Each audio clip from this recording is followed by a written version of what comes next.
All right, y'all, strap in because we're about to go on a journey. So I've been thinking about this for a while now, right? Like, what if, and hear me out here, what if Goku wasn't just some low-class Saiyan warrior sent to Earth? What if he was born with the same monstrous, reality-breaking potential as Broly? Same day, same hospital ward, same terrifying power level that made the Scouters literally explode. Because here's the thing about Dragon Ball that's always bugged me.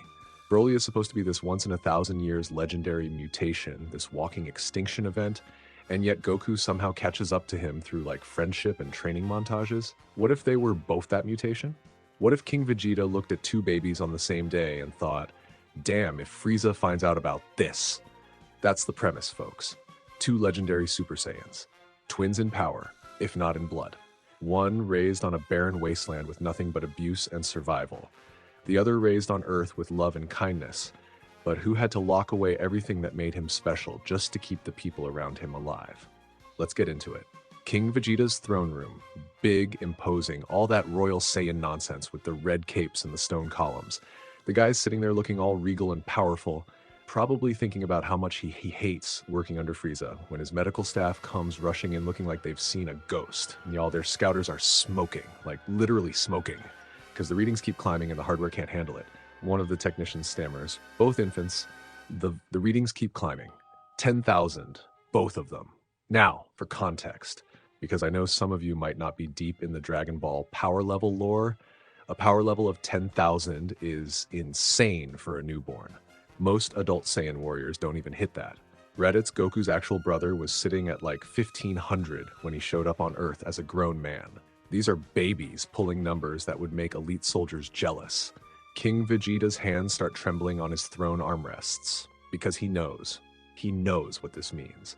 See, there's this legend among the Saiyans about a warrior who appears once every 1,000 years, the legendary Super Saiyan, a being of limitless power who could destroy planets with a sneeze, who grows stronger with every second of combat, who basically becomes an unstoppable force of nature.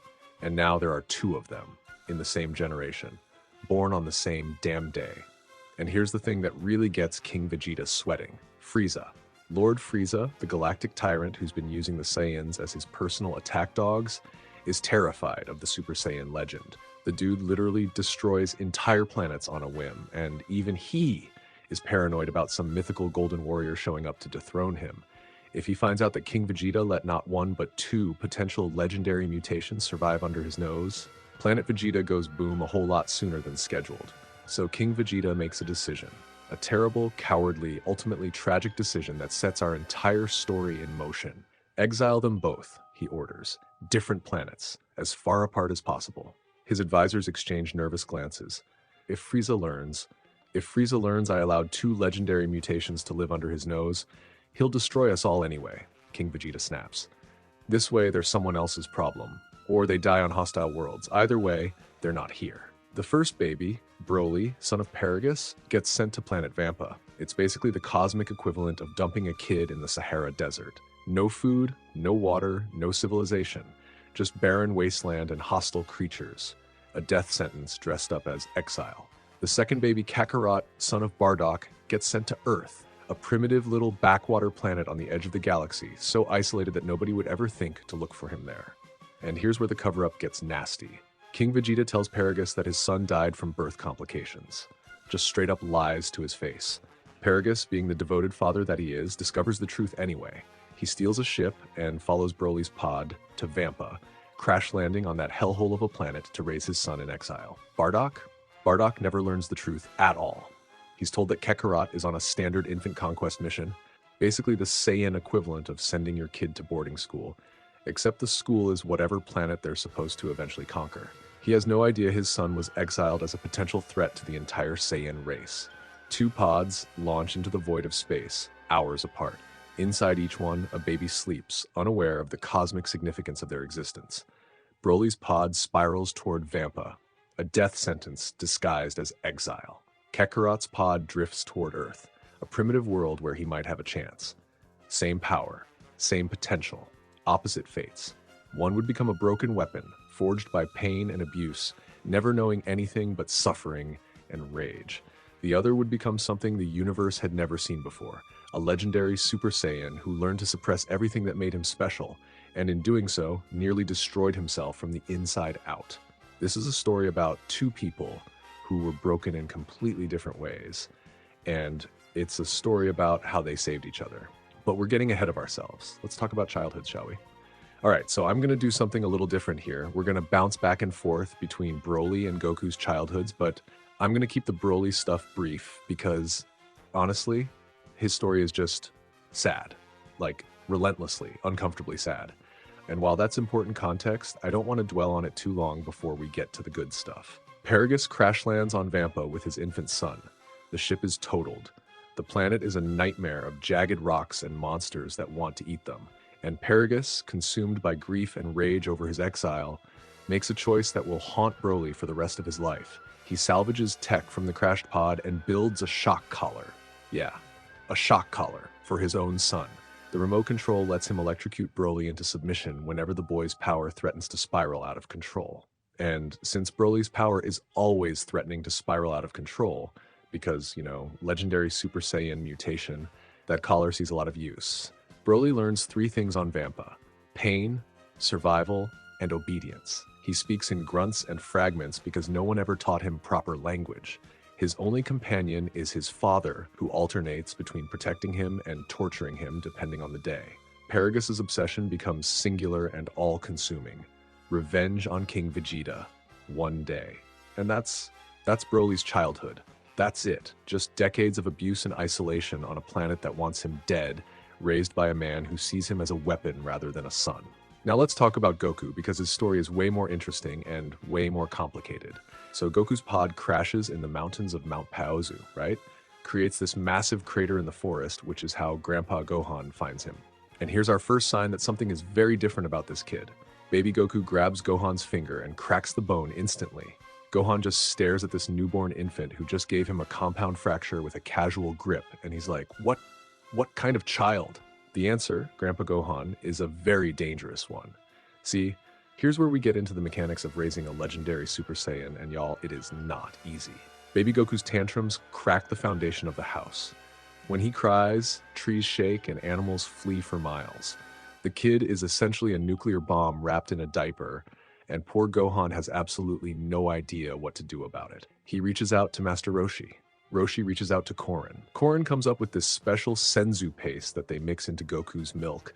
It dampens the power overflow slightly, keeps the kid from accidentally leveling the mountain every time he gets fussy.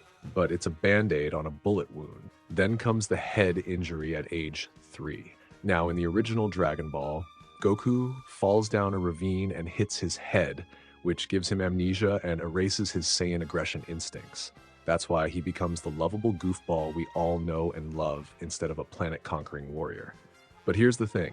In this timeline, Goku's skull is too durable to actually damage. Legendary Super Saiyan biology, remember? The kid is basically indestructible. So what happens instead is that the impact shocks his nervous system. It doesn't erase his memories. It temporarily dampens his Saiyan aggression instincts. Just long enough for Gohan to start teaching him restraint. Just long enough to give the old man a fighting chance at civilizing this little monster. And that's where things get really interesting. Okay, so here's the core concept that drives Goku's entire character arc in this story, and I need y'all to really understand this because it explains so much about why he turns out the way he does. Grandpa Gohan realizes pretty quickly that he can't just let Goku be himself. Every emotion, every spike of excitement or anger or joy causes the kid's power to surge. And when his power surges, things break. People get hurt. The landscape gets rearranged. So Gohan teaches Goku to suppress, not just control, suppress. He forces Goku to compress his ki down to human levels, like power level 5 to 10, every waking hour. Meditation, breathing exercises, constant mental discipline. The goal is to keep that terrifying legendary energy locked away where it can't hurt anyone. Every morning before the sun rises, Goku sits in meditation for 2 hours. Every movement he makes throughout the day is calculated, restrained, deliberate. He can't run. Running might generate too much force. He can't jump. Jumping might crack the ground. He can't laugh too hard or cry too hard or feel too much of anything because emotion is the trigger, and the trigger leads to destruction. And here's the tragic part. It works, but at a cost. See, The legendary Super Saiyan mutation is like a muscle. It grows when you use it. Every fight, every emotional spike, every moment of stress, it feeds the mutation, makes it stronger, pushes you to new heights. That's why Broly is so terrifying in canon. His power literally has no ceiling because it's constantly evolving. But if you never use that muscle, if you spend every day forcing it into dormancy, it atrophies. Goku's legendary growth engine basically goes into hibernation from disuse. His potential is locked, not growing. He's essentially crippling himself to be safe. I like to think of it as a dam that never opens. Eventually, the dam forgets how to release water. The mechanisms rust, the systems fail, and all that power just sits there, stagnant, dying slowly behind walls that were meant to protect but have become a prison. Gohan's most famous training exercise becomes hold this egg without breaking it. Sounds simple, right? For a normal person, sure. But for a legendary Super Saiyan whose casual grip can crack bones, takes Goku 3 years to successfully do it. 3 years of constant practice, of meditation, of learning to sense the exact amount of pressure he's applying and reduce it by increments so small they're barely measurable. 3 years just to handle something fragile without accidentally destroying it. And when he finally succeeds, when he holds that egg in his palm and it doesn't shatter, there's no celebration, no joy, just quiet acknowledgement. Because by then, Goku has already started forgetting what joy feels like, and then Gohan dies. God, this part hurts to write. Goku is 12 years old, training with weighted rocks like he does every day. He's gotten good at this. Really good. His suppression is nearly perfect. He can move through the world without breaking things, without hurting people, without revealing the monster hiding under his skin. Then he accidentally drops one of the weighted rocks. Pure instinct takes over. His hand shoots out to catch it before it hits the ground, and for just a fraction of a second, his full power activates. The shockwave from that catch splits the nearby cliff face. A massive boulder breaks free. It's falling toward them, toward Gohan specifically. And the old man, without hesitation, pushes Goku out of the way, takes the impact himself, and dies, protecting his grandson from his own power. Goku's last image of his grandfather is the man who raised him, crushed under a boulder that Goku's strength inadvertently created. The old man's final smile, reassuring even in death. The knowledge that he did this, that his strength killed the only person who ever loved him. I killed Grandpa, Goku thinks. My strength killed him. And something in Goku closes off. The boy who was already emotionally restrained becomes emotionally dead. He doubles down on suppression, not just for safety anymore, but out of guilt, out of trauma, out of the desperate need to make sure he never hurts anyone like that again. The internal logic becomes emotions, loss of control equals people die. So Goku stops feeling emotions at all. For 3 years, Goku lives alone in the mountains. The house is too full of memories. Every corner reminds him of Grandpa Gohan, the chair where the old man used to sit, the kitchen where they shared meals, the training ground where everything went wrong. So Goku doesn't stay in the house. He builds a small shelter nearby, just enough to keep out the rain, and he lives there like an animal. He practices suppression obsessively, 18 hours a day, sometimes more. Meditation in the morning, controlled movement exercises at noon, key compression drills in the evening. Sleep for 6 hours, then start again. His base power barely grows during this period, stuck around 10,000 to 15,000 despite his legendary potential. The atrophy deepens with every passing month. The growth engine stays dormant, starving for the stimulation it needs to evolve. He becomes emotionally numb. Not just controlled, numb. Speaks in monotone because inflection requires emotion. Minimal expressions because facial movement requires feeling something worth expressing. His face settles into this blank, unreadable mask that would make a Buddhist monk uncomfortable. Sometimes in the quiet moments between training sessions, he'll catch himself reaching for a feeling, trying to remember what happiness felt like, what sadness felt like, what anything felt like.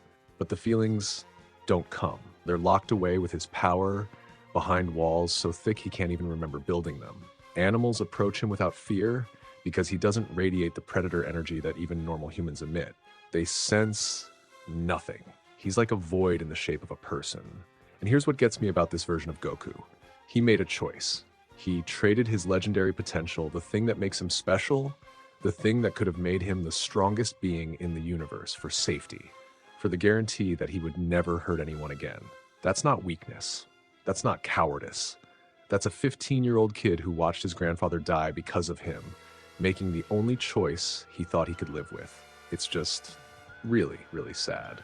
But don't worry, y'all, this isn't a tragedy. This is a story about healing, about finding the brother you never knew you had and learning to feel again through him. We're getting there, I promise. All right, let's pick up the pace a bit here because we've got a lot of ground to cover.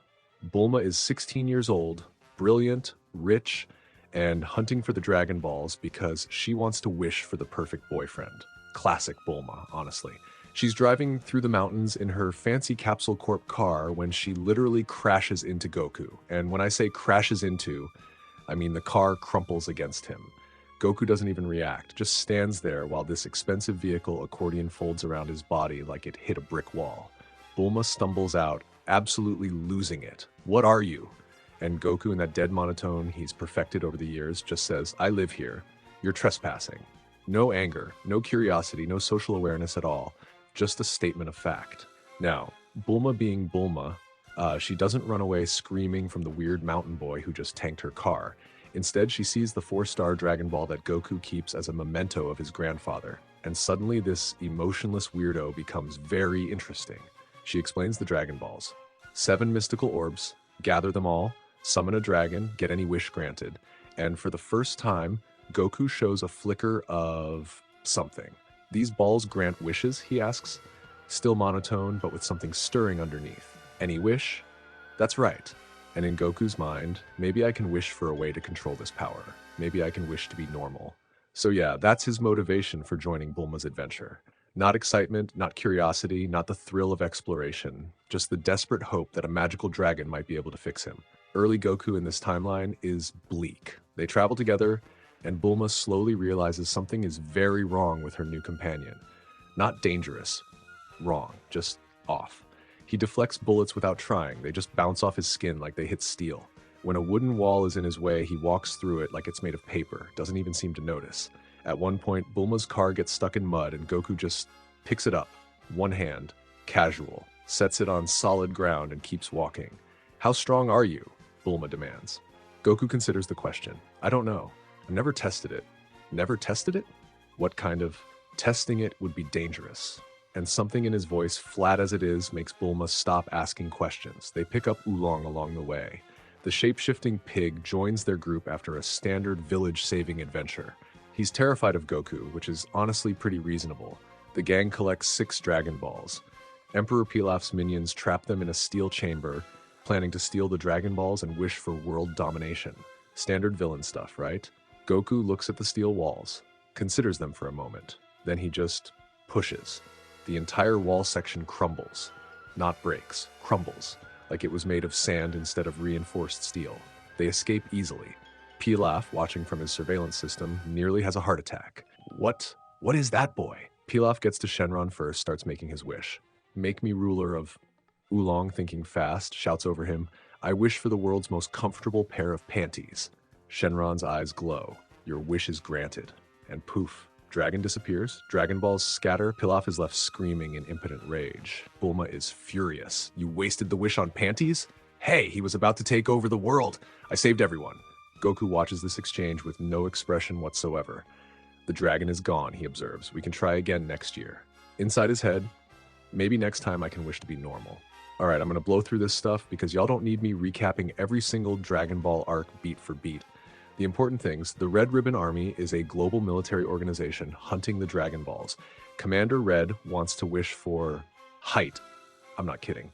The dude wants to be taller. Dragon Ball villains are wild sometimes. They target Goku after learning about his involvement in the Pilaf situation. Commander Red sends their best, mercenary Tao Pai Pai, the world's greatest assassin. Tao finds Goku in the wilderness, confident, professional, ready to collect his bounty. He fires his signature Dodon Ray, a concentrated beam of ki that's killed hundreds of targets. Goku catches it with one hand, like swatting a fly. Tao's eyes go wide. He tries a physical assault, putting everything into a punch aimed at Goku's stomach. Crack. Tao's hand breaks against Goku's abdominal muscles. The world's greatest assassin staggers back, clutching his shattered fist, staring at this blank-faced teenager who just tanked his best attacks without even trying. Leave, Goku says. Same monotone. Same empty expression. Don't return. Tao flees. He actually runs away. The man who's never failed a contract in his life turns tail and runs from a kid in the mountains. And here's what gets me.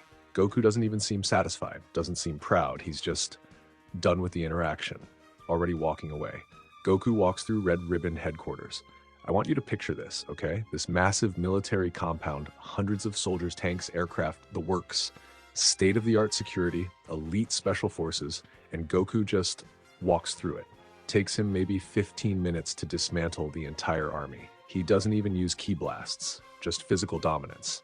Punches through walls, catches missiles, bullets bounce off him like rain. Commander Red tries to shoot him point blank. The bullet plinks off his forehead like someone flicked a pebble at him. "What are you?" Red screams. Goku doesn't answer, just keeps walking. But here's the important bit. Dr. Gero is watching.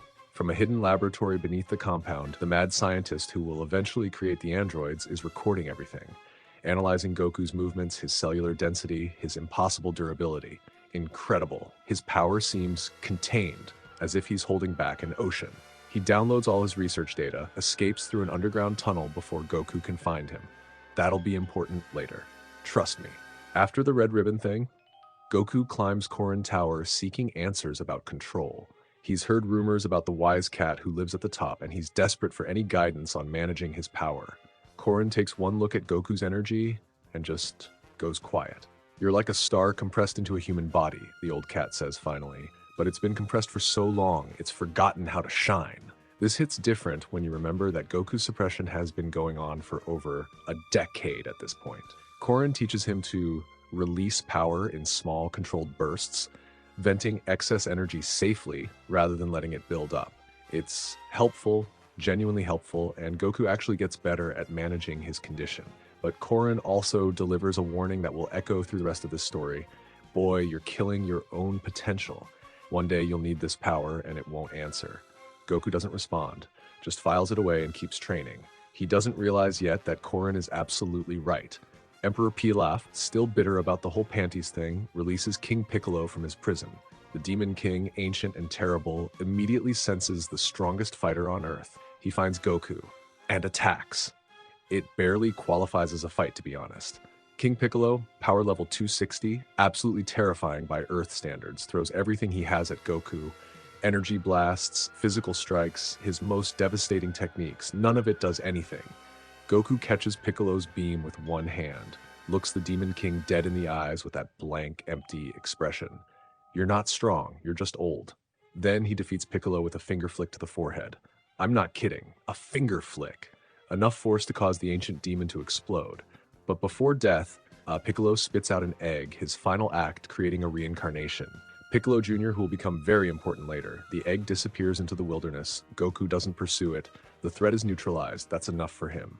Kami, the guardian of Earth, senses the battle and comes down immediately. He's concerned, very concerned. "Child," he says, "you could accidentally destroy this planet."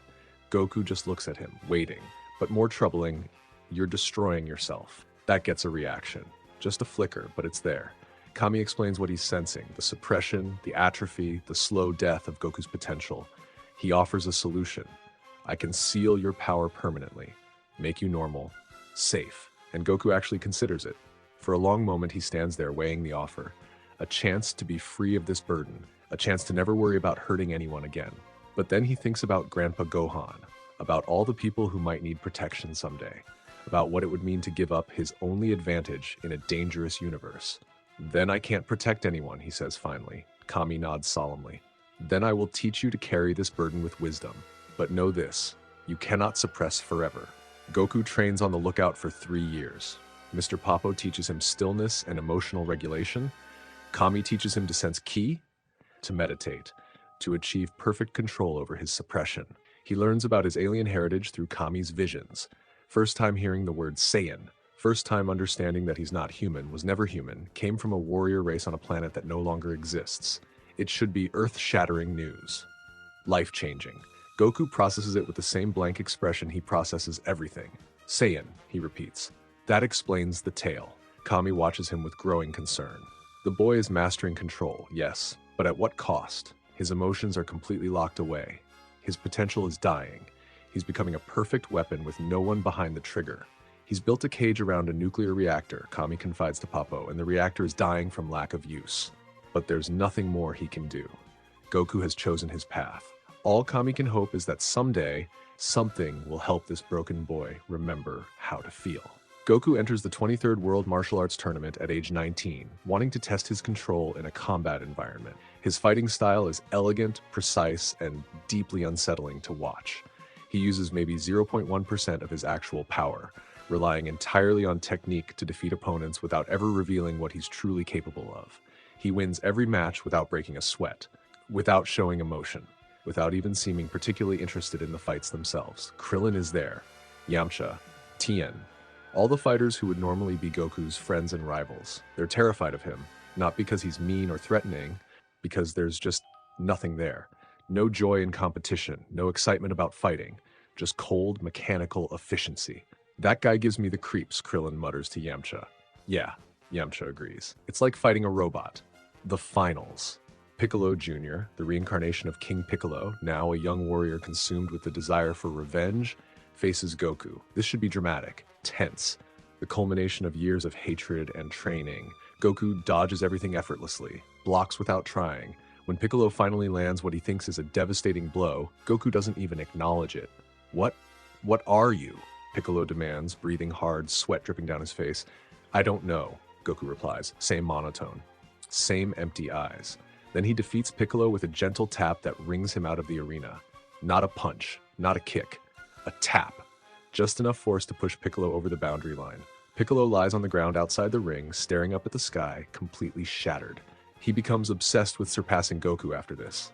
Like, obsessed. It becomes his entire personality for years. The need to defeat this emotionless monster who made him feel like nothing. And now we get to the complicated part. So back when Goku was a kid, he apparently made some kind of promise to Chi-Chi about marriage. It involved misunderstandings and Goku not knowing what marriage actually meant. Standard Dragon Ball stuff. Now, Chi-Chi is 20 years old. She's been training to be worthy of him, and she's ready to collect on that promise. She approaches Goku after his victory, nervous but determined. And here's where things get tragic.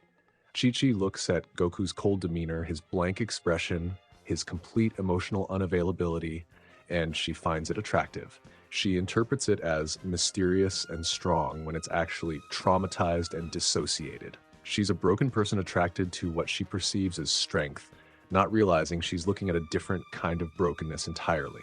We're supposed to get married, she reminds him. You promised. Goku processes this for a moment. Marriage means partnership. Partnership means someone to share resources with, someone who might need protection. Marriage, he says finally. Yes, acceptable. Chi-Chi literally swoons. That's the most romantic thing anyone's ever said to me. Guys, it is not romantic. It's concerning. But she doesn't see it, and Goku doesn't know enough about emotions to explain what's actually going on inside him. They marry shortly after, okay? So the marriage is rough. Chi-Chi quickly realizes that Goku's cold demeanor isn't a front. He's not being stoic or mysterious. He genuinely doesn't feel things the way normal people do.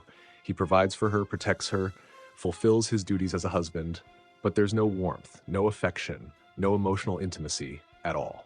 She makes dinner, and he eats it efficiently without commenting on the taste. She asks about his day, and he responds with factual summaries that contain no personal reflection. She tries to cuddle with him at night, and he lies there like a statue, not pulling away but not engaging either. Do you love me? She asks once early in the marriage. Goku considers the question for a long moment. I don't know what that means. You don't know what love means? I know the definition. Strong affection, deep attachment, but I don't. He pauses, searching for words that won't come. I don't feel things the way other people describe feeling them. Chi-Chi's heart breaks a little that day. She tries to fix him, talks to him about feelings, tries to get him to open up, does everything she can think of to reach the person she believes is hiding underneath all that control. It doesn't work. Chi-Chi cries alone at night sometimes, wondering if she made a terrible mistake. She loves this man, or at least loves the potential she sees in him, but he can't love her back. He might never be able to love her back. They build a functional but loveless marriage. Two people sharing a house without really sharing lives. She handles the domestic duties, he handles protection and providing. They speak when necessary and sit in silence when not. Then, Gohan is born, and something cracks. Goku holds his newborn son for the first time, this tiny fragile creature that somehow came from him, and he smiles. Not a big smile, not a grin, Just a slight upturn of the lips, a softening around the eyes, but it's there. Chi-Chi notices immediately. Her breath catches. That's the first time I've seen you smile in a year. Goku looks confused, lifts one hand to touch his own face as if verifying the expression. I smiled? He can't replicate it consciously, doesn't even know how he did it. When he tries to smile again, it comes out forced and mechanical. Nothing like the genuine expression that appeared for just a moment. But somewhere deep down, beneath all that suppression and control, there's still a person capable of feeling. The walls aren't impenetrable. The dam isn't permanently sealed. He just needs the right key to unlock it. And that key? That key is currently surviving on a hellscape planet called Vampa, learning to control his rage through a shock collar, dreaming of the day he'll finally be free. So yeah, that's where we are at the end of the original Dragon Ball era. Goku is married, has a son, and is still completely emotionally shut down. He's the strongest being on Earth by an almost comical margin, but he's also slowly killing his own potential through constant suppression. He doesn't know about his Saiyan heritage beyond what Kami showed him. Doesn't know about Frieza, about the destruction of planet Vegeta, about the brother in power who's suffering on a barren wasteland on the other side of the galaxy. Chi-Chi is trying to make a marriage work with a man who can't feel. She loves him, or at least loves who she believes he could be. But she's starting to accept that the man she married might not be capable of loving her back. It's a quiet tragedy, playing out in a small house on Mount Paozu, invisible to the rest of the world. Gohan is just a baby, with no idea of the power sleeping in his hybrid genetics. Half human, half legendary Saiyan, he might be the most potentially powerful being in the universe. But for now, he's just a child, innocent of everything that's coming. And Piccolo Jr. is out there somewhere, training obsessively, consumed by the need to defeat the emotionless monster who humiliated him. He doesn't understand why Goku is the way he is. Doesn't know about the suppression, the trauma, the walls built to keep power contained. All he knows is that he faced a being of impossible strength and was brushed aside like nothing. That kind of humiliation changes a person, shapes them. Piccolo is becoming something different in his exile, not just stronger, more thoughtful, more strategic, and eventually he'll become something nobody expects, a hero in his own right. But that's a story for later. Because everything changes when Raditz arrives. Because Raditz's scouter, it's going to break when it tries to read Goku's suppressed power level. The device will literally explode from trying to process a number it wasn't designed to handle. And then the real story begins. Next time in part 2. Raditz arrives on Earth, looking for his long-lost brother. Vegeta and Nappa follow, drawn by reports of impossible power. And for the first time, Goku learns that somewhere out there there's another legendary mutation, another person who might understand what he's going through. Another soul broken in different ways, but searching for the same thing. Connection, understanding, family. His name is Broly, and they're about to change each other's lives forever. By the end of part 1, Goku had speed run through the original Dragon Ball storyline. Pilaf, Red Ribbon, King Piccolo, without breaking a sweat. He's married to Chi-Chi, has a baby son named Gohan, and is completely emotionally unavailable to both of them. He's a caged star, slowly dying from the inside out, and he doesn't even realize how broken he actually is. But everything is about to change, because Raditz is coming to Earth, and the transmission he sends, it's going to reach ears that Goku never expected. It's going to set off a chain of events that leads to the one thing Goku never thought he'd find. Someone who actually understands. Let's get into it. It's been 4 years since Goku married Chi-Chi. 4 years of the same routine. Suppress, maintain, protect, feel nothing. Little Gohan is 4 years old now. A bright-eyed kid who doesn't understand why his father never smiles. Chi-Chi has mostly stopped trying to reach her husband emotionally. She focuses on Gohan instead, pouring all the love she can't give to Goku into their son. It's a quiet morning when Goku senses something entering Earth's atmosphere. Not a threat, exactly. Just something different. An energy signature unlike anything he's felt on this planet. An energy signature that feels somehow familiar. Raditz's pod crashes in a field outside East City. The long-haired Saiyan warrior emerges, stretching muscles cramped from the journey, and activates his scouter to scan for his long-lost brother. The device starts cataloging power levels. Farmers in the distance, 5. City dwellers, 4 to 6. Standard weak species, nothing interesting. Then it locks onto something else. Reading subject, watching the numbers climb. 5, 50, 500, 5,000. The scouter starts making a high-pitched whining sound. The numbers keep climbing. What the? 50,000, 75,000, 99,000. The scouter explodes. Raditz stumbles back, shards of the device embedding in his cheek, staring at the smoking ruins of technology that's supposed to be able to read power levels up to 99,999. That's impossible, he breathes. He pulls out a backup unit. Every elite warrior carries spares, and tries again. Same result. The moment it locks onto the distant power signature, the numbers spiral out of control and the device self-destructs. Raditz stands there in the crater of his landing site, blood dripping down his face from the scouter shrapnel, trying to process what he just witnessed. His baby brother, the low-class warrior sent to conquer a primitive planet, has a power level that breaks scouters. And here's the thing Raditz realizes, the detail that terrifies him most.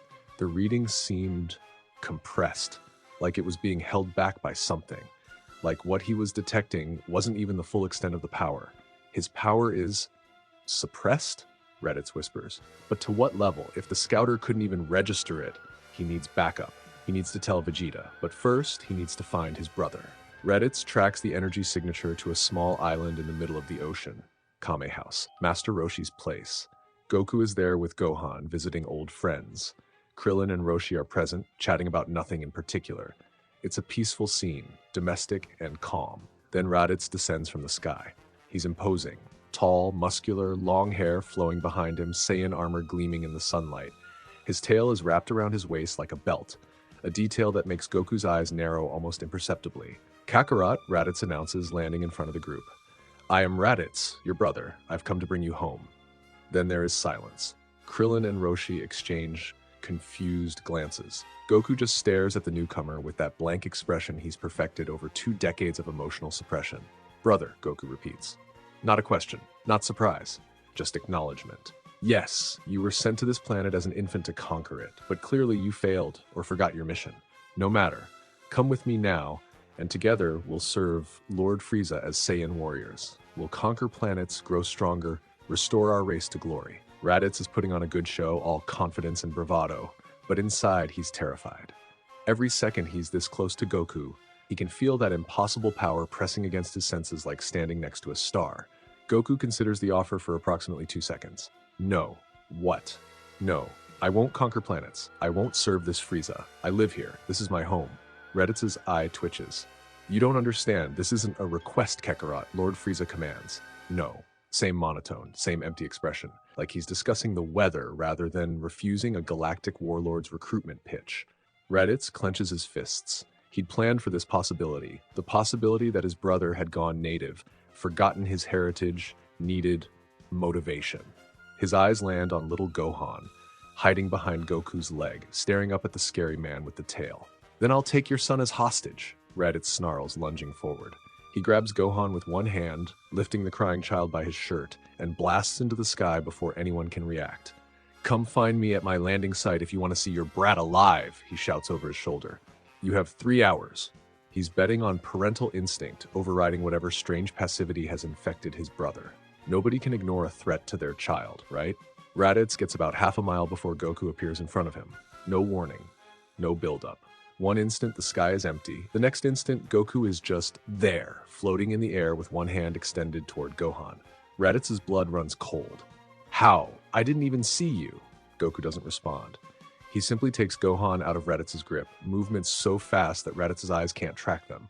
One moment his nephew is in his hand, the next moment the child is tucked safely against Goku's chest. Leave Earth, Goku says. Same monotone. But there's something underneath it now, a pressure, a weight, or die. And Raditz, veteran warrior of the Frieza Force, conqueror of dozens of planets, makes the smartest decision of his life. He doesn't fight. He doesn't argue. He drops to a lower altitude and stays very, very still, because he just felt something in that moment when Goku caught up to him. A flicker of that suppressed power, briefly unleashed. And even that flicker was enough to make Raditz understand with perfect clarity that he is hopelessly, laughably outmatched. I'll wait at my landing site, Raditz manages to say. Prince Vegeta is coming. He'll want to meet you. Goku stares at him for a long moment. Then, without another word, he vanishes, reappearing at Kame House with Gohan in his arms. Raditz floats alone in the sky, shaking. Then he activates his scouter's communication function. Vegeta! Emergency transmission! On the other side of the galaxy, Prince Vegeta looks up from his meal with mild annoyance. Raditz's voice is coming through the scouter, panicked and breathless. What is it, Raditz? Did you find your brother? Yes. But Vegeta, his power level, my scouter broke trying to read it.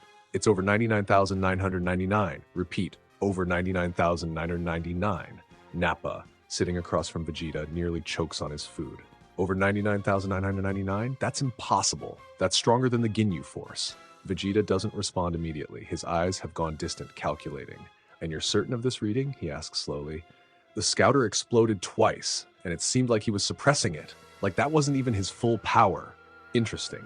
Vegeta, what do we do? I can't fight him. He caught up to me in mid-flight without even trying. He took his son out of my hands before I could blink. Vegeta is quiet for a long moment. Then, we'll be there in 1 week. Do not engage him. Do not provoke him. Just wait. Understood. The transmission ends. Nappa stares at Vegeta. Are we really going to that backwater planet for one Saiyan? For a Saiyan with power over 99,999? Yes, Nappa, we're going. Vegeta's lips curl into something that might be a smile. I need to see this for myself. But neither of them knows that their conversation was intercepted. Frieza Force listening posts are always active, always monitoring Saiyan communications. Standard protocol, Frieza doesn't trust his Saiyan soldiers. Never has. And when a report comes in about a power level exceeding 99,999, that report goes directly to Lord Frieza himself. Aboard his flagship, Lord Frieza reads the intelligence report with growing interest. The tyrant is reclining in his hoverpod, sipping wine from a crystal glass, looking for all the world like a bored aristocrat reviewing his stock portfolio. But his tail is twitching, a subtle tell that those who know him have learned to fear. A Saiyan with power over 99,999, he murmurs. On a planet called Earth. His adjutant, a nervous alien named Berry Blue, waits silently as Lord Frieza processes the information. Pull up the historical records, Frieza commands. Everything related to Saiyan exiles from planet Vegeta. The data appears on his display. Exile reports from planet Vegeta, ordered by King Vegeta himself. 2 infants, born the same day, both with power levels of 10,000 at birth, a number that should be impossible for newborns.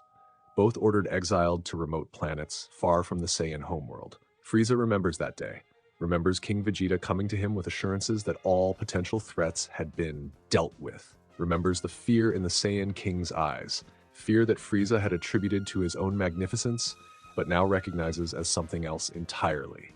The monkey was hiding something, protecting his own race from Frieza's wrath by sacrificing 2 infants to the void.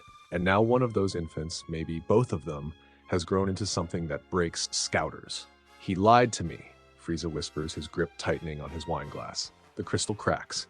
That Monkey King lied to me about the legendary mutations. He told me they were eliminated. The glass shatters. Wine spills across Frieza's pristine white fingers like blood. He doesn't seem to notice. Pull up the exile coordinates, he orders. Where was each infant sent? One to Earth, Lord Frieza, the other to planet Vampa. Vampa, a barren wasteland. No resources, no civilization, nothing but hostile terrain and predatory fauna, a death sentence for any normal infant. But these weren't normal infants. Cross-reference current reports from both locations. Is there any indication that the Vampa exile survived? Unknown, Lord Frieza. There have been no expeditions to Vampa in the records. It's listed as a non-priority system. Frieza smiles. It's not a pleasant expression. I think it's time we change that, don't you? Send a survey team to Vampa, quietly. I want to know if anything interesting is living on that rock. And the Earth exile, Lord Frieza? Let the Saiyans gather. Prince Vegeta is apparently on his way there now. Let them have their little reunion, their pathetic warrior posturing. When the time is right, I'll collect them all at once. He waves a hand dismissively. 2 legendary mutations in 1 generation. My. King Vegeta must have been absolutely terrified. His smile widens. I would have been too, if I were a monkey. The wheels of fate are turning, and Frieza has just become aware of a threat he thought was eliminated decades ago. He's going to enjoy this. 2 pods streak through Earth's atmosphere, landing in a wasteland far from civilization. Vegeta and Nappa emerge, stretching muscles cramped from the journey. Raditz is already there, waiting nervously at a safe distance. Prince Vegeta, he greets, bowing. Thank you for coming. Where is he? Vegeta asks, ignoring the pleasantries. Where is this brother of yours with the impossible power level? I've been monitoring his energy signature. He's at a small house in the mountains. I didn't approach. You told me not to engage. Smart, for once. Vegeta activates his scouter, calibrated to its maximum setting. He points it toward the direction Raditz indicated. Numbers scroll across the display. 1,1200. Vegeta's eyebrow raises. To 100? That's it? He's suppressing, Raditz insists. I told you, the reading seemed compressed. He's hiding his true power. Hiding a power level of over 99,999 behind a reading of 1,200, Nappa snorts. That's quite the compression. But Vegeta is intrigued rather than dismissive. If Raditz is telling the truth, and the broken scouters suggest he is, then this Earth Saiyan has somehow learned to mask his ki to an extraordinary degree. The question is, why? Take me to him, Vegeta commands. They find Goku in a clearing near his home, apparently waiting for them. Chi-Chi has taken Gohan inside. Goku doesn't want his family anywhere near this conversation. 3 Saiyans land in front of him. Raditz hangs back, still terrified. Nappa sizes Goku up with the eye of a veteran warrior. And Vegeta stares. Because even with his power suppressed, there's something about this Earth-raised Saiyan that feels dangerous. A pressure in the air that has nothing to do with measurable ki. So, Vegeta says, you're the low-class warrior who broke my soldier's scouter. Yes, you're suppressing your power. I can tell. The scouter reads 1,200, but that's obviously not your true strength. Yes. To what level? The scanner can only read to 99,999. If Raditz's report is accurate, you exceeded that while still suppressing. I don't know my full power level. I've never released it completely. Vegeta blinks. Never? In your entire life? It would be dangerous. Dangerous to who? Goku doesn't answer immediately. He's looking at Vegeta with that blank expression, but there's something calculating underneath. Assessing. To everyone, he says finally. Including me. Vegeta laughs. It's not a kind sound. You're a Saiyan warrior with power beyond anything I've ever encountered, and you've spent your life hiding it? What a waste. He shakes his head in disgust. No wonder you were sent to this pathetic planet. You're not a conqueror. You're a coward. Goku doesn't react to the insult, but he does tilt his head slightly, curious for the first time in the conversation. You said something earlier about my soldier's scouter. That implies you command Raditz. I'm Prince Vegeta, heir to the Saiyan throne. All Saiyans answer to me. There's a throne? I thought our planet was destroyed. Vegeta's expression flickers. It was. By Frieza. The same Frieza I've served my entire life, planning for the day I can destroy him in return. And Raditz mentioned exile. He said I was sent to Earth as an infant. But that's not the whole story, is it? Now Vegeta is the one who goes quiet. Tell me, Goku says, still monotone. But there's pressure behind the words now. Why was I really sent here? Vegeta considers lying, considers deflecting, but something about Goku's gaze makes him think that would be a mistake. You were exiled, he admits, by my father, King Vegeta. Why? Because of what you are, what you both are. Goku's eyes narrow almost imperceptibly. Both? You weren't the only infant born that day with a power level of 10,000. There was another, a boy named Broly, son of a warrior named Paragus. And for the first time in years, maybe decades, Goku feels something stir inside him. Not much, just a flicker, but it's there. 2, he says slowly. 2 of us? My father was terrified of the legendary Super Saiyan legend, a warrior of limitless power appearing once every 1,000 years. When 2 infants were born on the same day with power levels that should be impossible, he panicked. Exiled you both to different planets, far from Frieza's notice. Where is he? This Broly? Dead, probably. Exiled to planet Vampa, a barren wasteland with no food, no water, no civilization. Even if he survived infancy, he couldn't have lasted long. Goku is quiet. Something is happening inside him, something he hasn't felt in so long he barely recognizes it. Brother. Not Raditz, who shares his blood but nothing else. Not a fellow warrior or a rival or an enemy. Another legendary mutation. Another person born with the same impossible power. Another soul who might understand what it means to carry this curse, this gift. This thing that makes them both more and less than everyone around them. For decades, Goku has believed he was alone, the only one of his kind, the only person in the universe who had to lock themselves away just to survive. And now, you don't know for certain, Goku says, that he's dead. It's been over 20 years. Vampa is a death sentence. But you don't know for certain, Vegeta shrugs. Does it matter? You have power beyond anything I've witnessed, Kakarot. Why do you care about some exile who's probably been dead for decades? Why does he care? Goku isn't sure.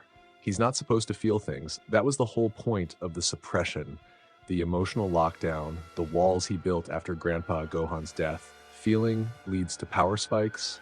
Power spikes lead to destruction. Destruction leads to death. But there's someone else like me. Someone who might understand. Someone who might know how to control this without suppressing it. Someone who might show me how to live instead of just survive. Fight me, Vegeta says suddenly, interrupting Goku's thoughts. Show me this power that terrified my father. They relocate to a barren wasteland, far from cities or civilization.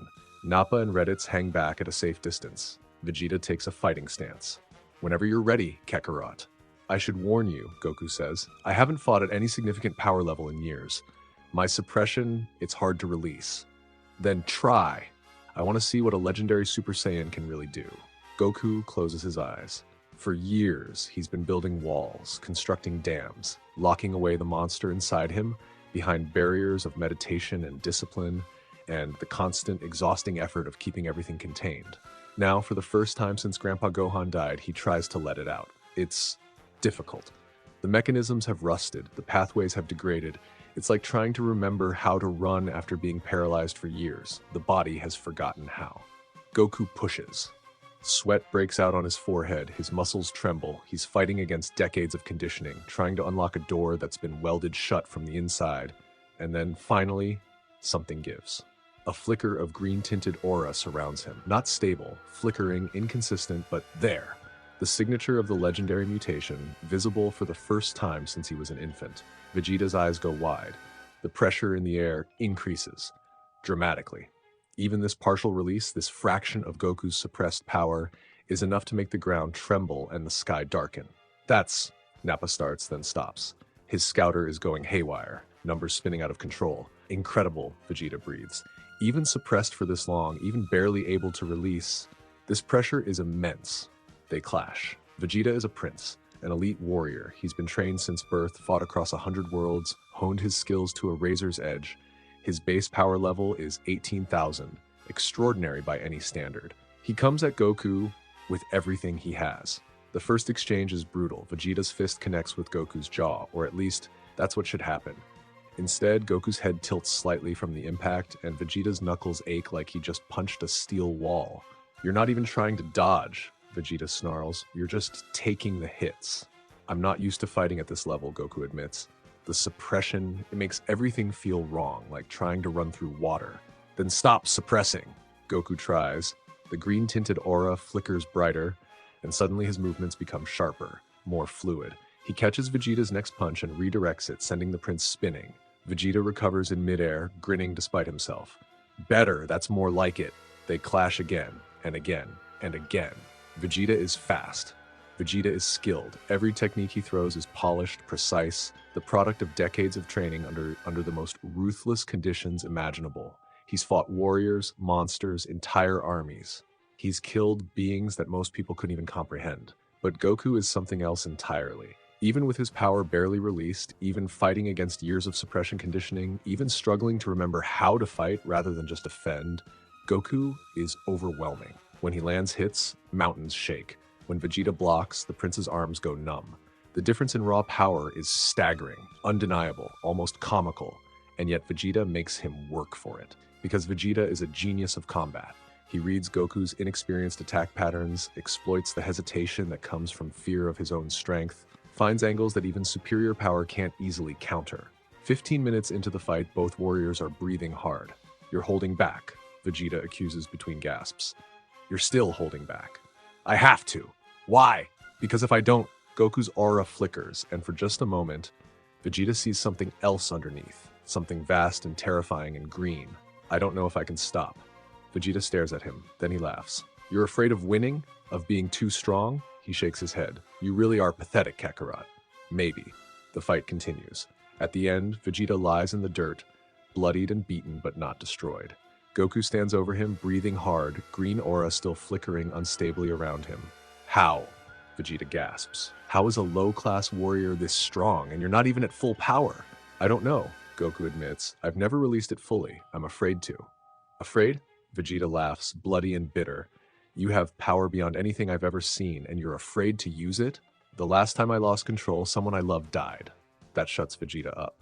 He stares at this strange warrior, this impossible Saiyan who could probably kill him with a thought but is terrified of his own strength. And something in Vegeta's expression shifts. Not respect, exactly, but recognition. He's seen that kind of pain before, in the eyes of warriors who've lost everything and are desperately trying not to lose anything more. You're not what I expected, he says finally. Neither are you. Nappa approaches cautiously, hands raised in a non-threatening gesture. Prince Vegeta, he's not our enemy. What? Look at him. He didn't kill Raditz. He didn't kill us. He's suppressing himself constantly, exhausting himself, crippling his own potential, all to avoid hurting people.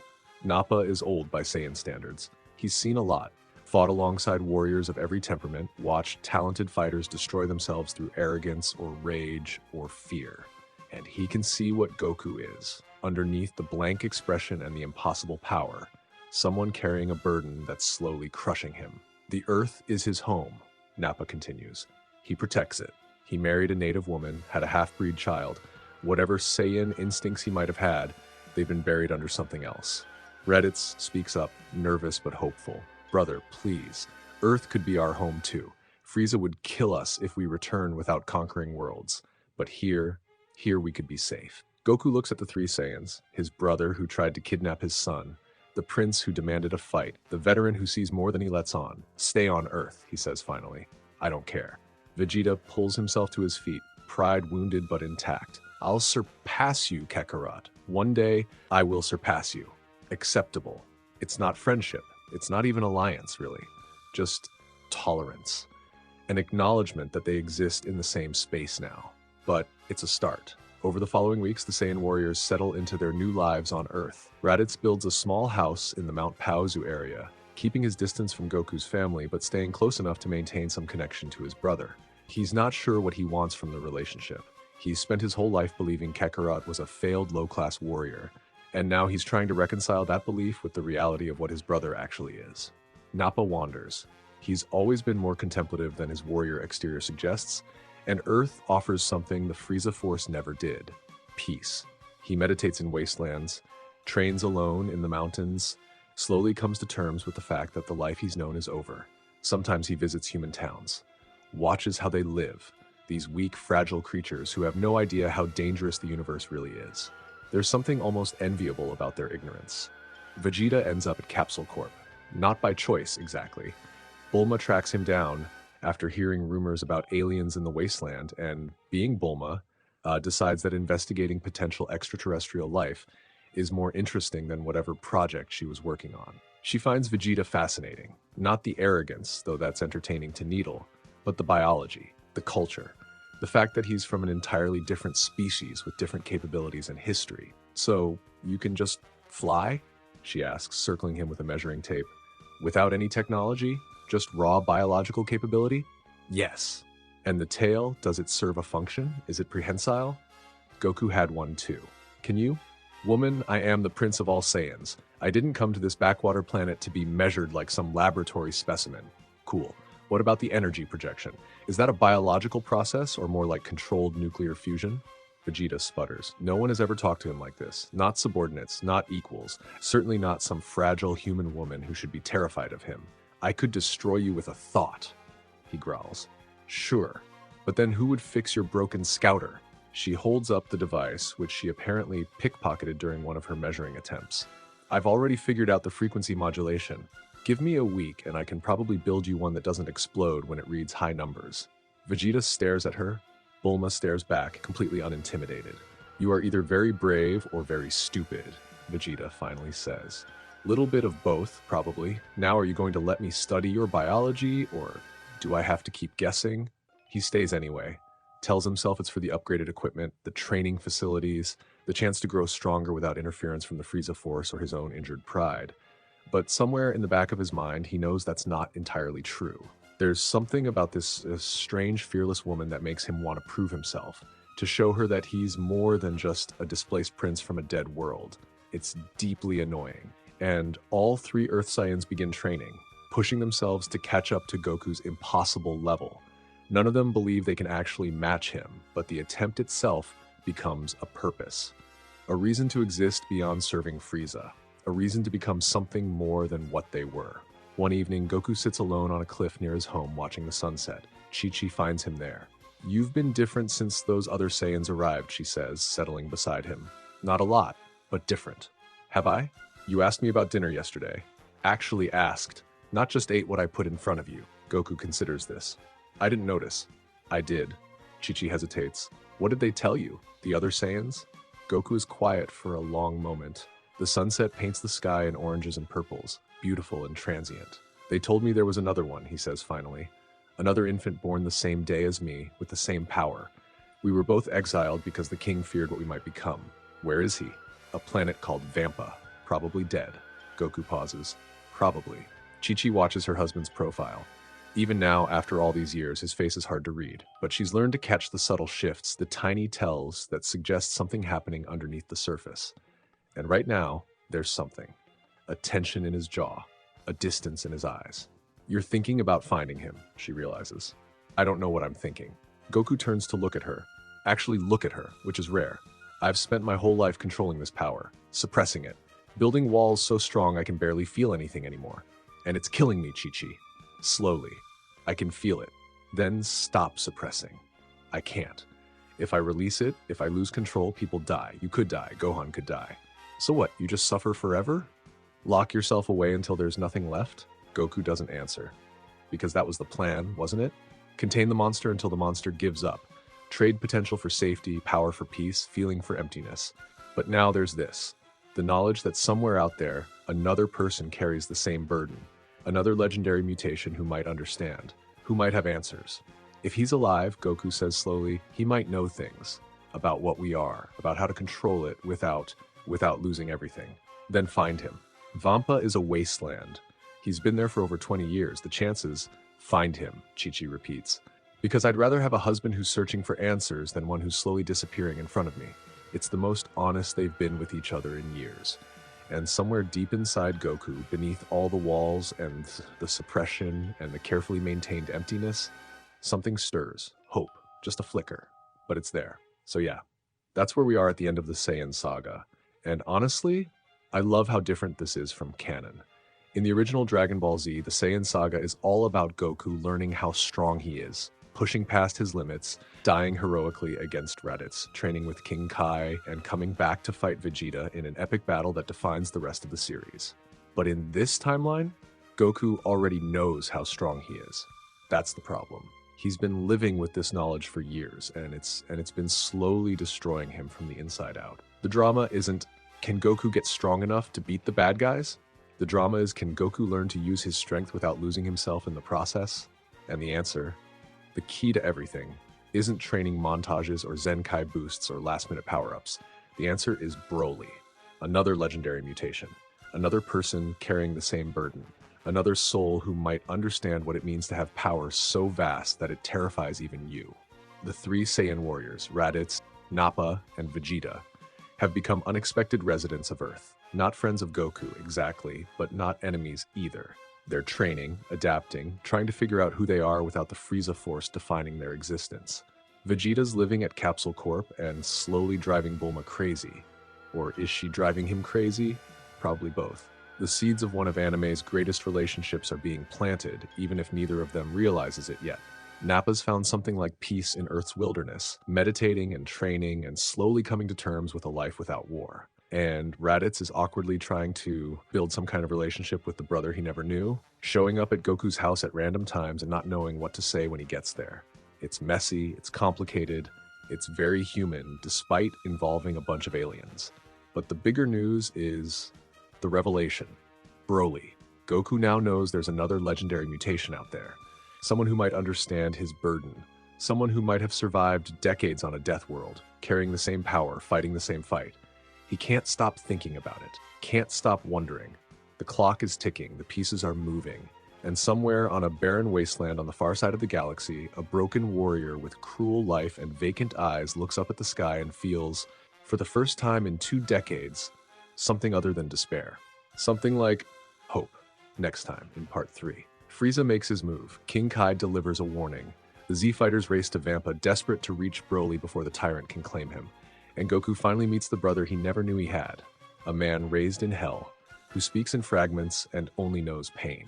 The walls are about to come down, for both of them. And when 2 legendary Super Saiyans stand together for the first time, the universe itself will tremble. Now Frieza is mobilizing his fleet. The race to Vampa is about to begin. Let's get into it. Now, 3 months after the Earth battle, Frieza's palace ship drifts through the void of space. Inside, the tyrant reviews intelligence reports with growing anticipation.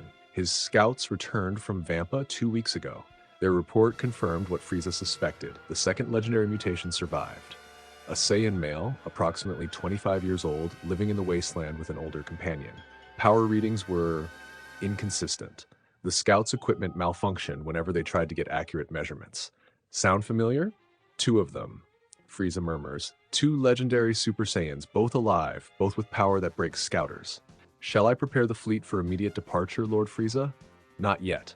I want proper containment equipment. Control collars capable of handling legendary class power output. Frieza's smile is cold.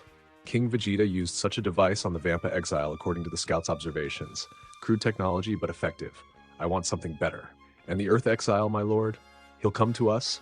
Once he learns his brother is in danger, he'll race to Vampa like the sentimental fool he surely is. Frieza chuckles. I'll collect them both at once. 2 legendary Saiyans, properly controlled, would be invaluable assets. The wheels are turning. Frieza's fleet begins mobilizing toward Vampa, carrying enough firepower to glass a planet and enough restraint technology to cage a god. On Earth, Goku is training alone in the mountains when a voice echoes in his mind. Goku, can you hear me? This is King Kai. He stops mid-movement. He's heard of King Kai from Kami, the deity who watches over the North Galaxy, but never communicated with him directly. I hear you. Good, listen carefully. Frieza is mobilizing his fleet. He's heading for planet Vampa. Goku's heart, that organ he spent years trying to ignore, actually skips a beat. Vampa. That's where. Your twin brother. Yes, the other legendary mutation. Frieza intercepted Raditz's transmission months ago. He knows about both of you now, and he's planning to capture you both. The suppression wavers, just for a moment. Green light flickers at the edges of Goku's vision. How long until he reaches Vampa? 3 weeks, maybe less. His fleet is fast, Goku, and there's something else. Your brother is alive. I can sense him. Barely. His energy signature is damaged, unstable, but he's there, alive. After 25 years on a death world, Broly is alive. I need to find him first. Goku says it's not a question. That's why I'm contacting you. If Frieza gets his hands on 2 legendary Saiyans, he doesn't need to finish the sentence. Goku understands perfectly. I'll leave immediately. Capsule Corp has a ship. Not designed for interstellar travel originally, but Bulma's been making modifications ever since the Saiyans arrived. Learning from their pod technology, improving on it. It'll get you to Vampa in about 2.5 weeks, she explains. Running final diagnostics. Faster than Frieza's fleet, but not by much. You'll need to move quickly once you land. Goku nods. Thank you, Bulma. Don't thank me yet. The life support's untested, the navigation's based on Saiyan star charts I barely understand, and I'm pretty sure the toilet will malfunction at least twice. She grins. But hey, it should get you there in one piece, probably. Vegeta steps forward. I'm coming with you. Goku looks at him. Why? Because I want to see what a legendary Super Saiyan looks like when he's not suppressing himself into uselessness. Vegeta's smirk doesn't quite hide the curiosity underneath. And because Frieza is my enemy too. I've been waiting my entire life for a chance to destroy him. This isn't about revenge. Everything is about revenge, Kakarot. You just haven't learned that yet. Raditz and Nappa join as well. Raditz because Broly is technically family, or close enough. Nappa because he spent his whole life following Vegeta and King Vegeta, and old habits die hard. 4 Saiyans. 1 ship. A race against the most powerful tyrant in the known universe. The journey begins. 2 weeks in a cramped spaceship gives people time to talk. Vegeta spends most of his time training in the ship's small gravity room, pushing himself harder than ever. The knowledge that there's a power level beyond his own gnaws at him constantly. Raditz is nervous. He's about to meet another legendary mutation, someone like his brother but raised in hell instead of paradise. He doesn't know what to expect. Nappa meditates. The old warrior has seen a lot in his life, but nothing quite like this. And Goku sits by the viewport, staring at the stars, thinking, why do you care so much about finding this Broly? Raditz asks one night, unable to contain his curiosity any longer. You never met him. You didn't even know he existed until a few months ago. Goku is quiet for a long moment. Because he might know something I don't, he says finally. About what we are, about how to control it. You already control it, better than anyone I've ever seen. No, I suppress it. That's different. Goku turns to look at his brother, his blood brother, not the brother in power waiting on Vampa.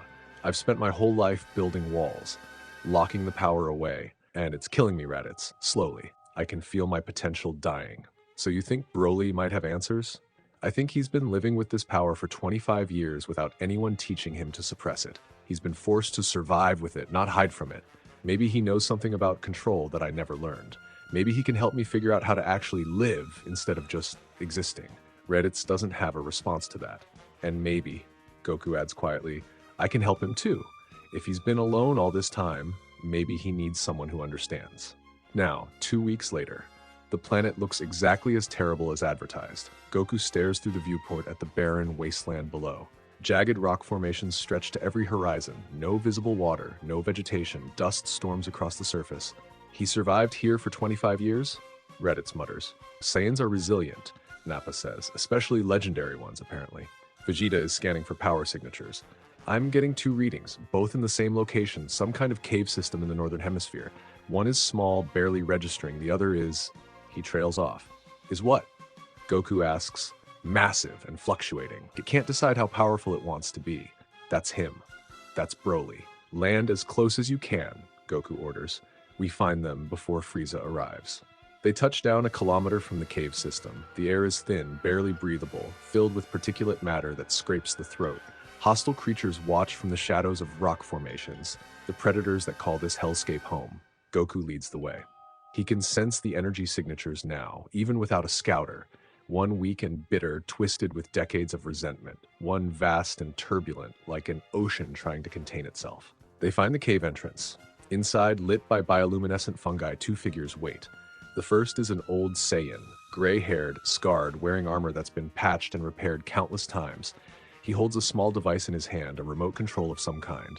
The second is... Goku stops breathing. Broly is massive. Taller than Nappa, broader than any Saiyan Goku has ever seen. His body is a roadmap of scars, evidence of battles fought and survived over decades in this wasteland. A collar circles his neck, metal and crude with small lights blinking along its surface.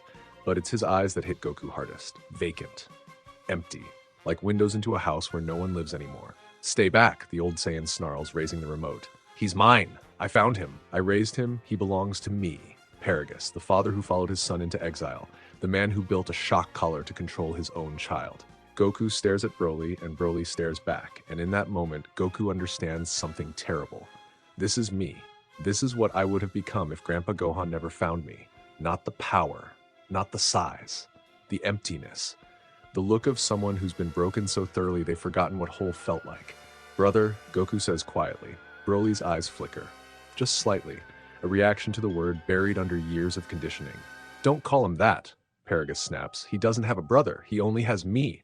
Something is happening. Goku can feel it. A pressure building in his chest. A vibration in his bones. His suppression, maintained perfectly for over 2 decades, is starting to crack. Not from emotional trauma or conscious effort, but from something external. Something pulling at him. Broly feels it too. His vacant eyes widen slightly. His hands, hanging loose at his sides, begin to tremble. Their auras flicker. Both of them. Green light pulses around Goku, around Broly, synchronized like heartbeats finding the same rhythm. It's like a locked door suddenly remembering it has a key. Goku's suppression cracks. Not because he chose to release it, because it's responding to something, to someone, to the only other being in the universe who carries the same mutation. What? Paragus stares at his remote, then at Goku. What are you doing to him? I'm not doing anything, Goku says, but that's not quite true. His very presence is doing something. His legendary mutation is calling to Broly's, resonating at frequencies that have nothing to do with conscious choice. Vegeta watches with wide eyes.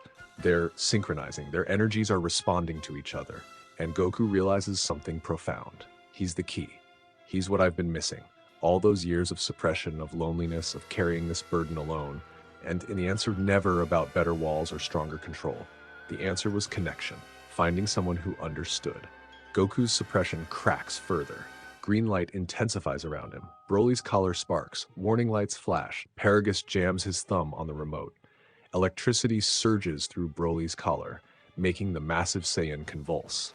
But the resonance doesn't stop. It's beyond pain now, beyond conditioning, beyond anything Paragus's crude technology can interrupt. 2 legendary mutations standing in the same room for the first time in their lives, calling to each other across years of isolation and trauma. And then Frieza's fleet arrives.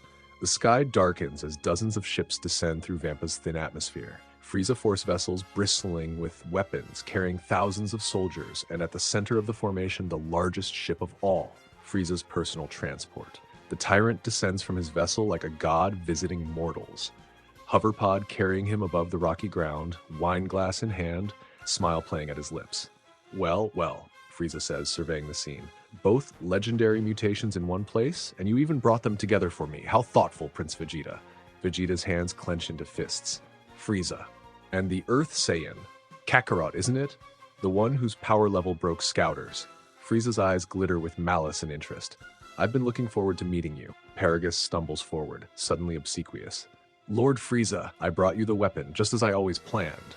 Broly is the strongest warrior in the universe, and I've trained him to obey. Death Beam. A thin purple line of energy pierces Paragus's chest. The old Saiyan looks down at the hole where his heart used to be, expression frozen in confusion. He drops. I have no use for weaklings, Frieza says dismissively. Only the weapon matters. And Broly watches his father die. Broly stares at Paragus's body, the man who raised him, the man who controlled him, the man who hurt him and protected him and was the only constant in 25 years of hell. Dead. Something inside Broly breaks. Or maybe something inside him finally breaks free. The collar around his neck sparks, overloads, explodes, blown apart by a surge of power that nothing in Paragus's crude engineering could have anticipated. And Broly transforms. Green hair erupts from his scalp. His eyes go white. Pure white, no pupils, no consciousness behind them. His aura explodes outward, visible from orbit, a pillar of emerald fury punching through Vampa's atmosphere. The ground beneath him cracks, the cave collapses, the surrounding rock formations disintegrate into dust, and his power is rising. Every second, it's increasing. The legendary mutation, finally unleashed after decades of suppression, is doing what it was always designed to do. Grow without limit. Yes, Frieza laughs. This is what I wanted to see. Broly roars. Not words, just sound, raw and primal and full of 25 years of accumulated pain. He attacks everything, Frieza's soldiers, the rocky landscape, his own allies. He can't distinguish friend from foe. There's no consciousness driving him, no strategy, no thought, just instinct and rage and power beyond comprehension. Broly's fist connects with Goku's chest.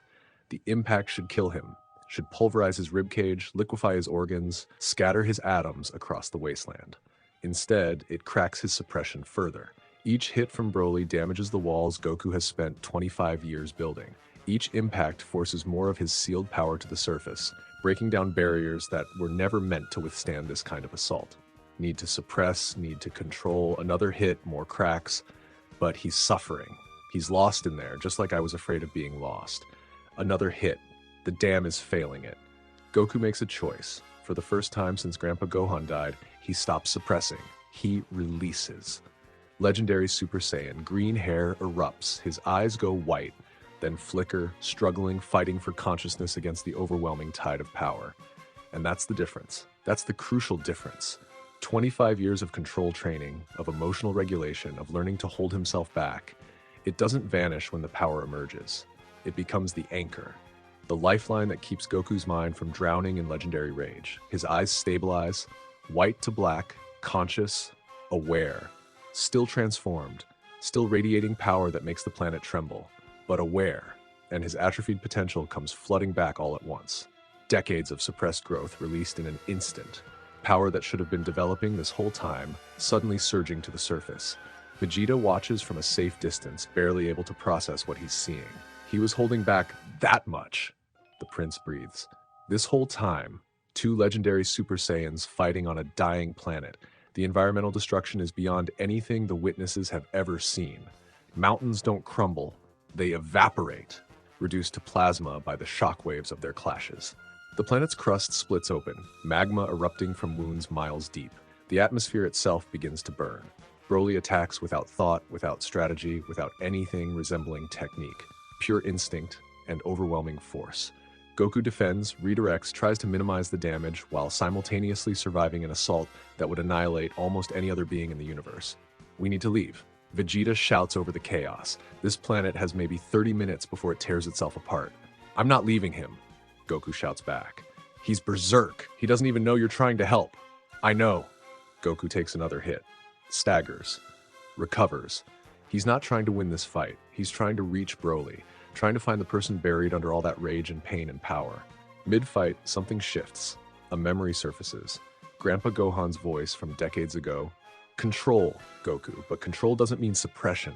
It means balance. Not locking away the power, not letting it run wild, finding the middle ground, the place where strength and consciousness can coexist. Goku stops fighting Broly's attacks. He stops defending. He just stands there, taking the hits, letting the blows land. Not because he's given up, but because he's trying something else. He's trying to project calm. "Brother," he says, voice steady despite the punishment his body is taking. "I know you're in there." Broly's fist connects with his jaw. Goku doesn't counter. "I know what it feels like. The power, the fear, the loneliness." Another hit. Still no counter. "You're not alone anymore." Broly's eyes flicker. White to something else. A hint of color, a suggestion of consciousness. "Brother." The word comes out broken, fragmented, barely recognizable, but it's a word. Not a roar, not a scream. A word. Broly's assault slows, stops. He stares at Goku with eyes that are fighting for awareness, struggling against the berserker tide. "Brother," Goku confirms. "We're the same. Both of us. Legendary mutations, exiled the same day, and I spent my whole life being afraid of this power, just like you. Broly alone, long time. I know, me too. But not anymore." Something shifts in Broly's aura. The wild, chaotic energy begins to stabilize. Just slightly, just enough. He's not fully conscious, not fully in control, but he's there now. Present, listening. Then Frieza attacks. "How touching," the tyrant sneers, firing a barrage of death beams at both Saiyans. A family reunion. Let me show you how little that means in the grand scheme of things. His attacks are precise, powerful, designed to exploit the vulnerability of the moment. Both legendary Saiyans turn to face him, and something passes between them. A look, a nod. Broly can barely form words right now, just mutual recognition, a shared acknowledgement of who the real enemy is. They move together. Prince Vegeta watches two legendary Super Saiyans coordinate their assault on Frieza, and something inside him burns. His whole life, he's been told he was the pinnacle of Saiyan evolution.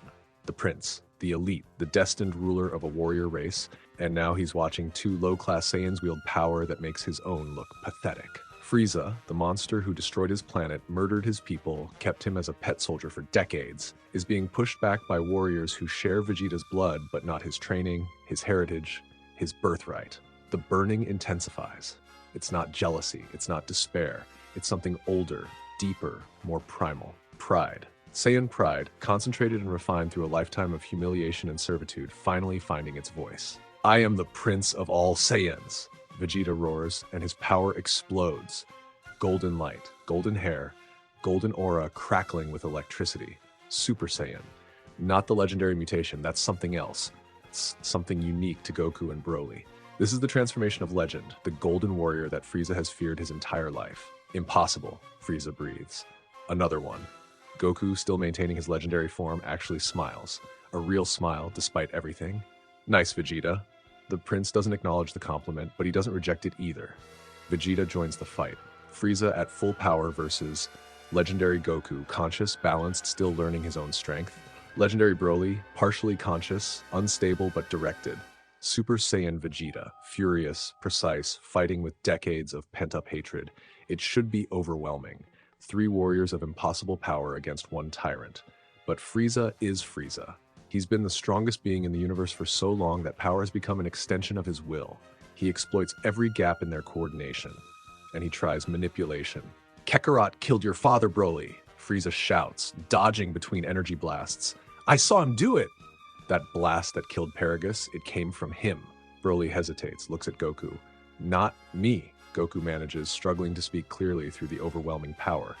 "Him, Frieza, killed. Look at the body," Vegeta adds, seizing the moment. Frieza's energy signature is still on the wound. Broly's partially conscious mind processes this. Memories surface, Paragus falling, the purple beam, Frieza's casual dismissal. "Frieza," Broly growls, "you, kill, Baba." His rage refocuses. All of it. Every ounce of pain and fury and decades of accumulated suffering directed at the tyrant who murdered the only family he'd ever known.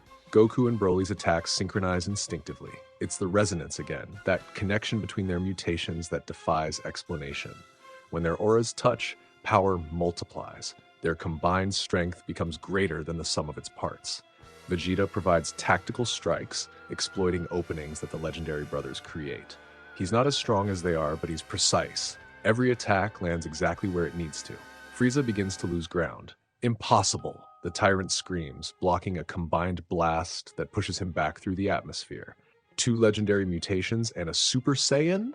This is impossible! He flees. Lord Frieza, the most powerful being in the known universe, actually retreats, blasting toward his flagship, calling for extraction, abandoning his plans of capture and collection. Because he's not stupid, he knows when he's outmatched, and right now, on this dying planet, he's facing something that might actually be able to kill him. Better to regroup, better to return with more resources, more soldiers, more overwhelming force, but he'll be back. Oh yes, he'll be back. Frieza's elite warriors arrive to cover their master's retreat. Captain Ginyu, Jace, Birder, Recoome, Guldo, the most powerful soldiers in the Frieza force, famous across the galaxy for their combat prowess and distinctive posing. The Ginyu force is here, they announce in unison, striking their signature poses. The Z-fighters stare. Are they dancing? Raditz asks, having emerged from cover now that Frieza has fled. Focus, Nappa shouts. They're still dangerous. The battle is brief but intense. The Ginyu force is genuinely powerful. Under normal circumstances, they would be overwhelming opponents. But normal circumstances doesn't include 2 legendary Super Saiyans and a newly awakened regular Super Saiyan. Recoome falls first, taken down by Vegeta with brutal efficiency. Birder and Jace fall together, overwhelmed by Nappa and Raditz working in coordination. Guldo tries to freeze time, but Broly's instincts are faster than thought. He attacks before the technique can fully activate. That leaves Ginyu, and Ginyu has a trick. Body change. Change now. The technique activates. Ginyu's consciousness launches toward Goku, intending to steal the most powerful body on the battlefield. But Goku is aware now, conscious, in control. He senses the incoming attack, not with his eyes, but with his ki sense, his instincts, his hard-won mastery of his own power, and he redirects it. A frog. Sitting on a rock nearby, confused by all the explosions and energy blasts, Ginyu's consciousness slams into the frog. His body collapses, empty. Ribbit, says Captain Ginyu. Did that frog just... Raditz trails off, unable to finish the sentence. Don't ask, Vegeta says flatly. Just don't ask. Vampa is dying. The planet has maybe 5 minutes left before it tears itself apart completely. The battles have accelerated the destruction. Tectonic plates shifting, magma flows erupting, the atmosphere burning away. We need transport, Nappa shouts. The Capsule Corp ship is destroyed. Ginyu's ship. Large, military-grade, designed to carry the entire Ginyu force plus support staff. It's still intact, parked near the landing zone. They run. Broly's legendary form is fading. The berserker energy that sustained him is draining away, leaving exhaustion and confusion in its wake. He can barely walk, let alone fly. Goku supports him, one arm around his brother's massive shoulders, half carrying, half dragging him toward the ship. Brother, Broly manages, voice barely a whisper. Think. I've got you, Goku says. We're leaving together. Together. After 25 years alone, Broly isn't alone anymore. They pile into the ship. Vegeta takes the controls. He's the only one who knows Frieza Force navigation systems. Vampa explodes behind them. The shockwave catches their ship, sends it spinning through the debris field. Systems malfunction. Navigation goes haywire. Where's it taking us? Raditz shouts. Vegeta checks the auto-navigation, which has kicked in to compensate for the damaged controls. Nearest habitable planet, he reads. Somewhere called Yardrat. Broly, slumped against the wall of the ship, looks at Goku with eyes that are finally showing something other than emptiness. Something like hope. Brother, stay? I'm not going anywhere, Goku promises. One by one, the Saiyans lose consciousness. The battle, the transformations, the escape, it's taken everything they had. The ship drifts through space, carrying 5 unconscious warriors toward an unknown world. And for the first time in 25 years, Goku sleeps without suppressing his power. The walls are down. Everything is different now. So yeah, that's the Namek saga, or in this timeline, the Vampa saga. And honestly, writing that twin awakening scene was intense. 2 people who've spent their entire lives alone with this burden, finally meeting, finally understanding that someone else gets it. Goku's not fixed. Broly's not fixed. They're both still broken in different ways. Goku's emotional walls, Broly's trauma and conditioning. But they're not alone anymore, and that changes everything. The key moment for me is when Goku stops fighting and just starts talking. He's not trying to overpower Broly, he's trying to reach him. Showing that strength isn't just about hitting harder, it's about having the courage to be vulnerable. And Broly's response, that fragmented brother, isn't him jumping for joy or screaming with excitement. It's a broken man taking the first tiny step towards something like hope. After 25 years of hell, he doesn't know how to express emotion normally. He barely knows how to speak, but he's trying, and that's what matters. Meanwhile, Vegeta got his Super Saiyan moment. Different from the legendary transformation, gold instead of green, pride instead of trauma, but just as earned. He's been waiting his whole life to defy Frieza, and now he finally has the power to do it. Frieza escaped though. That's important. He's not defeated, just driven back. He'll be processing what happened, planning his response, preparing for the next confrontation. And our heroes are drifting toward Yardrat, a planet of peaceful aliens with some very interesting techniques to teach. Next time in Part 4, 2 years of healing, training, and brotherhood. Goku learns to feel again. Broly learns to speak, to laugh, to be a person instead of a weapon. And they both master the legendary transformation together, pushing each other to heights neither could reach alone.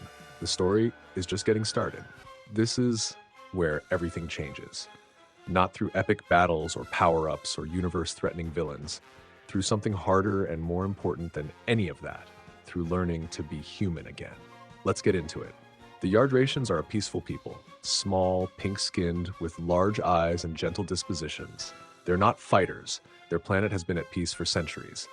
But they have something else, an incredibly advanced understanding of spiritual energy, techniques that manipulate ki in ways most warriors have never imagined. When they find a crashed ship containing 5 unconscious Saiyans, they don't panic. They recognize wounded warriors in need of healing. Elder Pibara, the spiritual leader of the Yardratian people, examines the newcomers carefully.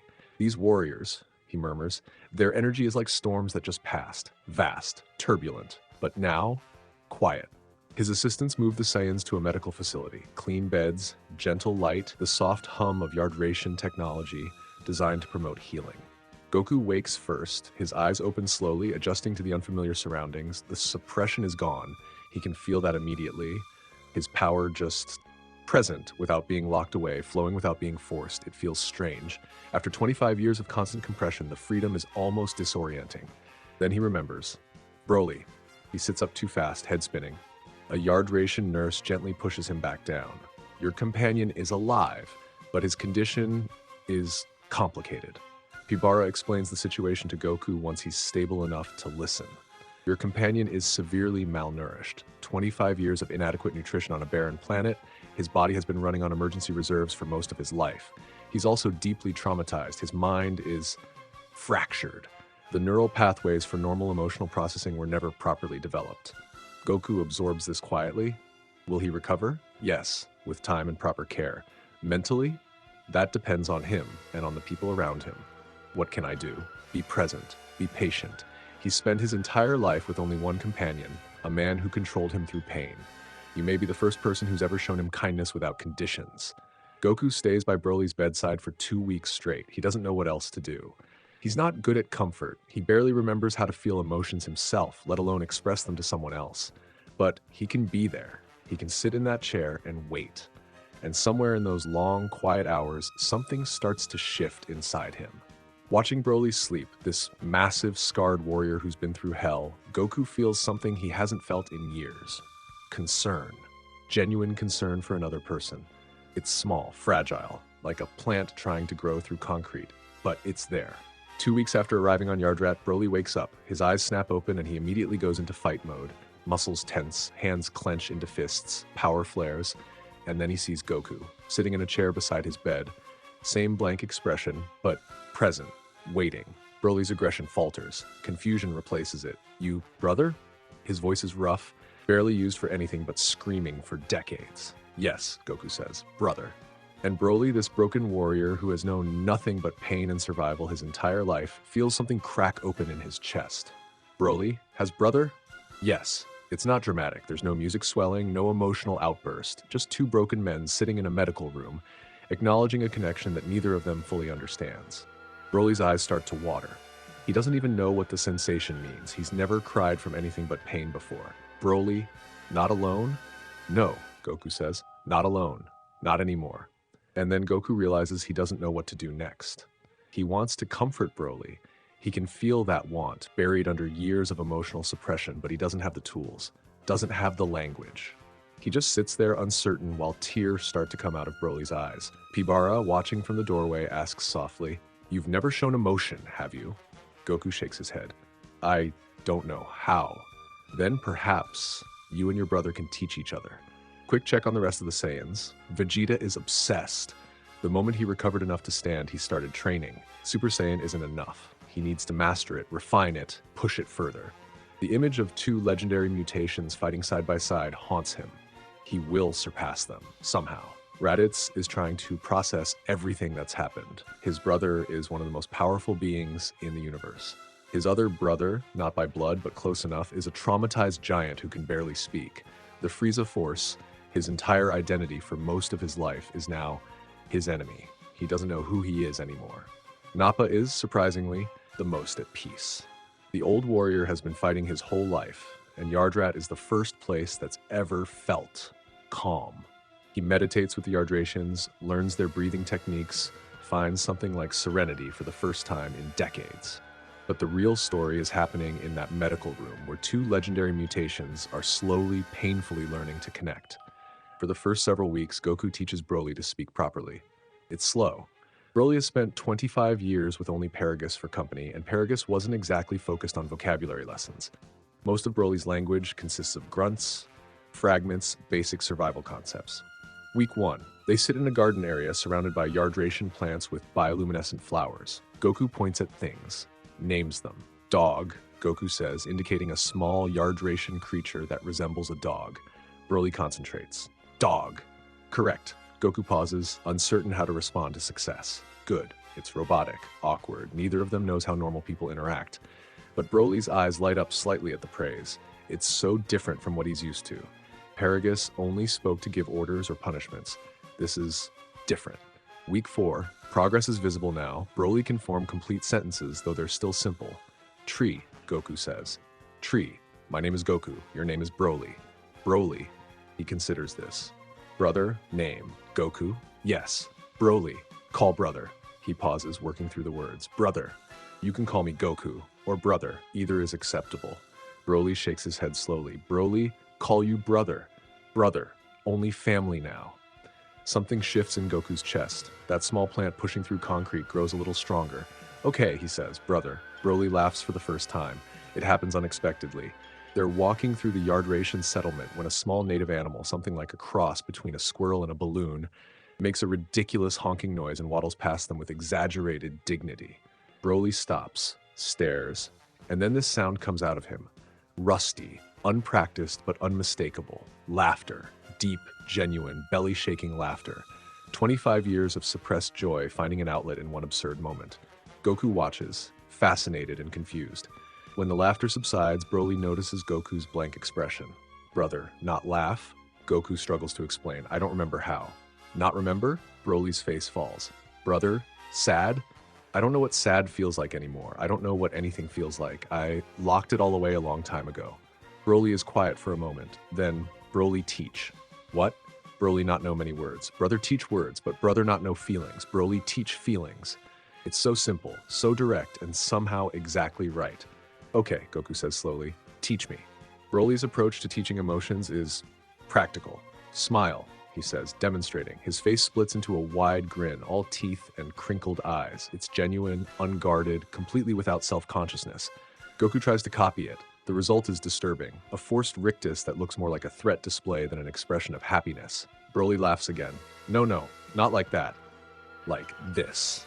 He grins wider. Goku tries again, marginally less terrifying but still wrong. Brother, think of good thing, Broly suggests. Happy thing, then face follow. I don't have happy things, Broly considers this. Broly happy thing is brother, finding brother, not alone anymore. That make Broly happy. Goku thinks about this, about Broly learning to speak, about the moment Broly first called him brother, about not being the only one anymore. Something twitches at the corner of his mouth, not a full smile, but a crack in the armor, a hint of what might be underneath. Broly sees it and beams. Almost! Brother almost smile! And Goku, despite himself, feels that twitch grow slightly stronger. First genuine smile in 15 years. Now 6 months have passed. They're sparring. Not seriously, just light training, testing their recovered bodies. The Yardratians have given them a designated area far from the settlement, where energy blasts and shockwaves won't cause damage. Broly has improved dramatically. His movements are more controlled, more deliberate. He's learning to fight with technique instead of just instinct, but he's still clumsy sometimes. Mid-exchange, Broly overcommits to a kick. His foot catches on a rock. His massive body, all that muscle and power, goes tumbling in the most undignified way possible, and Goku makes a sound, half laugh, half cough, this rusty, surprised noise that escapes before he can stop it. Both of them freeze. Was that? Goku touches his own throat, confused. Was that a laugh? Broly's face lights up. You laughed! P-Bara begins teaching both brothers the Yardrat arts of spirit control. Your powers are two sides of the same coin, he explains. Goku, you spent your life suppressing, holding everything in until it stagnated. Broly, you spent your life erupting, letting everything out until it consumed you. Both approaches are incomplete. He demonstrates a technique, energy flowing through his body like water, neither contained nor released, just moving. True control is balance, not a dam and not a flood, a river. For Goku, the training is about learning to release gently. You've forgotten how to let your power flow. 25 years of compression have made you rigid. You need to learn flexibility. It's hard. Every instinct tells him to hold back, to suppress, to protect. But slowly, with practice, he learns to let energy flow through him without grabbing onto it or forcing it down. For Broly, the training is about learning to direct. Your emotions fuel you. Don't suppress them. That would make you like your brother was. But don't let them control you either. Feel them, acknowledge them, and then channel them where you choose. They train together most days, watching each other's progress, offering what insights they can. When Goku finally manages to release a controlled burst of energy without suppressing the flow, Broly cheers. When Broly channels his anger into a precise beam instead of an explosion, Goku nods approvingly. They're learning the same lesson from opposite directions. Now comes the instant transmission. Both brothers master the Yardrat's signature technique, but in different ways. Goku's method is technical. He locks onto key signatures, identifies the energy pattern of his target, and teleports to that exact location. It's precise, reliable, requires knowing who you're going to. Broly's method is different. Broly not feel key same way, he tries to explain. Broly feel feelings. Strong feelings can find strong feelings, he demonstrates. Closes his eyes, concentrates, and vanishes, reappearing next to a Yardrat child who's playing happily in a garden several miles away. See? Child happy. Strong feeling. Broly find. He can lock onto emotional signatures instead of energy patterns. Joy, fear, anger, love. He senses them and teleports to their source. Brother, Broly says one day, Broly can always find you. How? I suppress my ki. Not ki. Broly puts a hand on his own chest. Broly feel brother here. Always. Brother is happy when with Broly. Happy feeling. Broly always find happy. And Goku realizes something profound. Broly can sense his emotions, the emotions Goku himself can barely access anymore, which means those emotions are real. They exist. They're not completely dead, just buried, and Broly can feel them.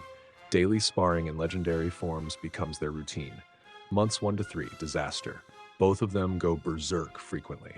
The moment they push too far into the transformation, consciousness starts to slip. Green auras flare, eyes go white, and P-Bara has to intervene with Yardrat techniques to calm them before they destroy the planet. Perhaps less intensity, P-Bara suggests after the 5th near catastrophe, but they keep trying.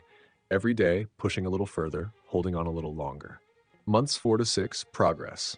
Goku figures it out first. His years of control training, the thing that was killing him through suppression, become an anchor. He learns to maintain awareness during the transformation, using his hard-won discipline to keep from drowning in legendary power. It's not about fighting the power, he explains to Broly. It's about accepting it, letting it flow through you without being swept away.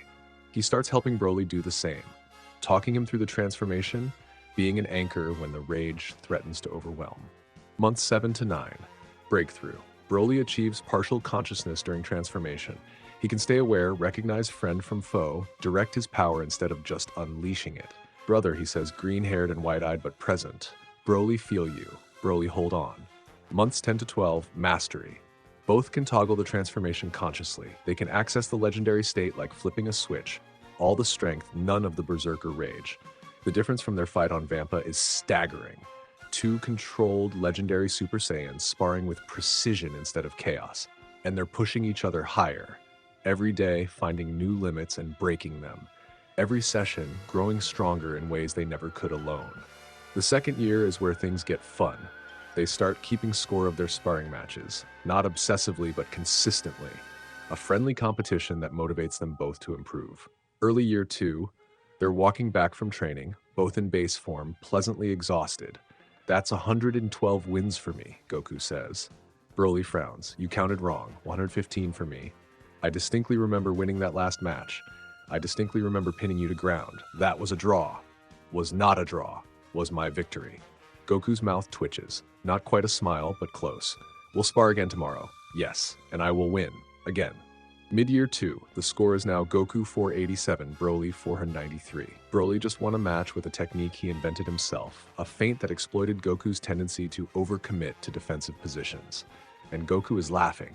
Actually laughing. Not a rusty cough laugh, not a half-suppressed chuckle. Full, free, genuine laughter. You're getting too good, he says, and there's joy in his voice. Joy at losing. Joy at watching his brother improve. Broly grins back. You taught me. You taught yourself that feint. You taught me how to think. Before, I only knew how to hit. Now I think, then hit. They're sitting on a cliff overlooking the Yardrat settlement, watching the sunset paint the sky in colors that don't exist on Earth. You're different now, Broly observes. How so? You smile, you laugh, brother. He searches for the word. You feel now. Before, you were like wall. Now you're as like a person. Goku considers this. You taught me that. Broly, you were so broken when I found you. Barely able to speak, barely able to think beyond survival, and you still knew how to laugh, how to cry, how to feel things. Goku turns to look at his brother. I'd spent 25 years building walls to protect people from my power. You spent 25 years having someone else's walls forced on you, but you never lost the ability to feel. Seeing that, it reminded me that I could too. Broly is quiet for a moment. Then, you saved me. On Vampa, I was lost in the power, in the rage. You brought me back. You saved me too. You just didn't know it. They sit in comfortable silence, watching the last light fade from the sky. Two broken people, making each other whole. Vegeta has achieved Super Saiyan Grade 2 and Grade 3, the bulky, overpowered forms that sacrifice speed for raw strength. He knows they're not the answer, too slow, too impractical, but they're steps on a path he's still walking. I'll surpass you both eventually, Kakarot. And Goku? Showing genuine respect. I believe you will, Vegeta. You never give up. Vegeta actually looks surprised. Then his expression softens just slightly. Humph. Obviously. Raditz achieves Super Saiyan. Golden hair, genuine transformation. He'll never match his brothers, but he's becoming a real warrior in his own right. I spent my whole life thinking I was elite, he admits to Goku one day. Better than the low-class warriors. Better than you. Now I know the truth. I was nothing. Just a cog in Frieza's machine. You're not nothing, Goku says. You're here. You're training. You're trying to be better. Thank you, brother. Nappa achieves Super Saiyan, but struggles to maintain it. He's old by Saiyan standards, and he's hitting his genetic ceiling. But instead of despairing, he accepts it. I'm not a frontline fighter anymore, he tells the others, but I can train. I can teach. I can pass on what I know to the next generation. It's wisdom, hard-won through a lifetime of violence and a few months of peace. Yardrat has communication technology capable of reaching across the galaxy. In year 2, Goku finally calls home. Chi-Chi's face appears on the screen. She looks tired, worn. It's been nearly 2 years since she's seen her husband. Goku? Chi-Chi, I'm sorry it took so long to... She stops listening because she's staring at his face. He's smiling. A real smile, not forced, not mechanical. And as she watches, Broly walks into frame, says something, and Goku laughs. You're laughing? Chi-Chi's voice cracks. You're smiling? Chi-Chi, yes, Broly taught me. He pulls Broly into frame, introduces him, rambles about their training with actual enthusiasm in his voice. Chi-Chi starts crying. I've been married to you for 8 years, she says quietly. You never smiled at me like that. The call goes silent. Goku's smile fades, not into blankness, into something that might be guilt, regret, emotions he's only recently learned to access. Chi-Chi, I just come home, please, and bring that smile with you. The call ends. Goku stares at the blank screen for a long time. You okay? Broly asks. Broly has properly learned to speak by now. I don't know. Goku runs a hand through his hair. I hurt her, Broly, for years. Not on purpose, but I hurt her. I was so afraid of my power that I locked everything away, including the parts that could have loved her properly. You love her now? I think so. I'm starting to remember what love feels like. He looks at Broly. You taught me that too. Then go home. Tell her. Show her. We need to go home. Both of us. Broly hesitates. I have home? Earth is your home now. My home. Our home. Goku puts a hand on his brother's shoulder. You'll meet my family, my wife, my son. They'll be your family too.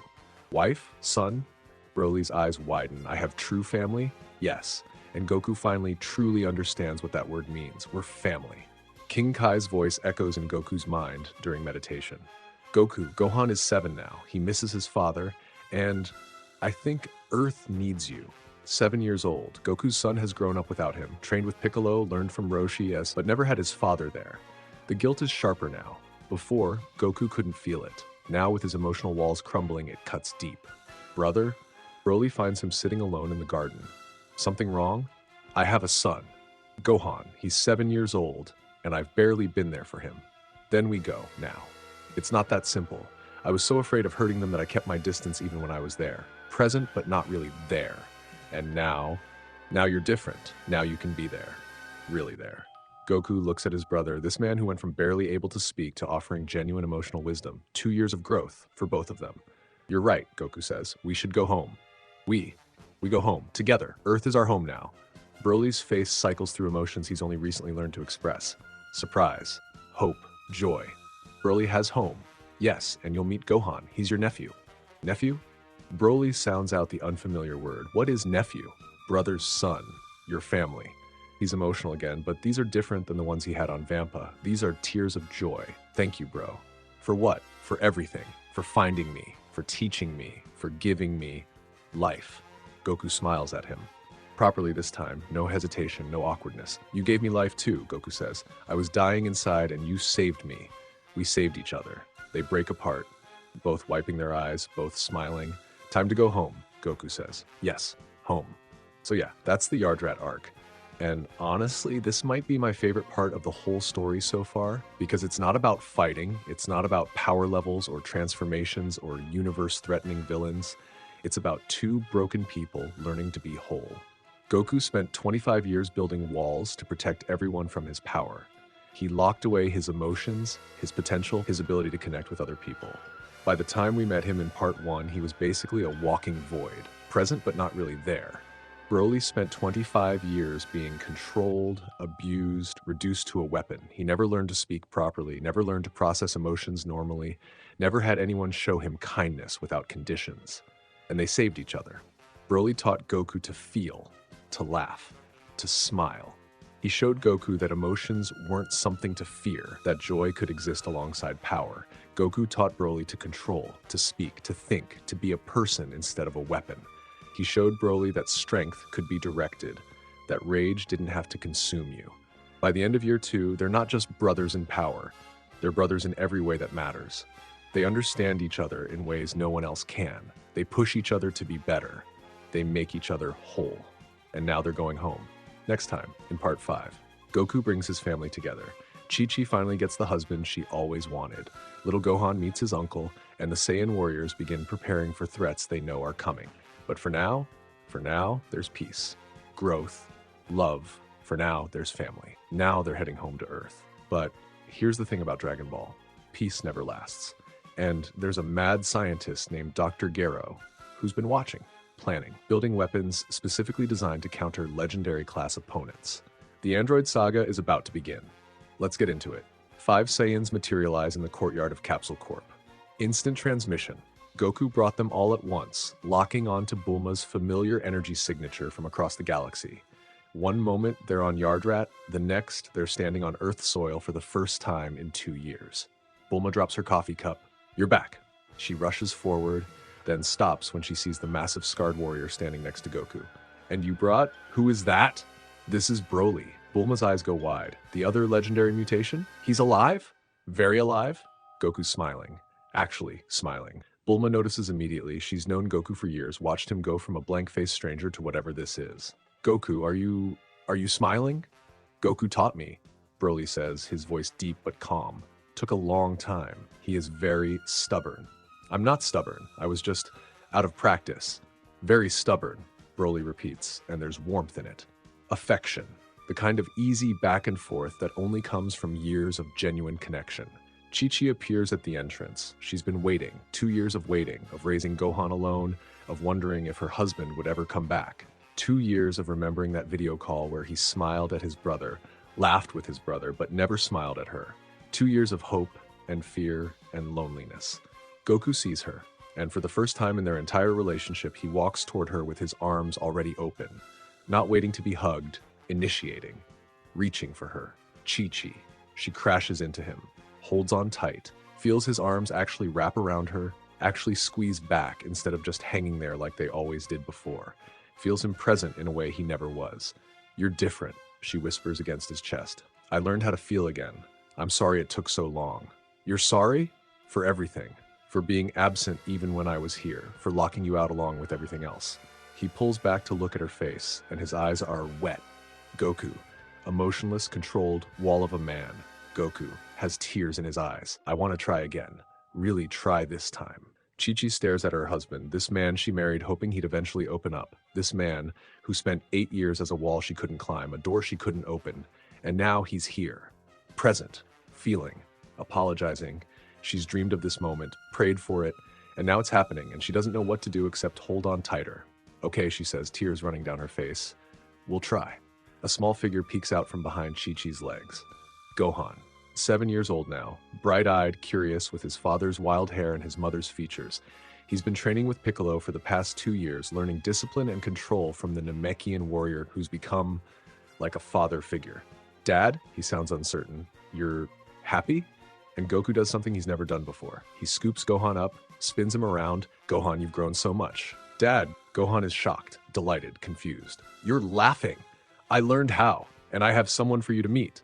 Goku sets his son down and gestures to the massive warrior standing behind him. "Everyone, this is Broly. He's my brother." Broly steps forward. Even trying to appear non-threatening, he's imposing. Taller than Nappa, broader than any Saiyan Gohan's ever seen.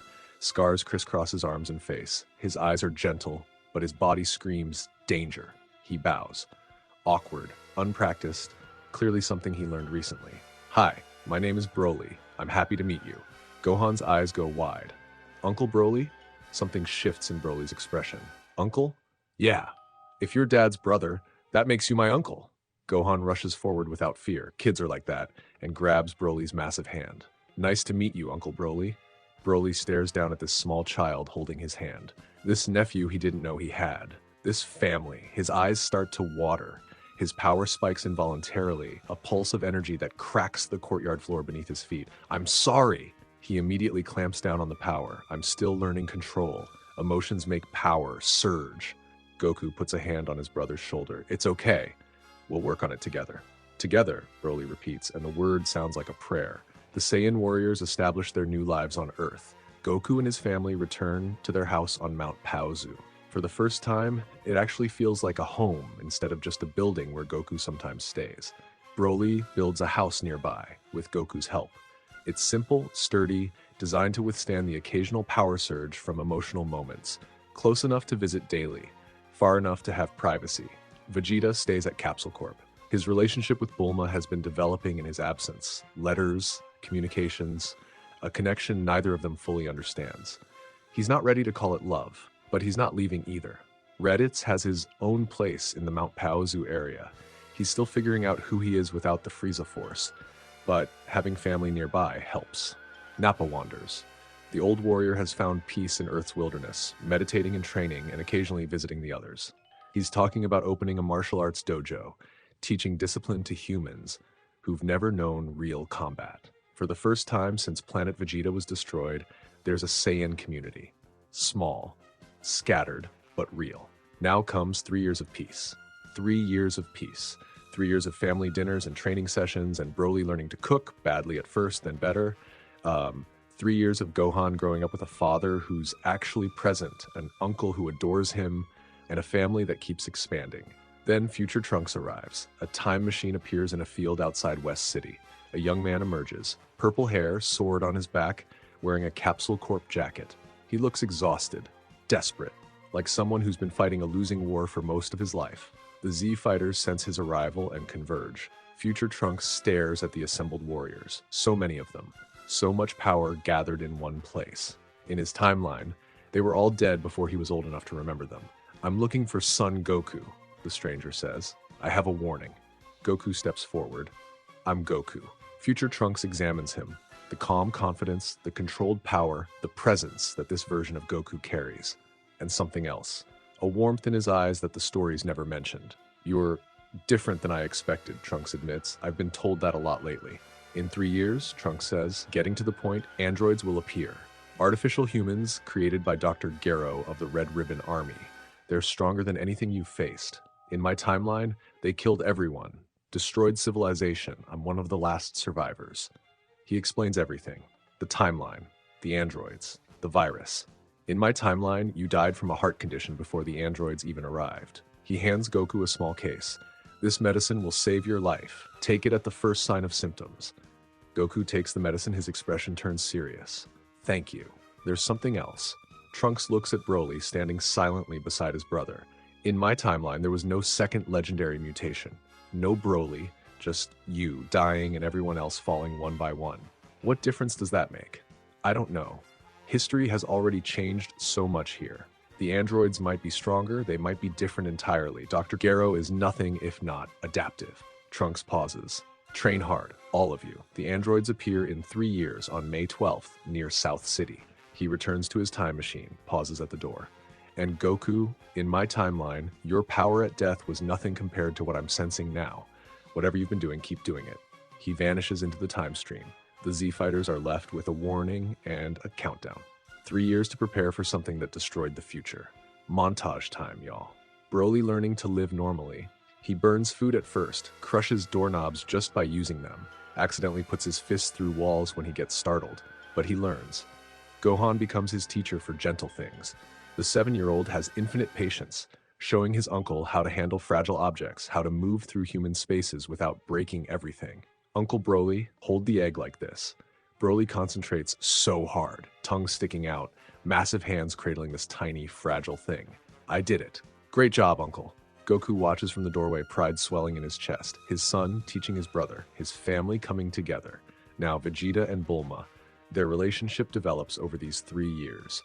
Arguments that turn into conversations. Conversations that turn into understanding. Understanding that turns into something neither of them expected. Trunks is born. Broly is fascinated by baby Trunks, this tiny creature so fragile, so new, so small. He murmurs, peering into the crib, I better be very careful. And he is. After years of practice with eggs and fragile objects, he can hold an infant perfectly. Vegeta watches this massive warrior gently rock his son to sleep and feels something he refuses to call trust. But it's trust. About Nappa, he opens that dojo, teaches discipline to human students who've never known real combat. I was a destroyer once, he tells them. Killed without thinking, but strength means nothing without purpose, without control. The kids love him, this huge, scary-looking guy who's actually incredibly patient and kind. About Gohan's training. Piccolo remains his primary mentor, the father figure who's been there when Goku couldn't be. But now Gohan has additional teachers. Raditz and Nappa teach him Saiyan heritage, the history of their people, the culture that was lost, the warrior traditions that survive in memory. Goku and Broly teach him power control, how to handle strength that could destroy everything around you, how to feel without losing yourself. Dad, Gohan asks one day, why are you and Uncle Broly's hair green when you transform? Raditz answers, that's the legendary Super Saiyan, the form from our ancient legends, only appears once every 1,000 years, and you have 2 in your family. Will I be able to do that? Goku kneels to meet his son's eyes. Maybe. But first, you learn control. Power without control is dangerous. I know that better than anyone. About Raditz. Raditz lives near Malpauzu now, close to Goku, Broly, Gohan, family, but he still feels lost. The Frieza Force gave him purpose for decades. Now he trains, visits his brothers, watches his nephew grow, and wonders who he is without orders to follow. He flies into town sometimes. Supplies. Distraction. That's where he meets Launch. Blue-haired, gentle, working at a small cafe. She doesn't flinch when he walks in, this tall, wild-haired stranger with battle scars. You look like you're carrying something heavy, she says. He is. They talk.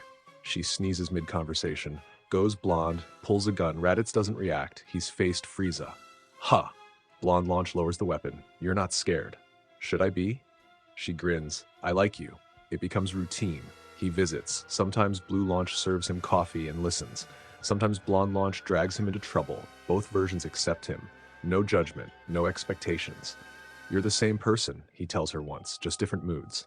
She stares at him. No one's ever said that. By year 3, she's the first friend he's made that isn't family. It's enough. The Z-Fighters train harder than ever. Goku takes the heart medicine preventatively, small doses to build immunity rather than waiting for symptoms. Different from canon, but he's not taking chances. Everyone grows stronger. Vegeta pushes toward new Super Saiyan grades. Gohan develops rapidly under multiple teachers. Even Raditz and Nappa make significant progress. But the most growth comes from Goku and Broly's continued partnership. They spar daily, pushing each other to new heights, refining their legendary transformations until they're as natural as breathing. And then May 12th arrives. South City, Highway 49. Two figures appear, a fat, pale android with a clown-like appearance, Android 19, and an elderly man, Android 20, Dr. Gero himself. They begin attacking civilians, drawing out the Z fighters. It works. The full Saiyan squad arrives within minutes. Goku, Broly, Vegeta, Raditz, Nappa, plus Piccolo, Gohan, and the others. Android 19's eyes scan the assembled warriors. Targets confirmed, Son Goku and Broly. Priority, absorb their energy. Absorb? Vegeta scoffs. You think you can absorb their power? Android 20's lips curl into a smile. We were designed specifically for this purpose. Flashback to Dr. Gero's lab. Dr. Gero hunches over monitors, reviewing footage that no one on Earth should have. Deep space monitoring drones, captured imagery from the Battle of Vampa. Two legendary Super Saiyans fighting, their powers rising with every exchange. Energy signatures that break every measurement scale he has. Incredible, Gero mutters. Their power rises during combat. They adapt, evolve, generate infinite energy from nothing. He begins analyzing the energy patterns, collecting data from the battle debris field. If I can replicate this infinite rising key through artificial means, months of work follow, failures, breakthroughs, more failures, and finally success. Perpetual energy reactors, Gero names them. Technology reverse engineered from legendary Saiyan biology. Androids that never tire, never deplete can match legendary tier opponents through sheer endurance. Flashback ends. Vegeta steps forward before anyone else can react. Allow me. He transforms. Golden hair, golden aura. Super Saiyan, achieved and mastered over years of training. Android 19 attacks, tries to absorb Vegeta's energy through the palm devices built into its hands. Vegeta doesn't let it. He's too fast, too skilled, too angry at the idea that some machine thinks it can threaten his people. The fight is brutal and short. Vegeta tears Android 19 apart with systematic precision, culminating in a Big Bang attack that reduces the fat android to scrap. One down, Vegeta says, barely winded. Care to surrender? Android 20 turns and flees. He's heading for his laboratory. Trunks, who arrived at the battle site, shouts. If he reaches it, he'll activate more androids. They give chase. Mid-pursuit, Goku collapses. The heart virus, somehow it hits despite the preventative treatment. Maybe this timeline's version is different. Maybe the medicine needed more time to build full immunity. Either way, Goku falls from the sky, clutching his chest, power fluctuating wildly. Brother! Broly's power spikes dangerously. The legendary mutation responds to emotional distress, threatening to push him into berserker mode. Goku manages to gasp, I'm fine. Just need the medicine. Chi-Chi appears. She followed the battle from a distance, because of course she did, and immediately takes charge. I'm taking him home. The rest of you handle the androids. Broly watches his brother being carried away, trembling with the effort of not losing control. Vegeta puts a hand on his shoulder, surprising everyone, including himself. Control yourself. We need you conscious for this fight. Broly takes a deep breath, forces the power down. I'm okay, thanks, Vegeta. They find Dr. Gero's hidden laboratory in the mountains north of North City, but they're too late. Android 17 and Android 18 are already awake, already active. These aren't like Android 19. They look human. A young man with black hair and a young woman with blonde, casual clothes instead of combat armor, bored expressions instead of mechanical focus, and their power is immense. So you're the fighters who destroyed 19. Android 17 says, examining his fingernails. Impressive. Old man Gero really underestimated you. We, on the other hand, Android 18 adds, were built for bigger threats.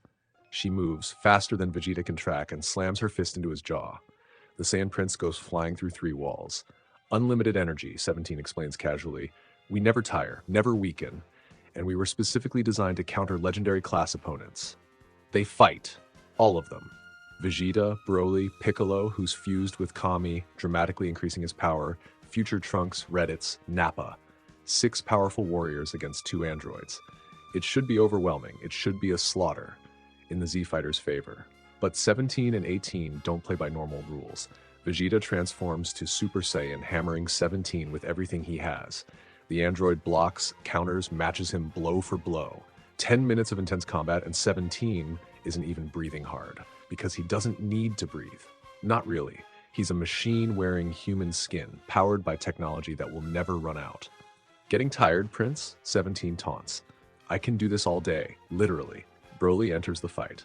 Controlled legendary form, power that dwarfs everyone else on the battlefield. 18 intercepts him. She's not as strong as Broly, not even close. But she doesn't need to be stronger, she needs to be durable. And she is. Every hit Broly lands, she takes. Every blast he fires, she weathers. And she keeps coming. Dr. Gero designed us to outlast legendary class opponents, 18 explains, dodging a massive energy wave. We studied the Vampa footage. We know your power rises during combat, but it also drains over time. You can't maintain that form forever. She's right. Even controlled legendary has limits. Broly can maintain it longer than anyone else, but eventually he'll tire. The androids won't. It's a war of attrition, and slowly, inevitably, the Z-fighters are losing. During the chaos of the android fight, Gohan slips away. He's not running, he's investigating. Something about this laboratory feels wrong, deeper than just the androids. He can sense something, a residual energy that makes his skin crawl. He finds it in a sub-basement, a pod. Large, clearly designed for long-term incubation. The fluid inside has dried up, the seals are broken, empty. There's a computer terminal nearby. Gohan accesses the logs, reading quickly. Subject cell, bio-android created from harvested genetic material. DNA samples incorporated, Son Goku, Broly, Frieza, Piccolo, Vegeta, King Cold. Gohan's blood runs cold. Original incubation estimate, 24 years. Revision. Legendary Saiyan DNA exhibits unprecedented growth and adaptation rates. Incubation reduced to 9 years. Subject viable. The log continues. Final note. Subject cell emerged 3 days ago. Power level at emergence exceeded all projections. Current whereabouts unknown. Recommend extreme caution. Subject has inherited legendary adaptation trait. Power will increase continuously. Gohan reads it twice to make sure he understands. Then he runs. The others need to know about this. A creature with both legendary Saiyan's DNA already loose, already growing stronger. This is so much worse than just androids. Here's the thing about Cell, y'all. In the original timeline, Cell takes 24 years to mature. He doesn't emerge until the future, and Future Trunks has to travel back in time multiple times to deal with everything. But in this timeline, legendary Saiyan DNA is different. The legendary mutation is highly regenerative and adaptive. It grows, constantly, without limit. Dr. Gero collected legendary DNA from the Vampa battle debris, used it in Cell's creation, and that DNA did what it always does. It accelerated growth, pushed development faster. 24 years compressed to 9. Cell emerged 3 days ago. He's already out there, already hunting, and he has the DNA of 2 legendary Super Saiyans. A city nearby goes dark. Not destroyed, just empty. Thousands of people vanished. Only clothing left behind, like everyone simultaneously evaporated out of their outfits. Cell is feeding. The Z-fighters split up. Half stay to monitor 17 and 18, who have lost interest in fighting and are just wandering, looking for fun. Half go to investigate the disappearances. Broly and Piccolo find Cell first. He's horrifying, tall, insectoid, green and black exoskeleton with patterns that seem almost organic. His aura has green highlights, the legendary mutation expressing itself through stolen DNA, and he's absorbing people, his tail extending, wrapping around victims, draining them completely. Ah, Cell says, noticing the new arrivals. More fighters, how delightful. He drops his current victim, an empty husk, and turns to face them. I was made from the greatest warriors in the universe, Cell explains, voice cultured and cold. But especially, the legendary twins. I have your DNA, Broly. I know how you fight, how you adapt, how you grow. Broly transforms, controlled legendary, green hair, green eyes, stable power. You have my power, he says, but you don't have my heart. They clash. Cell is fast, skilled. Every attack Broly throws, Cell reads and counters. Every technique, Cell learns within seconds. And he's adapting, mid-fight, getting stronger, faster, more efficient with every exchange. This is the legendary gift, Cell purrs, dodging a massive energy blast, infinite potential, endless growth, and I have it from both of you. He also has Piccolo's regeneration. Broly lands a devastating blow that should end the fight. Cell just regrows the damage. Frieza's ruthlessness. Cell fights without hesitation, without mercy, targeting weak points with sadistic precision. Vegeta's tactical mind. He's not just fighting, he's analyzing, learning, preparing. And underneath it all, Goku's ki control, perfect efficiency, no wasted movement. He's everything they are, combined into one nightmare creature. I look forward to absorbing the originals, Cell says, retreating before Broly can escalate further. Once I've consumed enough to reach my perfect form, even you won't be able to stop me. He vanishes, faster than they can track. Broly powers down, breathing hard. Brother needs to know, he says. Cell is a problem. 2 days after Cell's first appearance, Piccolo makes a decision. He's been the strategist, the thinker, the one who sees patterns where others see chaos. And he's seen the pattern here. Cell is hunting, absorbing humans to grow stronger. If they don't stop him soon, he'll become too powerful to defeat. Someone needs to track him down. And Piccolo, fused with Kami, stronger than he's ever been, is the best choice. I'll go alone, he tells. I can sense him, track him, maybe delay him long enough for Goku and Broly to finish their training. That's suicide, Vegeta says bluntly. He has your DNA, he knows how you fight. He has everyone's DNA, but he doesn't have my determination. Piccolo's eyes find Gohan. Take care of the kid. Before anyone can argue further, he's gone. The fight happens in a deserted city. Piccolo versus Cell, surrounded by the empty clothes of thousands of absorbed victims. It's brutal. Piccolo gives everything he has, every technique he's developed over a lifetime of training, every strategy, every ounce of power he's accumulated since fusing with Kami. Cell matches him, blow for blow, technique for technique, and every time Piccolo lands a hit, Cell adapts, learns, grows. You're impressive, Cell admits, dodging a special beam cannon that would have killed almost anything else. But you're fighting an echo of yourself. I have your intelligence, your regeneration, your tactical mind. You have copies, Piccolo snarls, not the originals. We'll see about that. Cell's tail extends, wraps around Piccolo before he can react. The absorption is horrific. Piccolo's body drawn into Cell's biomass. His consciousness subsumed, his power added to the monster's total. The last thing he sees is the sky above the ruined city. The last thing he thinks is, Gohan, I hope I bought you enough time. When it's over, Cell stands transformed, pre-semi-perfect Cell. His body has shifted, more humanoid now. The insectoid features smoothing out, green crystalline patterns forming across his exoskeleton like armor. And his power has doubled. Piccolo's regeneration, Cell muses, testing his new abilities. His intelligence, his connection to the Dragon Balls. He smiles. Now, where are those lovely androids? The news of Piccolo's death hits Gohan hardest. The Namekian was more than a mentor, he was a father figure. The one who was there when Goku wasn't. The one who believed in Gohan's potential when everyone else saw just a scared kid. And now he's gone. Absorbed by a monster wearing his face. We'll wish him back, Goku promises. After we stop Cell, we'll use the Dragon Balls. Can we? If Cell absorbed him, his soul is still intact. Absorbed isn't the same as destroyed. When Cell dies, Piccolo's essence will be released. If they can beat Cell, Goku looks at Broly. We need the hyperbolic time chamber. Now. They enter together. Inside the chamber, time moves differently. 1 year passes for every day in the outside world. The environment is brutal, crushing gravity, extreme temperatures, an endless white void that threatens to drive weaker minds insane. For Goku and Broly, it's perfect. Month 1 to 3. They spar in base forms, refining technique, every movement analyzed and improved, every weakness identified and corrected. Month 4 to 6, legendary transformations. They push deeper into the power than ever before, learning to maintain it for hours instead of minutes, learning to live in the legendary state. Month 7 to 9, teaching and learning. Goku shows Broly the Kamehameha, the mechanics of gathering energy, shaping it, releasing it in a focused beam. Broly's version is different, wilder, more instinctive, but no less powerful. Broly teaches Goku to embrace emotion during combat, to use feeling as fuel instead of suppressing it. You still hold back, Broly observes during one session. You're still afraid of power. I know. I'm working on it. You need to work harder. Cell is not afraid. Cell embraces everything. Month 10 to 12, integration. Taking everything they've learned and making it automatic. Controlled legendary becoming as natural as breathing. They emerge after 1 day in the outside world. 1 year of training compressed into 24 hours. Stronger than they've ever been. Ready for anything. Or so they hope. Cell has been busy while they trained. He tracked down Android 17 and 18, absorbed them, and became perfect Cell. He's built an arena, a fighting ring in the middle of a wasteland, and he's made an announcement to the entire world. 10 days from now, I will host the Cell Games. Earth's warriors will fight me one by one. If they all fail, I will destroy this planet. His face appears on every screen, that cultured, confident voice reaching every ear.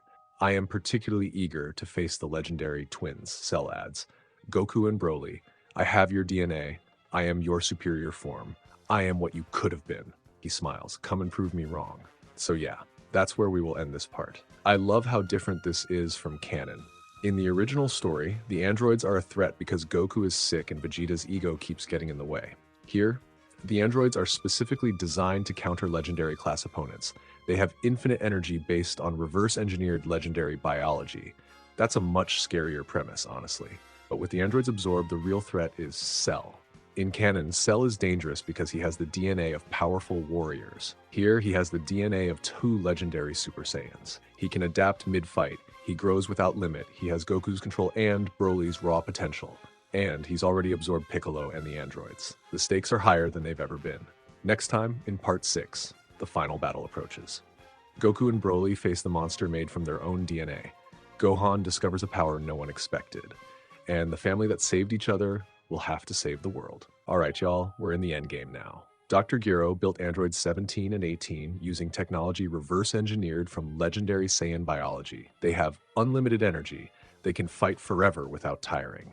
Meanwhile, Cell, a bio-android created from the DNA of the universe's greatest warriors, including both legendary twins, emerged 15 years early because legendary DNA accelerates everything. Cell absorbed Piccolo, became pre-semi-perfect. Then he hunted down Android 17 and Android 18, absorbing them both to achieve his perfect form. And now he's announced the Cell Games, a tournament where Earth's warriors fight him one by one. Winner saves the world. Loser, well. Goku and Broly just emerged from the hyperbolic time chamber after a year of intense training. They're stronger than ever, perfectly synchronized, ready for anything. But here's what nobody expects. The key to victory isn't going to be the legendary twins. It's going to be an 11-year-old boy with hybrid genetics and a power no one's ever seen before. Let's get into it. The arena Cell built sits in the middle of a wasteland, far from any civilization. A raised stone platform, regulation fighting ring size, surrounded by nothing but barren earth and distant mountains. Cell stands in the center, arms crossed, waiting with the patience of someone who knows they have all the time in the world. The Z-Fighters arrive together. Goku, Broly, Vegeta, Gohan, Future Trunks, Raditz, Nappa, Krillin, Yamcha, Tien, and, unfortunately, Mr. Satan. The World Martial Arts Champion has somehow convinced himself that he's the one who needs to fight Cell, that these light show tricksters with their special effects are just sideshows to the real battle. Don't worry, folks. Mr. Satan announces to the camera crews filming the event. The champ is here. I'll take care of this Cell character in no time. Cell watches this display with something between amusement and contempt. Is this a joke? Mr. Satan charges, throws his best punch, a strike that would shatter concrete. Cell doesn't move, doesn't block, just lets it land. The punch connects with Cell's chest and does absolutely nothing. Interesting technique, Cell says dryly. Then he flicks his finger. The force sends Mr. Satan flying out of the ring, tumbling across the wasteland until he crashes into a distant rock formation. He's not dead, Cell held back, but he's definitely not getting up anytime soon. Now then, Cell's eyes sweep across the assembled warriors. Who among you will be first to actually challenge me? Goku steps forward. That would be me. Now, Goku versus Cell. 2 warriors face each other across the arena. Goku transforms. Controlled legendary Super Saiyan, green hair, stable power radiating outward like heat from a sun. The form he's mastered over years of training, refined to perfection in the hyperbolic time chamber. Cell's smile widens. Yes, the original. I've been looking forward to this. His own aura flares, green-tinged, echoing the legendary DNA woven into his cells. Show me what you can do. They clash. The first exchange is incredible. Speed beyond anything the spectators can track, just blurs of motion and the thunderclap of impacts. The arena cracks beneath their feet. The air itself seems to scream from the displaced energy. Goku lands a devastating combination. Left hook cracks Cell's jaw, right cross that snaps his head back. A spinning kick that catches Cell across the temple with enough force to shatter mountains. The bio-android staggers for about 2 seconds. Then he recovers, and his counterattack is faster, more precise, like he learned from those hits, adapted, evolved. His fist catches Goku in the ribs. The Saiyan feels something crack. A knee drives into his stomach. An elbow slams down on his back. Goku hits the arena floor. Bounces, catches himself midair and fires a ki blast that Cell swats aside like an annoying insect. Interesting, Cell murmurs, dodging Goku's follow-up assault. Your technique is excellent. The Yardrat training, I assume? I can see the influence in your energy efficiency. The spirit control is quite refined. He's not just fighting, he's analyzing. Every exchange is a data point. Every technique a lesson to be learned and countered. You've been watching me fight for years, haven't you? Goku realizes. Through Dr. Gero's drones. Every fight since the Red Ribbon Army, every transformation, every training session that wasn't completely isolated. Cell smiles. I know you better than you know yourself, Goku. Goku fires a Kamehameha full power, enough energy to vaporize a mountain. Cell tanks it, regenerates the damage thanks to Piccolo's DNA, and copies the technique. An identical beam fires back at Goku. He barely dodges. You can. I have your DNA, Cell reminds him. I have your techniques, your instincts, your potential. Everything you can do, I can learn within seconds. He demonstrates. Instant transmission, appearing behind Goku before the Saiyan can react. A technique that took Goku months to master, replicated in moments. You see the problem, Cell says, landing a brutal kick that sends Goku skidding across the arena. I'm not just strong, I'm you. I'm everything you are, everything Broly is, everything Frieza and Piccolo and Vegeta are, combined into one perfect being. Goku wipes blood from his lip, smiling. You're strong, he admits. Really strong. You almost sound happy about that. I am. It's been a while since I've fought someone who could actually push me. They resume their battle with even greater intensity. 10 minutes of fighting, 15, 20. The arena is destroyed. They're battling across the wasteland now, leaving craters and shattered rock formations in their wake. And Goku is losing. Not obviously, not dramatically, but slowly, inexorably, the tide is turning against him. Every technique he uses, Cell learns. Every strategy he attempts, Cell counters. The bio-android is adapting faster than Goku can innovate, using legendary DNA to evolve mid-fight just like Goku and Broly can. But there's a crucial difference. Cell adapts to everything. Every opponent he's ever absorbed, every DNA sample woven into his being, he can draw on all of it simultaneously. Goku is one legendary Saiyan. Cell is the combined potential of a dozen warriors. You're flagging, Cell observes, dodging another Kamehameha. Your power is immense, but you can't maintain this intensity forever. I, on the other hand, never tire. He's right. Even controlled legendary has limits. Goku can feel the strain building, the energy drain that comes from extended combat at maximum power. Cell lands a devastating blow. Then another, and another. Goku staggers, falls to one knee. Is this really all you have? Cell sounds almost disappointed. I expected more from the original legendary. Goku looks up at him, still smiling. You're right, this isn't enough. He stands, power down. I forfeit.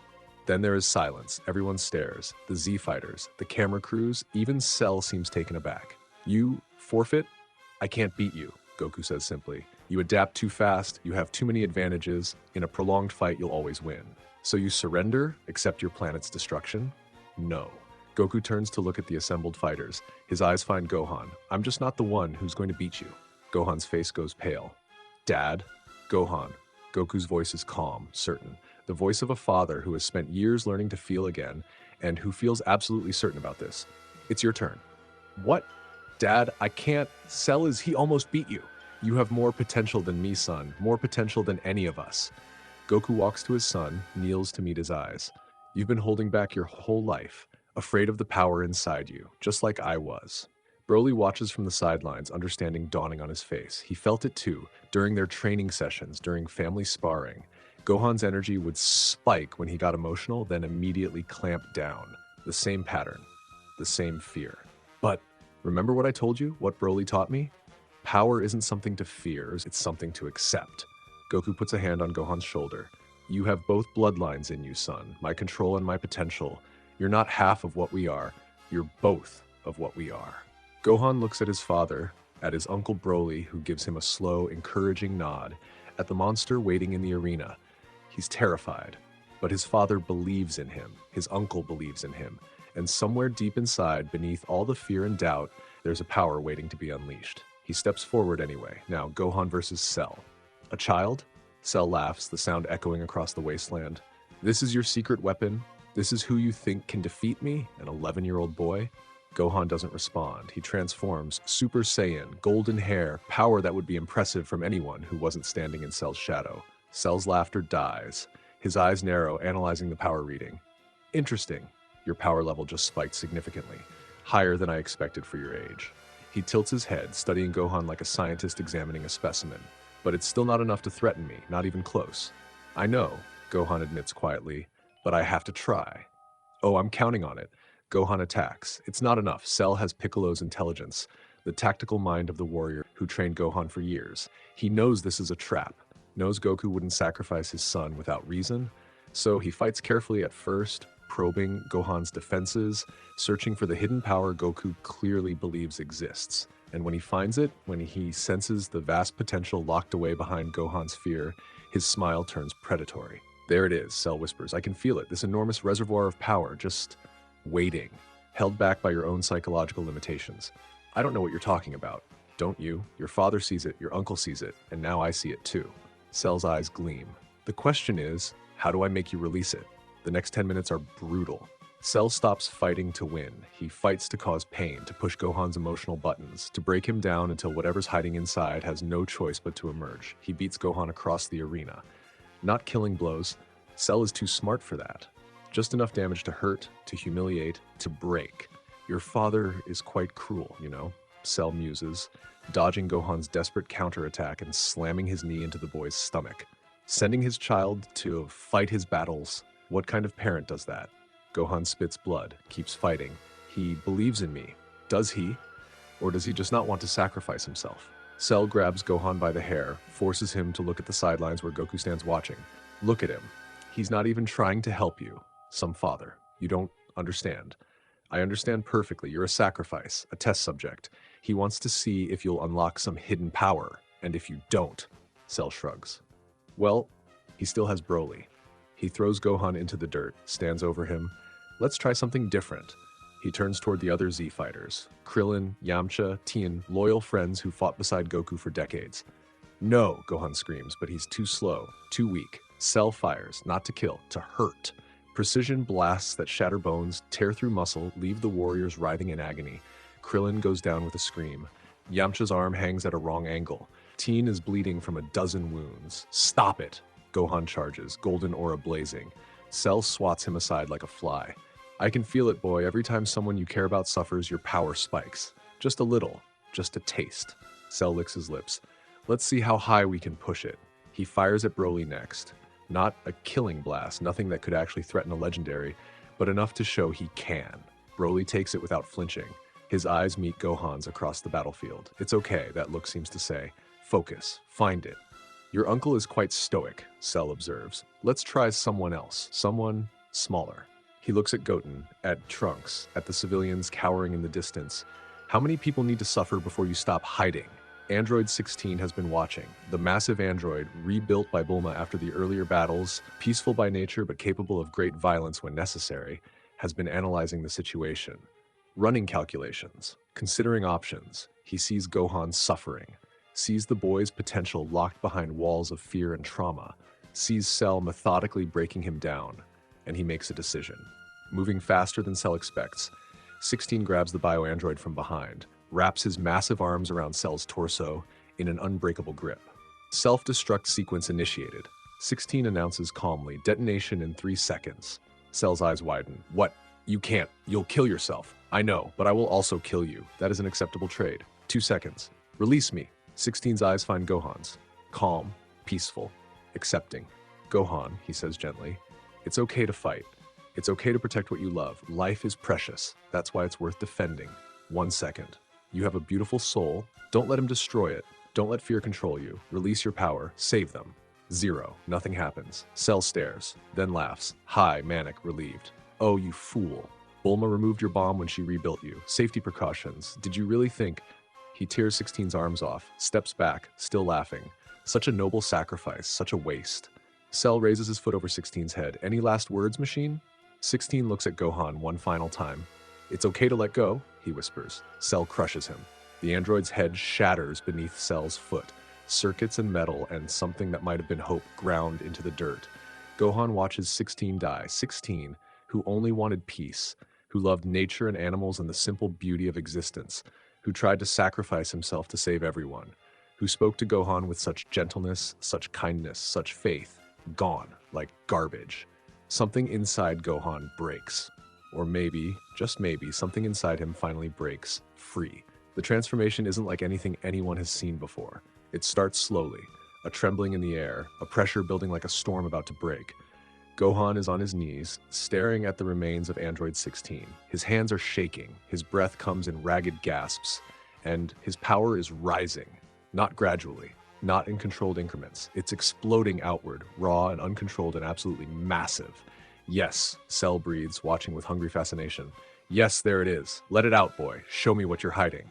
Gohan's golden aura begins to shift, flickering, changing. White lightning crackles through it, then green, then white again. His hair rises, changes color. Not the gold of Super Saiyan, not the green of Legendary. White, pure, blazing white, like concentrated starlight, like the heart of a sun compressed into human form. His eyes snap open, silver, luminous, calm despite the overwhelming power raging around him. The aura erupts, silver-white energy crackling with green lightning. The legendary mutation expressing itself through half-human biology filtered through Gohan's unique genetic makeup, amplified by emotion in ways pure Saiyans can't achieve. Primal legendary, a form that shouldn't exist, a fusion of contradictions. Goku's iron control and decades of discipline, Broly's limitless potential and raw power, human adaptability and emotional depth. The legendary mutation's infinite growth, unlocked by love instead of rage. The power output is staggering. Goku staggers backward from the pressure alone. Broly's eyes go wide, and then he smiles. Not just approval, recognition. He found it, Broly thinks. The thing we've been searching for. The balance. Cell staggers backward, genuinely afraid for the first time since his creation. The aura isn't just visible, it's physical. Wind whipping outward in hurricane force, the ground cracking beneath Gohan's feet in expanding circles, the sky darkening as energy saturates the atmosphere. What is this? Cell's voice cracks. This power, it's not legendary. It's not Super Saiyan. What are you? Gohan stands, slowly, calmly. The terror is gone from his face, replaced by something else. Something peaceful and terrible all at once. You wanted to see my hidden power, Gohan says. His voice echoes with harmonics that make the air vibrate. Here it is. He doesn't answer with more words. He answers with his fist. One punch. A single perfect strike that connects with Cell's midsection before the bioandroid can even raise his guard. Cell goes flying, through mountains.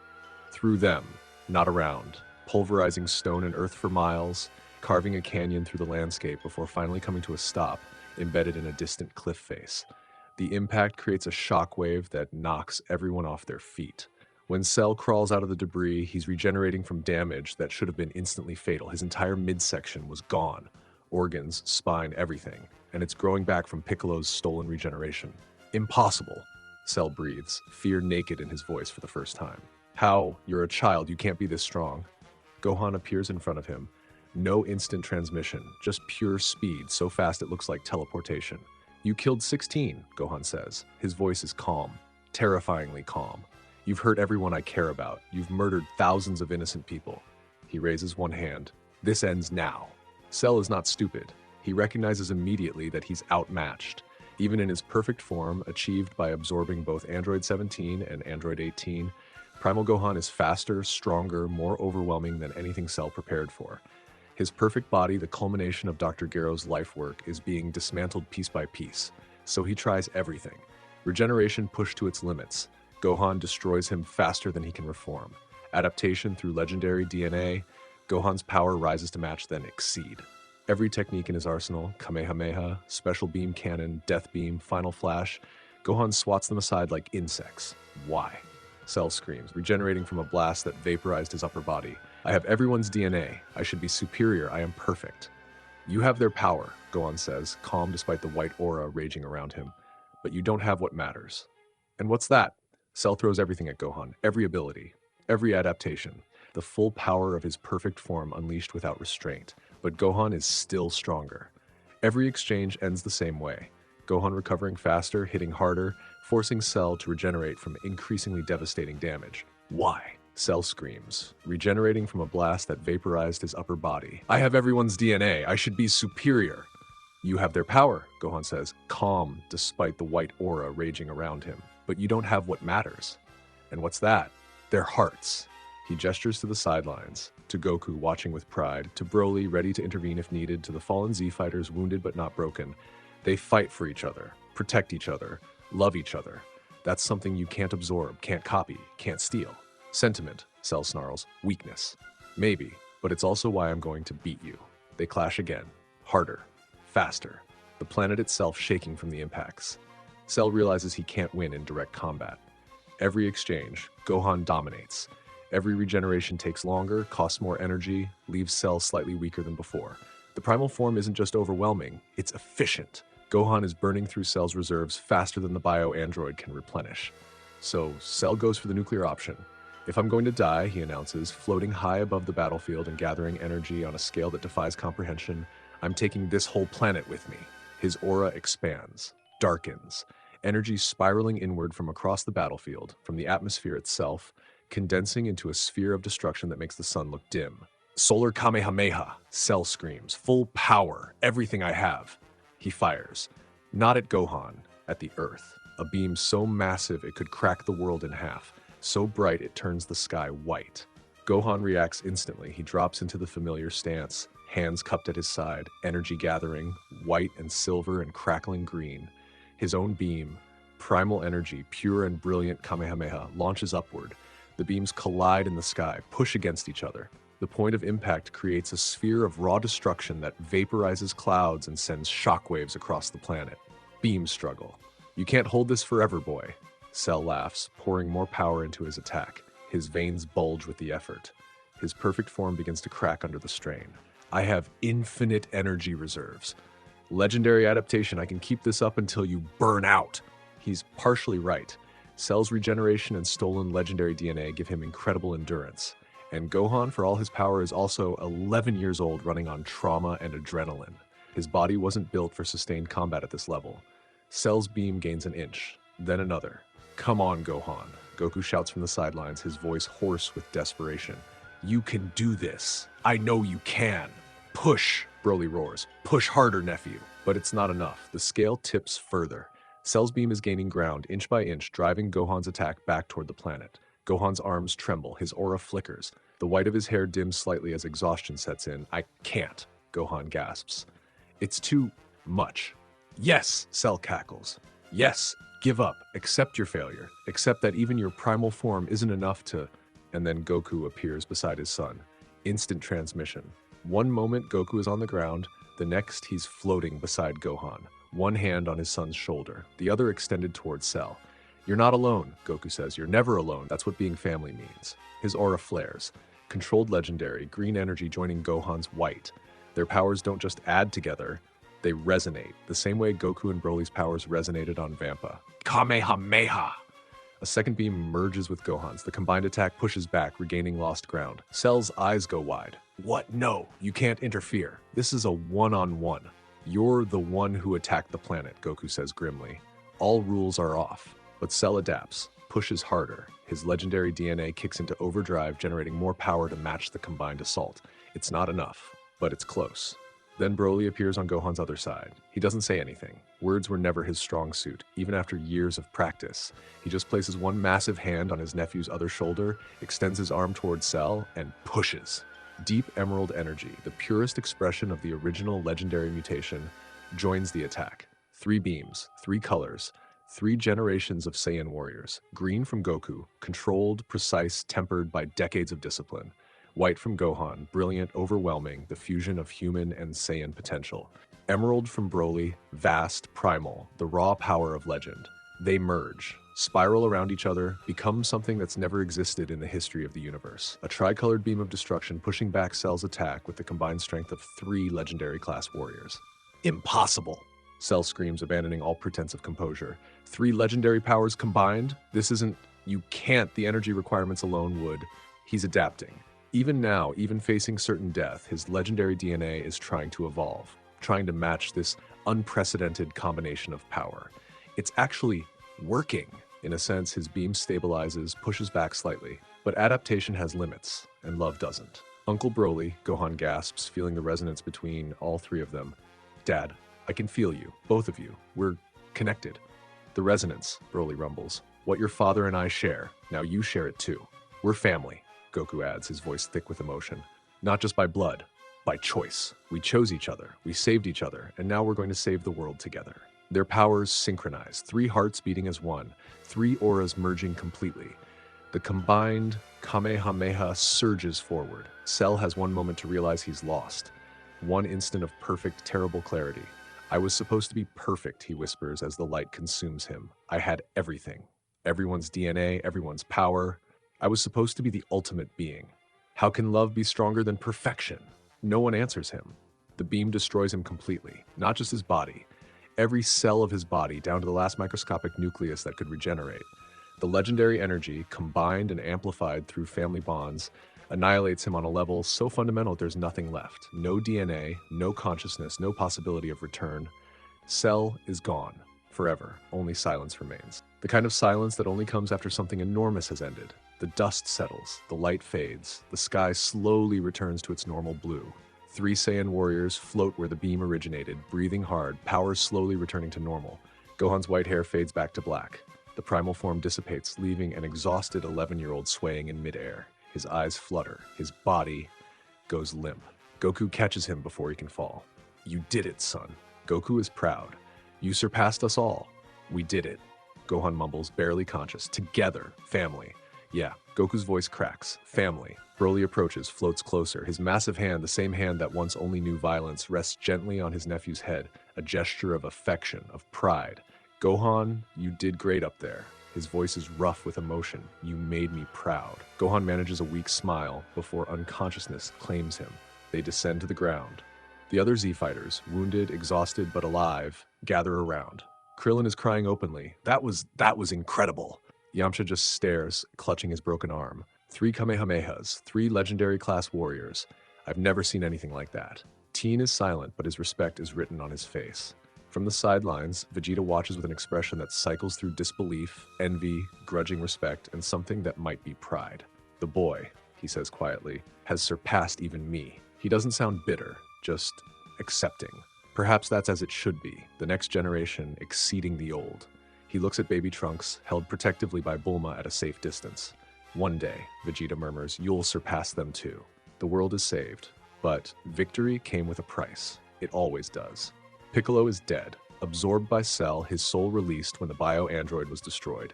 He can be revived by the Dragon Balls, but not for a full year.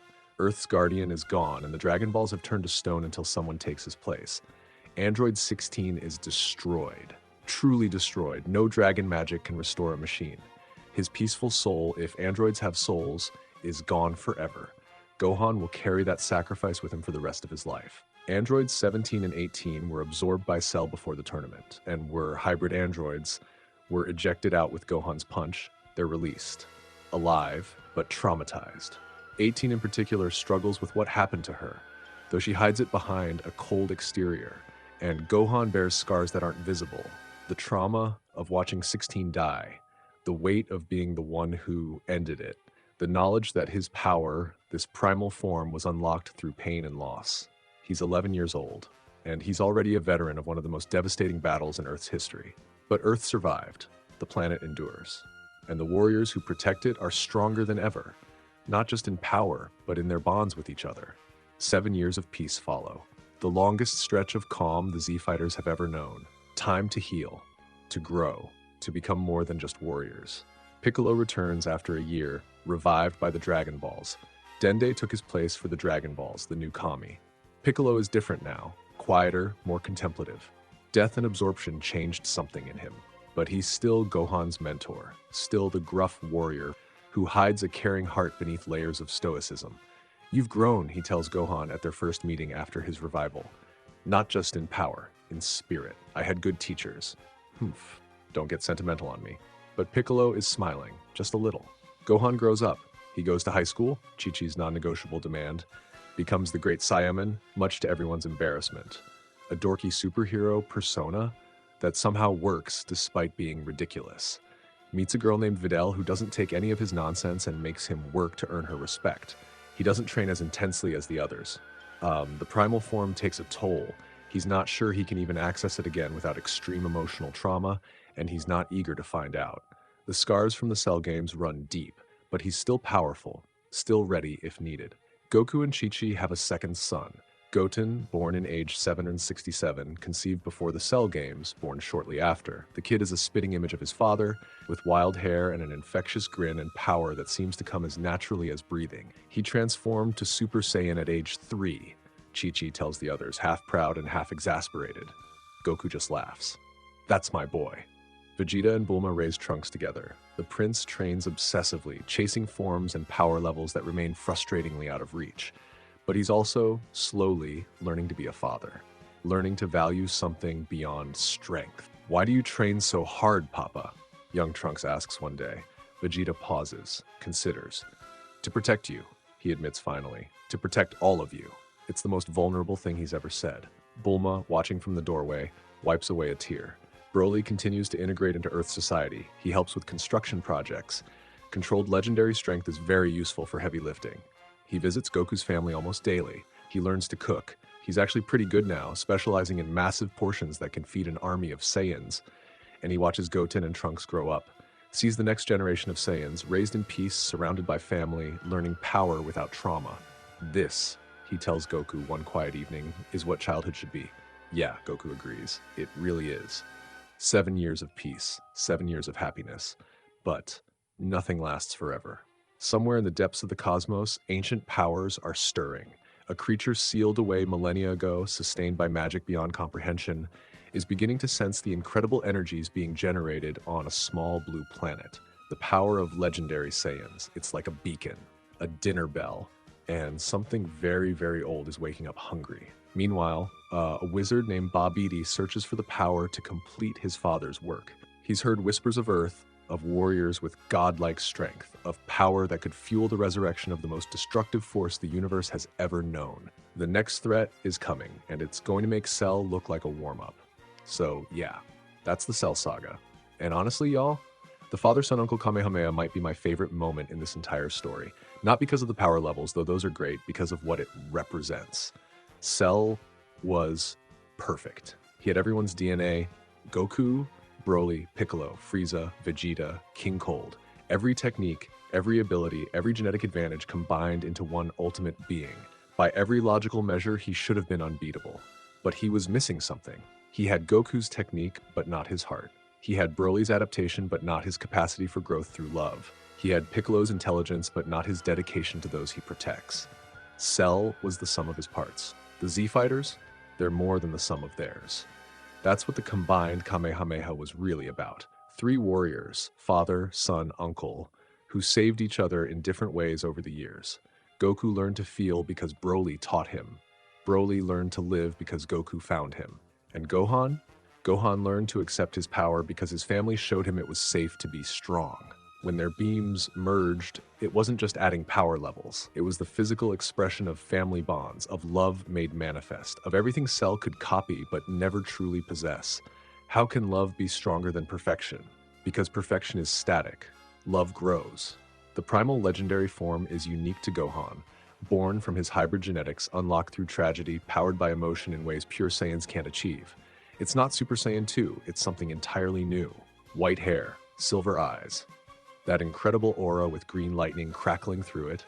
He may never access it again without extreme trauma. That's the price of trauma-triggered transformation.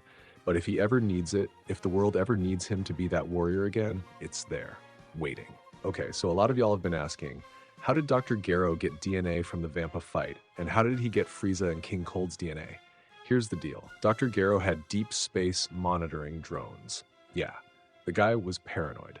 These drones weren't just recording footage, they were collecting biological samples from battle debris fields. When Vampa exploded after that massive fight, there was genetic material everywhere. Blood, tissue, you name it, just floating in the debris field where the planet used to be. Gero's drones swept through and collected samples from Goku, Broly, Vegeta, and Frieza, who got his butt kicked before retreating, remember? As for King Cold, here's where it gets interesting. After Frieza retreated from Vampa, he went straight to his father, and they both agreed they're not messing with legendary Super Saiyans. Not worth it. 2 walking apocalypses, who only get stronger the more you fight them. Yeah, no thanks. They're staying far away from that problem. But here's the thing. One of Gero's interstellar drones followed Frieza after his retreat, tracked him all the way back to King Cold. And when King Cold heard about what happened on Vampa, let's just say he didn't take it well. Slammed his fist into the wall in frustration. Left behind exactly what Gero's drone needed. I was gonna save this for later, but figured I'd clear things up now instead of leaving y'all guessing. So yeah, Gero's surveillance network wasn't just watching Earth. The man had eyes across the galaxy. Creepy? Absolutely. But that's how Cell ended up with everyone's DNA without Gero ever meeting most of them in person. This version of Dr. Gero is way more big brain than the canon one. Dude saw two legendary Super Saiyans fighting and thought, yeah, I can work with that. Absolute menace. Next time in part 7. 7 years of peace come crashing down. Babidi arrives seeking energy to resurrect Majin Buu. Vegeta makes a choice that will haunt him forever. And the ancient terror awakens, stronger than ever before, thanks to all that legendary energy floating around Earth. The biggest threat yet is on its way. 7 years have passed since the Cell Games. 7 years of peace. Gohan's 18 now, attending high school, dating Videl, trying to live a normal life. Goten and Trunks are already Super Saiyans, because apparently that's just what Saiyan kids do now. Vegeta's been training obsessively, chasing a power ceiling he can't seem to break. And Goku and Broly, they've been living, training together, raising families, being present in ways neither of them could have imagined a decade ago. But peace never lasts in Dragon Ball. You know that. I know that. An ancient evil is about to wake up. A wizard named Babidi is about to make his move. And Vegeta, proud, stubborn, eternally frustrated Vegeta, is about to make a choice that changes everything. The Buu Saga begins now. Let's get into it. The tournament grounds are packed. Fighters from across the world have gathered for the 25th World Martial Arts Tournament. Most of them are normal humans, skilled, dedicated, but operating on an entirely different level than the warriors we've been following. The Z fighters are here too. Not for glory, for fun. This is ridiculous, Vegeta mutters, watching the preliminary rounds. These weaklings wouldn't last a second against any of us. That's not the point, Goku says, stretching casually. It's supposed to be fun. Remember fun? I remember victory. That's better. Nearby, Gohan is trying very hard to look inconspicuous. He's wearing a ridiculous costume, cape, helmet, the whole Great Saiyaman getup, and Videl is giving him a look that suggests she's reconsidering their entire relationship. You're really gonna fight in that? It's my signature look? It's embarrassing. It's heroic. Videl sighs, but she's smiling. The younger generation is here too. Goten and Trunks, both 7 years old, both absurdly powerful for their age, have entered the junior division. They're currently arguing about who's going to win. I'm stronger, Trunks insists. Dad says I have more potential. Your dad says that about everyone. Broly watches from a distance, leaning against a pillar with his arms crossed. He's not competing. Too much risk of accidentally destroying the arena if things get intense. But he's here to support the family. Raditz approaches, launch at his side. Their son Taro, 4 years old, wild black hair like his father, his mother's sharp features, rides on Raditz's shoulders. Big turnout, Raditz observes. Lot of weak power levels, Broly notes. But the energy in the crowd is good. People are excited. Papa, I want to fight, Taro announces, pointing at the arena. Maybe when you're older, Launch says. Blue-haired today, gentle and patient. Much older. Raditz grins. He's already showing signs of power, sneezed yesterday and blew out a window. That was the other thing he inherited from me, Launch mutters. Broly watches the family with quiet approval. Raditz has come a long way from the lost soldier who didn't know who he was without the Frieza force. Now he has a wife, a son, a place in the world. You ever miss it? Raditz asks. Competition? Broly considers the question. I train with Goku daily. That's competition enough. Goten versus Trunks in the Junior Division Finals. It's supposed to be a cute exhibition match, 2 kids showing off for the crowd. It is not cute. These 2 7-year-olds are throwing punches that crack the arena floor, moving faster than most human eyes can track. And when Trunks lands a solid hit that sends Goten flying, the younger boy responds by transforming. Golden hair, green eyes, Super Saiyan at age 7. The crowd goes silent. What is that? Someone whispers. Trunks grins and transforms too. Finally, I was getting bored. 2 Super Saiyan children battling at speeds that make the tournament announcer's head spin. In the stands, Chi-Chi buries her face in her hands. My baby is showing off again. Bulma laughs. At least yours waited until the finals. Trunks transformed in the first round. The match ends with Trunks winning by ring out. Goten got distracted by a bird and flew out of bounds. Classic Goku genetics. But the real tournament is about to begin. 2 fighters in the adult division catch Goku's attention. Shin, a small purple-skinned man with an otherworldly presence. His power level reads as modest, but something about him feels off, deeper than the numbers suggest. Kibito, his large, red-skinned companion, silent, watchful, clearly a bodyguard of some kind. You feel that? Goku asks Broly quietly. I feel it. That small one isn't what he appears to be. Should we be concerned? Not yet. He doesn't feel hostile, just ancient. They're right to be curious. Shin is the Supreme Kai, the highest divine authority in the universe, and he's here because something very bad is about to happen. The tournament continues. Gohan fights. Videl fights. Various human martial artists do their best. And then two competitors named Spopovich and Yamu reveal their true nature. Mid-match, they attack Gohan, not to defeat him, but to drain him. A strange device absorbs his energy, pulling out massive amounts of ki while Gohan writhes in pain. The Z-Fighters move to intervene, but Shin stops them with a telepathic command. Wait. Let them take the energy. We need to follow them to their master. Goku's fists clench. Watching his son suffer goes against every instinct he has, but he trusts the Supreme Kai's judgment. Barely. Spopovich and Yamu flee with their stolen energy. The Z-Fighters follow at a distance. Shin explains as they fly, a wizard named Babidi has come to Earth. He seeks to resurrect an ancient creature called Majin Buu, a being of pure destruction that my predecessors sealed away millions of years ago. The energy they just stole from Gohan will be used to break that seal. How dangerous is this Buu? Vegeta demands. Shin's expression darkens. He destroyed entire galaxies, killed 4 of the 5 Supreme Kais. He's not a warrior, he's a natural disaster with consciousness. Then we stop them before they resurrect him, Broly says simply. That's the plan. They track Spopovich and Yamu to a buried spaceship in a remote wasteland. Inside, the wizard Babidi waits. Small, wrinkled, vindictive. He's not physically threatening, but his magic is another matter entirely. The Z-Fighters split up to navigate the ship's levels. Each floor has a guardian, a warrior under Babidi's control, empowered by dark magic.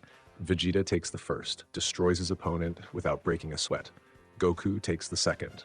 Similar result. But it's the third floor that changes everything. Dabura, the king of the demon realm. Dabura is ancient, powerful, and completely loyal to Babidi.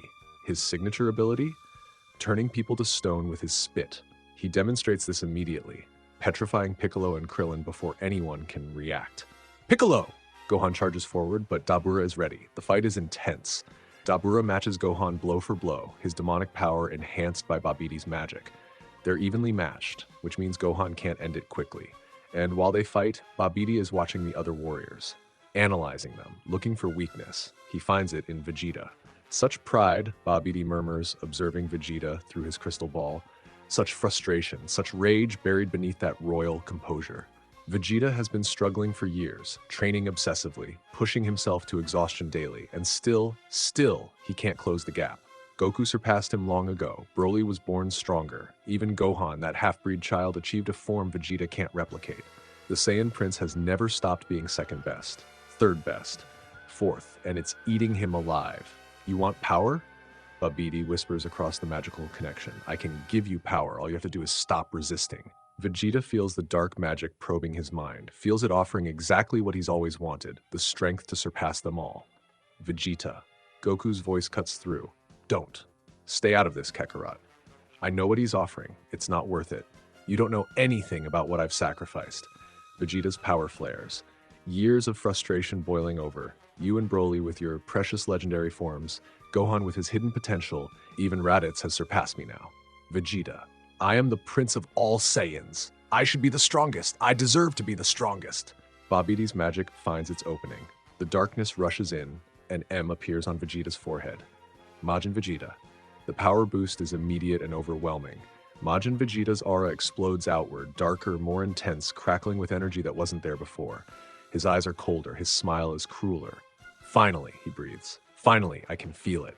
Real power. Vegeta, fight it! Goku shouts. This isn't you. This is exactly me. The me I was always meant to be. Before this planet softened me, before Bulma and Trunks made me weak. He doesn't mean that. Somewhere deep down, he doesn't mean that. But the darkness is speaking now. They quickly fly back to the arena. I want to fight you, Kakarot. Right here, right now. No interruptions. No holding back. Majin Vegeta's smile widens. And to make sure you take me seriously, he fires a blast into the tournament stadium. Not aimed at fighters, at civilians. Hundreds of people, vaporized in an instant. Vegeta! Goku's horror is visceral. Those were innocent people. And more will die unless you fight me. Every minute you refuse, another blast, another 100 dead. Goku looks at Broly, at Gohan, at the Supreme Kai, who's desperately trying to explain that they need to stop Babidi now before Buu awakens. Go, Goku says quietly. Handle Babidi, I'll deal with Vegeta. Goku, Broly starts. I know, but this is between us. It always has been. Goku transforms, controlled legendary, power that shakes the earth. Go save the world, I'll catch up.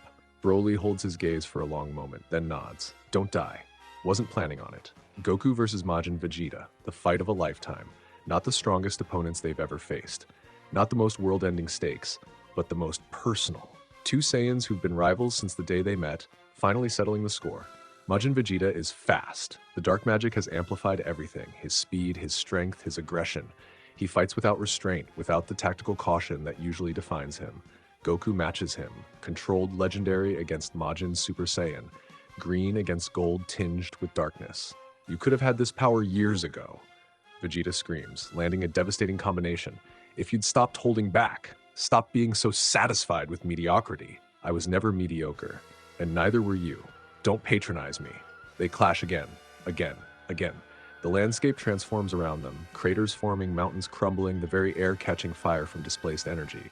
I don't want to be your equal anymore, Vegeta snarls. I want to be better. I want to stand where you stand and know that I earned it. You think I didn't earn my power? You were born with it. The legendary mutation, it was a gift, an accident of genetics. Goku pauses. Lets a punch connect that he could have dodged. You're right. What? I was born with potential I didn't earn. Broly too. It's not fair. Goku wipes blood from his lip. But you know what I did earn, my friends? My ability to feel joy, to love my sons, to appreciate what I have. Spare me the sentiment. I spent 25 years as an emotional void, Vegeta. Suppressing everything because I was afraid of what I might do. Broly spent 25 years being abused and controlled. Our gift came with a price you can't imagine. Vegeta hesitates, just for a moment. And you, Goku continues, have Bulma, Trunks, a family that loves you, a place where you belong. That's not weakness, that's the only thing that matters. The Majin mark flickers. Vegeta's eyes clear slightly, then cloud over again as the dark magic reasserts control. No, I won't be lectured by you. I won't. A massive energy spike cuts through their battle. Both of them feel it. Both of them freeze. Something has awakened. It happened while they were fighting. Despite Broly and Gohan's efforts to stop Babidi, despite Dabura's defeat, despite everything, there was enough energy already collected. The seal broke, and now Majin Buu stands free for the first time in 5 million years. He doesn't look like a world-ending threat. Pink, rotund, childlike in his movements. His face is simple, almost innocent, but his power, that's impossible, the Supreme Kai whispers, terror naked in his voice. He's stronger than before, much stronger. It's the legendary energy. For years, Goku and Broly have been training on Earth, sparring daily, their battles releasing waves of legendary ki into the atmosphere. Cell, with his dual legendary DNA, died here, his energy dispersed across the planet. Buu's containment sphere absorbed it all, fed on it, grew. The Majin Buu of 5 million years ago was a natural disaster. This Majin Buu is something worse. Buu sees Broly, tilts his head like a curious child. You feel familiar, Buu says. His voice is high-pitched, almost playful. Like Buu, but different. I'm nothing like you. Buu thinks you are like Buu, strong, very strong. He giggles. Buu wants to play. He attacks without warning. The speed is horrifying. Broly barely gets his guard up before Buu's fist connects, and the impact sends him through a mountain range. Gohan moves to help, but Dabura intercepts him. The Demon King isn't done yet, which leaves the Supreme Kai facing Babidi, and losing. Buu, kill that one, Babidi commands, pointing at Shin. Buu turns, looks at the Supreme Kai with those empty, childlike eyes. Okay, he raises his hand, pink energy gathers, and Broly appears between them. Controlled legendary, fully unleashed, green hair blazing, power shaking the foundations of reality. No, Broly says calmly, you don't. He catches Buu's blast with one hand, crushes it, returns fire with a devastating energy wave that engulfs the pink creature completely. When the smoke clears, Buu is damaged. Pieces of his body scattered across the landscape. Then he regenerates. Every piece flows back together like liquid. The wounds seal. The smile returns. That hurt, Buu says, still cheerful. Buu's turn now. The fight between Broly and Buu is unlike anything the universe has seen. Two beings with infinite potential. Two creatures that grow stronger the longer they fight. Both capable of regeneration, Broly through legendary adaptation, Buu through his magical physiology. They tear across the landscape, then across the continent, then into the upper atmosphere. Every exchange pushes them higher.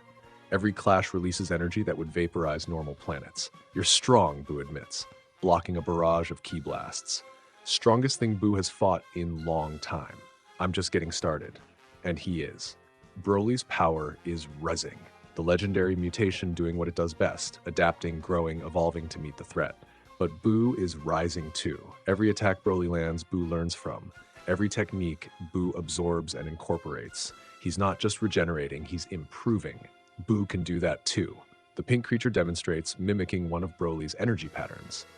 Buu learns fast. Meanwhile, on the ground, Gohan defeats Dabura. Goku and Vegeta sense the battle above and stop their own fight.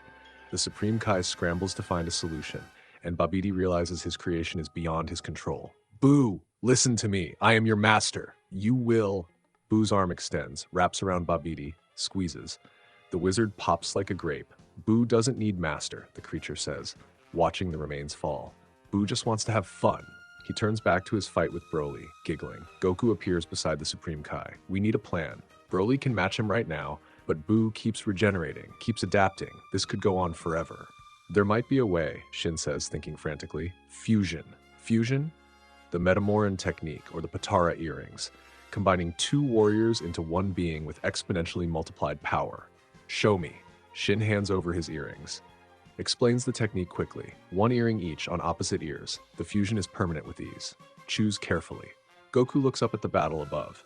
Broly and Buu locked in combat, their powers still rising. Then he looks at Vegeta. The Majin mark is gone, burned away by the shock of Buu's awakening, or maybe by Goku's words finally reaching through the darkness. Vegeta, don't. The prince's voice is hollow. I killed innocent people. I let that monster manipulate me because of my pride. We can talk about that later. Right now, Earth needs us. Needs you. I'm nothing but... You're the prince of all Saiyans, and we need to fuse. Vegeta stares at him. Fuse? Become one being with you? The Patara earrings, it's permanent, but it might be the only way to generate enough power to actually destroy Buu. A long pause. Permanent, Vegeta repeats. Yes. The prince looks up at the battle. At Broly, fighting alone against a creature that could destroy everything Vegeta has learned to love. Bulma, Trunks, even this stupid planet that somehow became home. Fine, Vegeta says quietly, but I want you to know, I hate this. Noted. They each take an earring. The fusion is instantaneous. Two bodies become one. Two minds merge into a single consciousness. Two power levels multiply exponentially. Vegeta opens his eyes. He's taller than either Goku or Vegeta. His hair combines their styles, upright, spiky, with a few strands falling across his face. His aura is golden, but shot through with green, Super Saiyan power enhanced by legendary potential. Well, Vegeta says, examining his hands, this is new. He can feel both personalities inside him. Goku's optimism and Vegeta's pride, Goku's love of combat and Vegeta's tactical mind, Goku's emotional openness and Vegeta's... Okay, mostly Goku's emotional openness. But the power is incredible. Vegeta transforms. Not just Super Saiyan, something beyond. Golden aura intensifying, crackling with energy that wasn't possible for either component. Then, he flies up to join the battle. Buu senses the new arrival, turns from his fight with Broly to examine this fresh opponent. Ooh, another strong one. Buu is having so much fun today. Fun's over, Vegeta says. He attacks. The difference is immediately apparent. Vegeta is faster than Buu, stronger, more precise. He lands hits that actually make the pink creature stagger. Broly sees his opening and presses the advantage.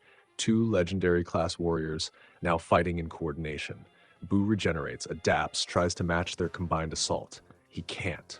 For the first time since awakening, Majin Buu is being pushed back. This isn't fair, Buu whines, taking a devastating combination from Vegeta. 2 against 1. Life isn't fair, Broly says, landing a knee strike that folds Buu in half.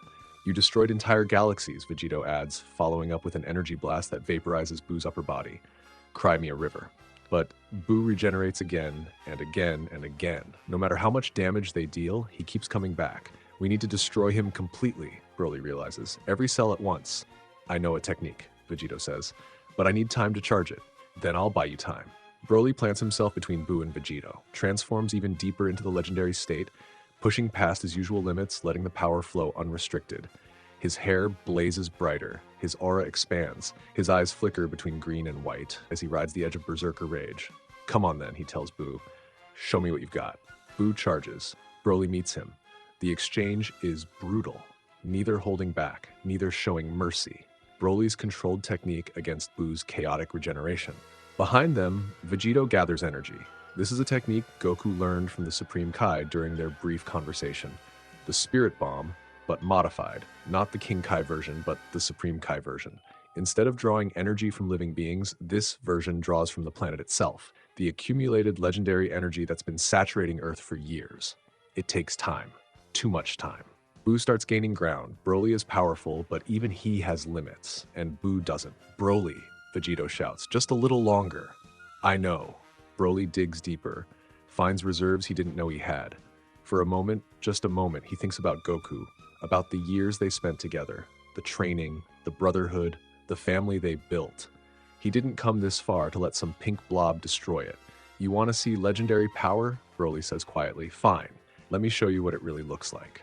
He stops holding back entirely. The transformation isn't just controlled legendary anymore. It's something deeper, something primal. Green hair, blazing white at the tips, aura expanding to encompass miles of sky. Not berserker rage, focused rage.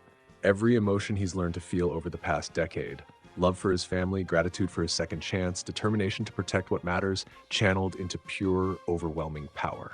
He catches Buu's next attack with his bare hands, crushes the pink creature's arm, fires a point-blank energy wave that disintegrates half of Buu's body, and keeps firing. Now! He roars. Vegeta releases the Spirit Bomb. A sphere of pure legendary energy, golden and green and crackling with power drawn from the planet itself, descends on Buu. The pink creature tries to regenerate, tries to escape. Broly holds him in place. Let go! Buu screams, all childlike playfulness gone. Let Buu go! No. The Spirit Bomb connects. Broly escapes using instant transmission. The explosion is visible from space, a pillar of light that reaches from Earth's surface to the edge of the atmosphere. When it fades, there's nothing left of Majin Buu. Not a single cell. Just a crater where a monster used to be. Now there is only silence. Broly floats above the crater, power slowly returning to normal. His body aches in ways he didn't know were possible. That last push cost him. He can feel it in his bones, but they won. Vegeta lands beside him. The fusion is already starting to feel unstable. Turns out, permanent was an exaggeration. The Potara earrings weren't designed for mortals. You held him, Vegeta says. When I needed time, you held him. That's what we do. Hold the line until the job is done. Broly, don't get sentimental. You're still Goku and Vegeta in there. I can tell. Vegeta laughs, and the sound is strange. Two voices harmonized into one. Fair enough, but for what it's worth, good fight. Good fight. They descend together toward the other Z fighters gathering at the crater's edge. The Supreme Kai is crying with relief. Gohan is supporting a wounded Piccolo, who was depetrified when Dabura died. Goten and Trunks are asking loudly if they can fight next time. And in the distance, Bulma's aircraft is approaching, carrying Chi-Chi, Videl, and everyone else who was waiting at the tournament. Family. That's what they fought for. That's what they saved. Broly looks at the approaching aircraft and allows himself a small smile. Worth it. 3 hours later, Vegeta separates. One moment, there's a single fused warrior. The next, Goku and Vegeta are standing side by side, looking vaguely confused. That was... Goku shakes his head. Weird. Never again, Vegeta mutters. I could hear your thoughts the entire time. Do you ever stop being hungry? Do you ever stop being grumpy? They glare at each other. Then, despite everything, they both start laughing. It's not quite friendship.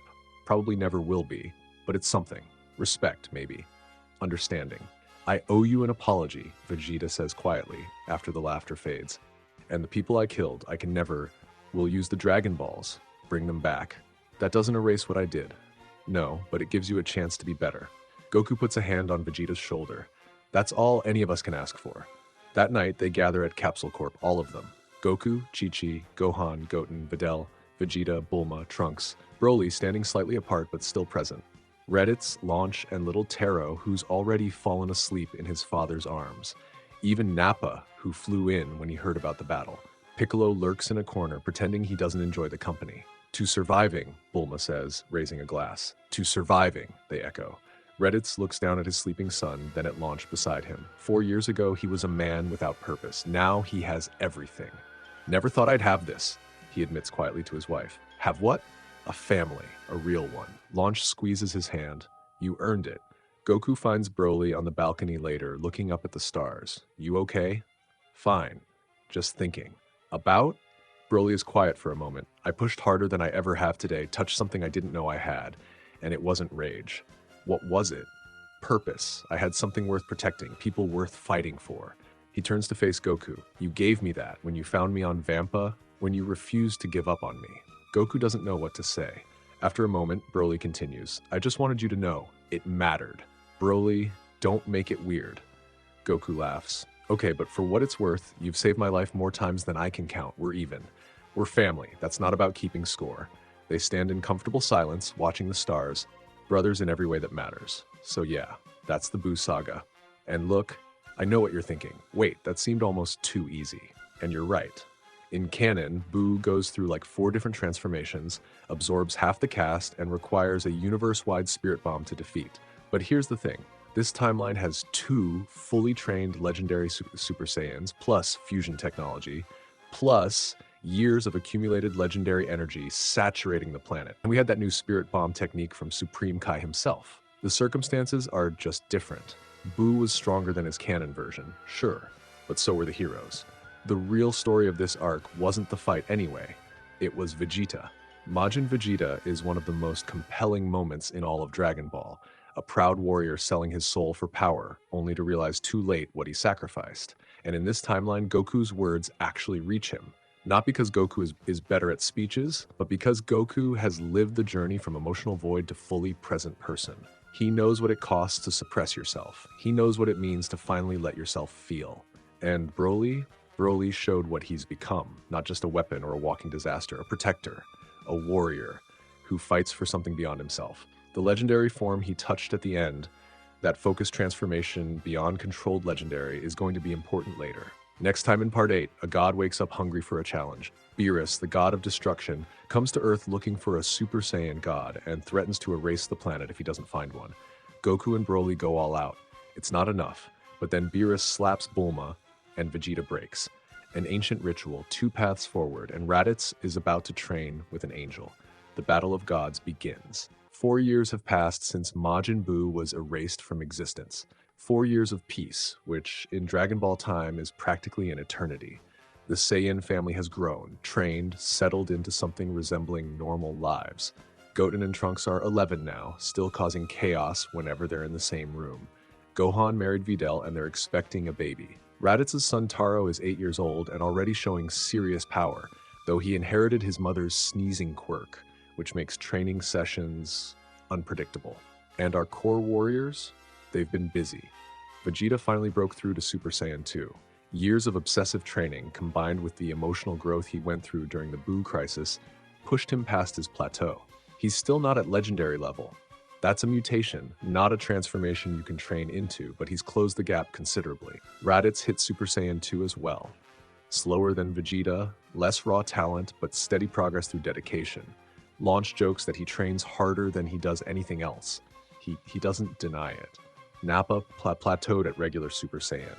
The old warrior accepted it gracefully. He's past his physical prime, and genetics can only take you so far. He focuses on teaching now, running his dojo, passing knowledge to the next generation. And Goku and Broly, they train together every single day. Controlled legendary, refined to perfection. Their sparring sessions shake mountains and part clouds. They've pushed each other to heights neither could have reached alone. But here's the thing about power ceilings. There's always something higher, and it's about to come knocking.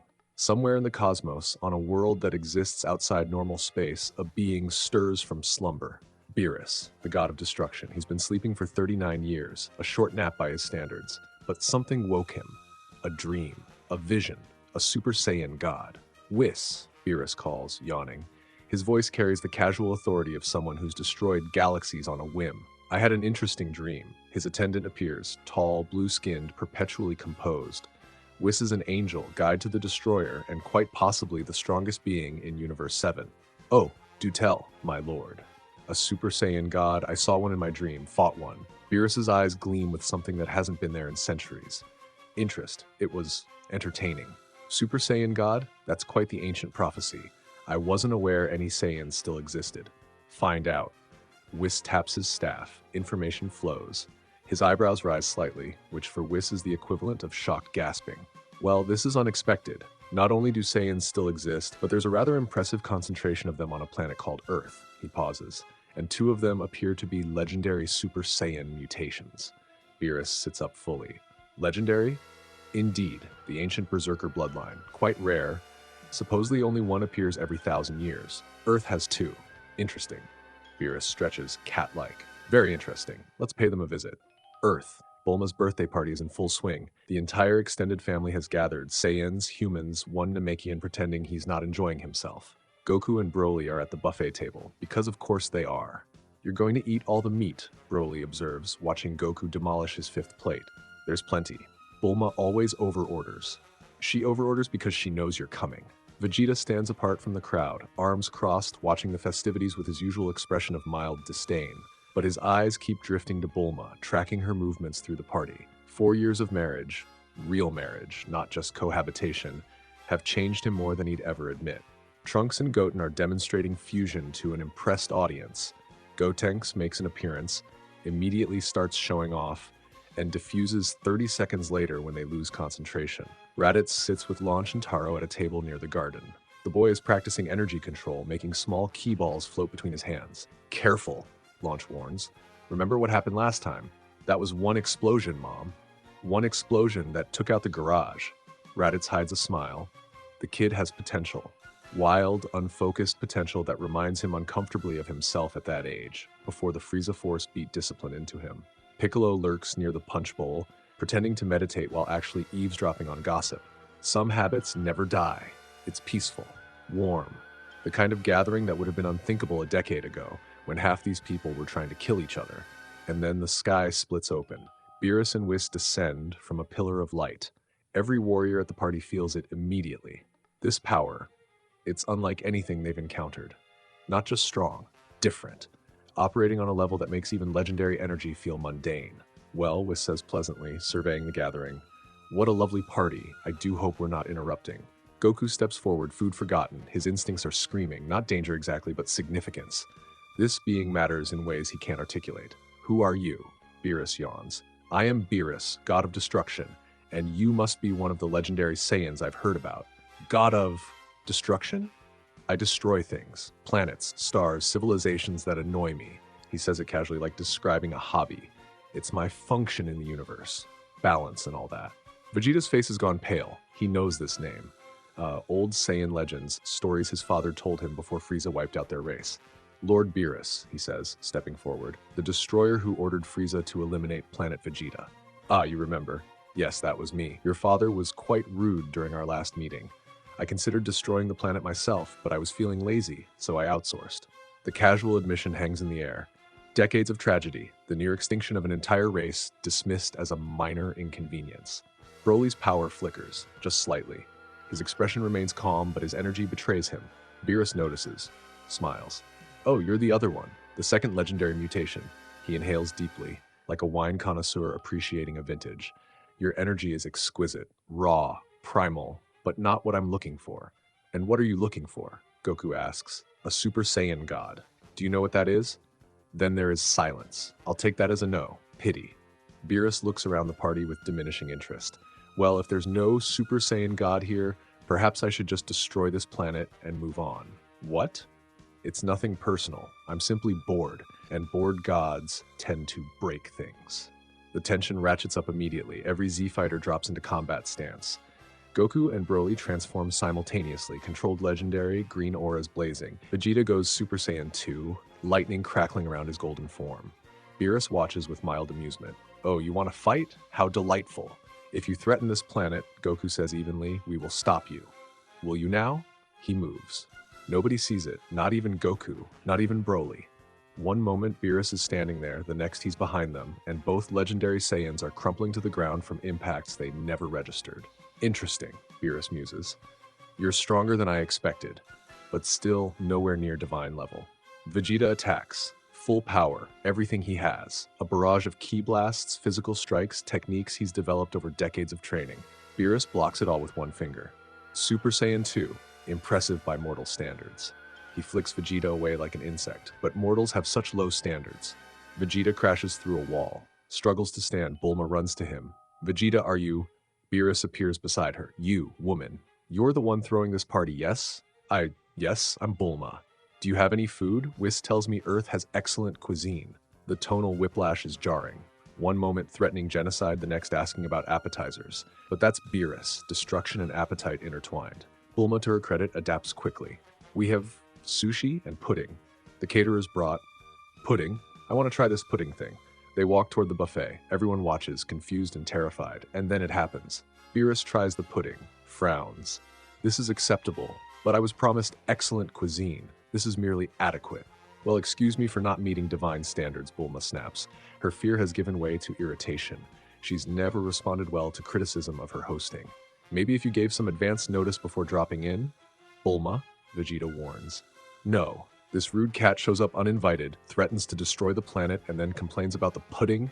Beerus's eye twitches. Did you just call me a rude cat? If the whiskers fit, his hand moves. A slap, casual by his standards, devastating by anyone else's. It catches Bulma across the cheek and sends her tumbling to the ground. Time stops. Vegeta stares at his wife, crumpled on the floor, at the red mark already forming on her face, at the tears of pain and shock in her eyes. Something inside him breaks. His power explodes. Not Super Saiyan 2, something beyond. Raw, primal rage channeled through every cell of his body. His aura isn't just golden anymore. It's white hot, crackling with energy that actually makes Beerus take a step back. You bastard! Vegeta attacks, and for exactly 3 seconds he's winning. His fists connect, his kicks land. Beerus is actually blocking, actually being pushed. The God of Destruction's expression shifts from amusement to surprise to something that might be respect. Fascinating, Beerus murmurs between impacts. Your rage has temporarily elevated you beyond Super Saiyan 2, a glimpse of something greater. Then he gets serious. One punch ends it. Vegeta goes down hard, rage spent, body broken. But Beerus is smiling. There, that was interesting. He looks at the assembled warriors, battered, terrified, outmatched. I'll make you a deal. Show me a Super Saiyan God within the hour, and I won't destroy your planet. We don't even know what that is, Goku protests. Then I suggest you figure it out. The clock is ticking. Whis, surprisingly, provides the answer. A Super Saiyan God is achieved through a ritual, he explains, almost apologetically. 5 Saiyans of pure heart must channel their energy into a 6th. The resulting transformation grants divine power on a level that exists beyond mortal limitation. Divine Ki? Broly asks. Energy that operates on a higher dimensional frequency. Gods use it, angels use it. Mortals typically cannot perceive it, let alone wield it. And this ritual will create it? If performed correctly, yes. The recipient becomes a Super Saiyan God, temporarily at first, though the power can be retained with training. The Z-Fighters huddle. Count heads. Goku, Broly, Vegeta, Raditz, Goten, Trunks, Gohan, 7 Saiyans. More than enough. I'll do it. Goku volunteers. I'll be the... No. Everyone turns. Vegeta is standing, barely, supported by Bulma, but his voice is firm. It should be me. Vegeta, you can barely stand. I know. He takes a breath, steadies himself. That's exactly why it should be me. Kakarot, you and Broly already have the legendary mutation. Your power rises with your opponent. You'll reach God level eventually through combat alone. He's not wrong. The legendary trait, adapting to threats, growing stronger mid-battle, means Goku and Broly have a path to divine power that doesn't require ritual shortcuts. But I don't have that, Vegeta continues. I hit my ceiling years ago. Every ounce of strength I've gained since then has been through pure grinding effort. If anyone needs this power, it's me. Vegeta, and that creature hit my wife. His eyes burn. I want to be the one who makes him pay. Then there is silence. Then Goku nods. Okay, you're right, it should be you. Broly steps forward, then let's begin. They form a circle. Goku, Broly, Raditz, Gohan, Goten, Trunks, surrounding Vegeta, who stands at the center with his eyes closed. Yes, there's 6 Saiyans in here, but as long as the minimum requirement of 5 Saiyans fit, it should be fine. Focus your energy, Whis instructs. Not just power, your hearts, your bonds, everything you feel for each other. They concentrate, energy flows. At first it's individual, 6 separate streams of ki reaching toward Vegeta. Then it starts to merge, harmonize, become something greater than the sum of its parts. Broly feels it first, a resonance similar to what he shares with Goku, but different, broader, encompassing. Goku feels it too. The connection they've built over years of training, extending outward to include Raditz, his actual brother by blood, and Gohan, his son and the next generation beyond. Family, not just genetics. Choice. The energy converges on Vegeta. His body begins to glow, not golden, red. A deep crimson that seems to come from within rather than without. His hair shifts color, matching his aura. His eyes open and they're the same shade of burning red. Super Saiyan God. The power is unlike anything he's ever felt. Not just stronger, different. Like he's been looking at the universe through a foggy window his entire life, and now the glass is clear. Yes, Beerus breathes, watching with genuine excitement. That is what I've been looking for. Vegeta flexes his hands, feels the divine ki flowing through him, responding to his will. Destroyer. You hit my wife. You threatened my son, my planet, my family. Vegeta rises into the air, crimson aura blazing. Now I'm going to show you what a Saiyan does when you touch what belongs to him. Now it's God versus God. The battle between Super Saiyan God Vegeta and Beerus is unlike anything the Z-Fighters have witnessed. They can barely perceive it. The combatants move at speeds that blur even to Goku's enhanced senses. The impacts create shockwaves that flatten buildings miles away. The sky tears open from displaced energy, and Vegeta is fighting, not winning. Beerus is still the god of destruction, millions of years old, experienced in ways Vegeta can't comprehend, but competing, landing hits, forcing the destroyer to actually try. Magnificent! Beerus laughs, dodging a crimson-charged punch. This is what I wanted, a challenge! I'm not here to entertain you, Vegeta roars back. He launches a new technique, Final Flash enhanced with Divine Ki. The beam is red instead of gold, crackling with power that transcends mortal limits. Beerus catches it, crushes it between his palms, grins. More. They clash again. Again. On the ground, the Z-Fighters watch in awe. I can't even follow their movements, Raditz admits. That's divine power, Whis explains pleasantly. Lord Beerus is operating at approximately 10% of his full strength. Perhaps 15 now. Your prince is quite impressive. 15%! Oh yes! Lord Beerus hasn't needed to use his full power in millions of years. I doubt he remembers how. The fight continues. Vegeta lands a devastating combination. Knee to the stomach, elbow to the spine, point-blank ki blast to the face. Beerus staggers. For one beautiful moment, it looks like Vegeta might actually... Then Beerus gets bored. One finger, a single finger pressed against Vegeta's chest. Sleep. The word carries weight. Divine command made manifest. Vegeta's eyes roll back. His transformation fades. He drops from the sky like a puppet with cut strings. Goku catches him before he hits the ground. Vegeta! He's fine, Beerus assures them, descending slowly. Just unconscious. That technique drains stamina rather than damages flesh. The god of destruction lands among the Z-Fighters. They tense, preparing for the worst. But Beerus is smiling. That was wonderful. Better than my dream. He looks at the gathered warriors, at Goku and Broly with their legendary auras, at the others with their various transformations, at the unconscious Vegeta, who pushed him further than anyone has in centuries. This planet is interesting. I think I'll let it live. Relief. Palpable. Overwhelming relief. However, Beerus adds, I'm hungry, and your pudding was disappointing. I expect better hospitality next time I visit. Next time? Of course. I'll be back. Earth has excellent food potential and entertaining fighters. That's worth preserving. He glances at Whis. Speaking of which, we should try that sushi before we leave. And just like that, the tension breaks. The party resumes. Sort of. Beerus and Whis sample Earth cuisine with disturbing enthusiasm. Turns out the god of destruction has a particular fondness for ramen, pizza, and anything deep-fried. Vegeta wakes up an hour later. The Super Saiyan God form has faded, but something remains, a connection to that divine power, waiting to be accessed again. You did good, Goku tells him. I lost. You made a god of destruction use 15% of his power. That's not losing, that's a starting point. Vegeta grunts. But there's less hostility in it than usual. Broly approaches them. That transformation, the red one, I could feel it from here, completely different from what we use. Divine Ki, Vegeta says. It's like everything I knew about energy was the shallow end of an ocean. This opens up depths I never knew existed. Can you access it again? Vegeta concentrates, his aura flickers. Red for a moment, then fades. Not yet. But I will. Across the party, Whis is having a conversation with Bulma about Earth's food production capabilities. He seems genuinely interested in establishing regular visits. Lord Beerus and I could provide training, Whis mentions casually, in exchange for culinary experiences. Divine Ki is quite learnable for those with sufficient base power. Bulma's eyes narrow. Training? What kind of training? The kind that produces transformations beyond Super Saiyan God. Blue, for instance. Super Saiyan Blue. Divine Ki merged with Super Saiyan transformation. Quite elegant. And you teach that to our fighters?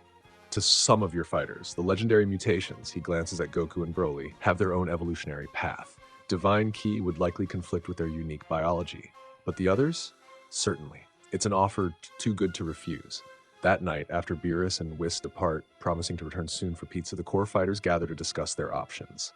Vegeta should train with Whis, Goku says immediately. He's got the Divine Ki connection now. Push it further. And you? Vegeta asks. Broly and I will keep doing what we're doing. Our mutations adapt to threats. We'll get stronger by fighting stronger opponents, including you once you master this god stuff. You could learn it too.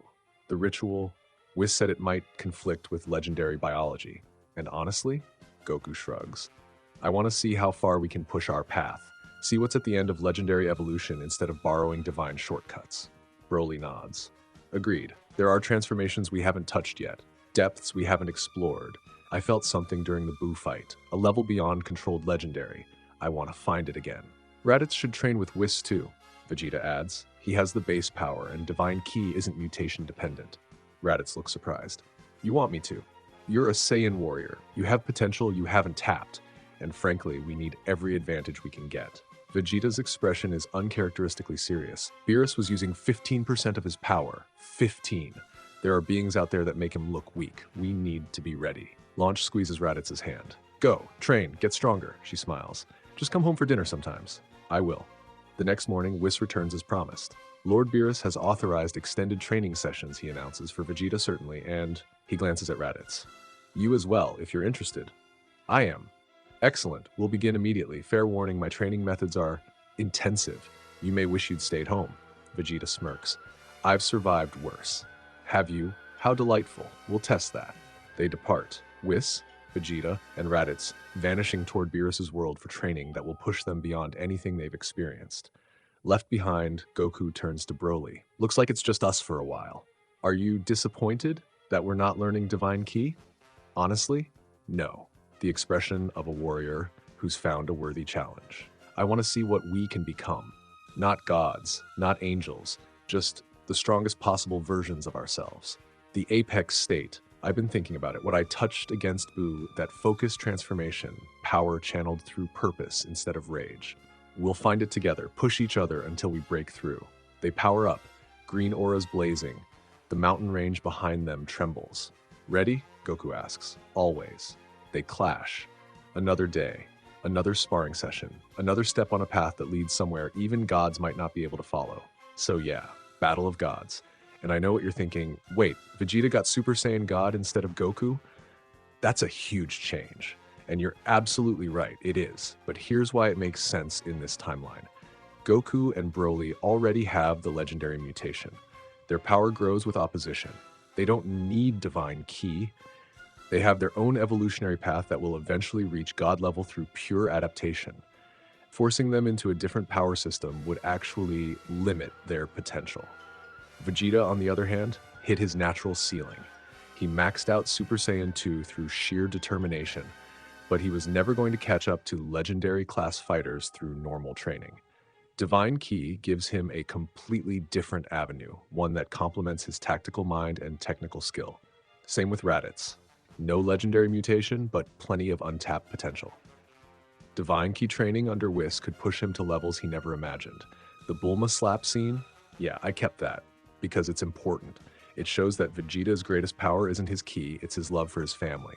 That moment of rage-fueled transcendence, that's the seed of everything he becomes. And now we have two distinct evolutionary paths. Divine Path, Vegeta and Raditz training with Whis, pursuing Super Saiyan God and eventually Super Saiyan Blue. Clean, efficient, divine energy. Legendary Path, Goku and Broly training together on Earth, pushing their mutation toward new transformations. Apex Legendary State, Ascendant forms. Power that doesn't borrow from gods but creates its own divine category. I had to create these new original forms myself. Now both paths lead to power beyond mortal comprehension, but they get there differently. Next time, in Part 9, we are covering Resurrection F. Vegeta went God, and now he and Raditz are training with Whis. Goku and Broly are pushing toward that apex state Broly touched during the Buu fight. They're about to master it. But first, Frieza's coming back, and he's not coming back as Golden Frieza. He's coming back as something far worse. Let's get into it. So after the Vampa incident, Frieza makes it back to the Frieza Force flagship.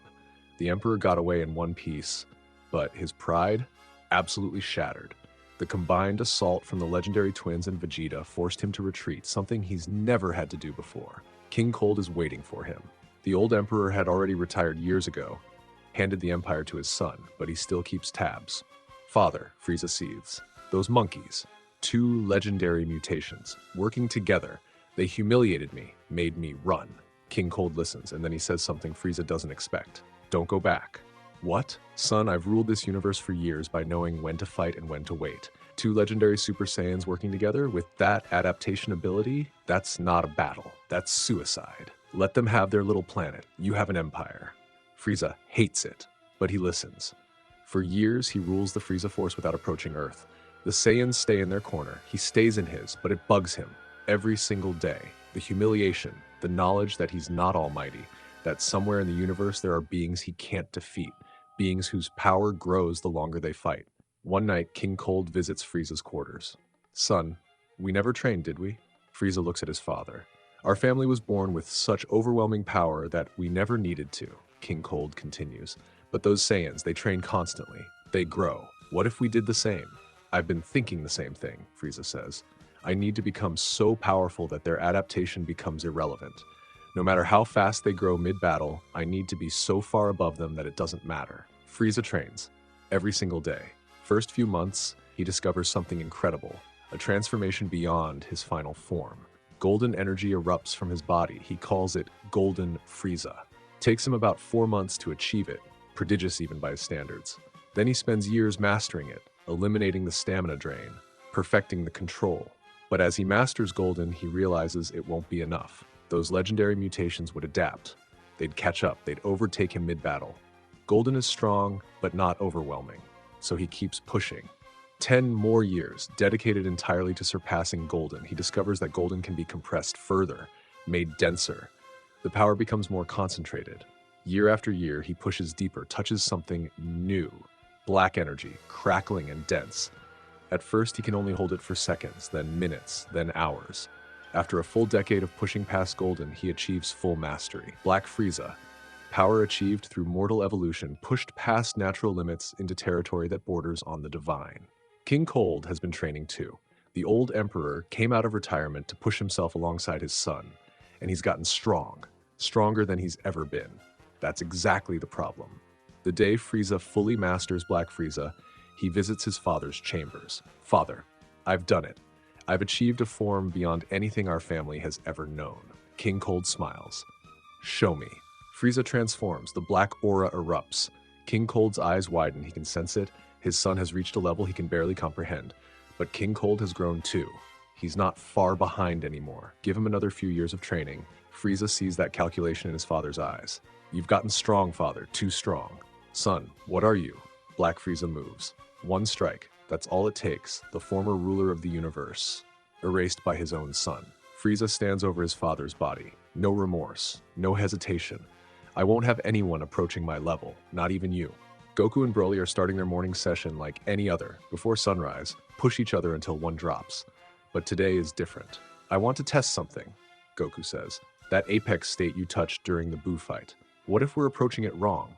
I remember every second, Broly replies. I felt complete, focused, all the berserker power, but I was still there, still thinking. He shakes his head. But I can't force it back. You reached it alone, under extreme stress, but our mutations resonate. What if we find it together? They transform simultaneously into controlled legendary, green hair, stable power. Then Goku extends his hand. Share your energy with me, not an attack, just connection. Broly reaches out, their hands clasp, and the world shifts. Goku feels it immediately. Broly's energy is merging with his own. Not addition, multiplication. Their legendary mutations are resonating at frequencies that amplify rather than cancel. It's not just combining, Broly's voice is strained. It's growing. Goku finishes. Our adaptation is feeding on each other. The more energy you give me, the more I generate, which feeds back to you. The loop accelerates. Their aura expands, goes from green to something brighter, crackling with emerald lightning. This is like the Buu fight, Broly realizes, but controlled. We've been training wrong, fighting against each other when we should have been combining deliberately.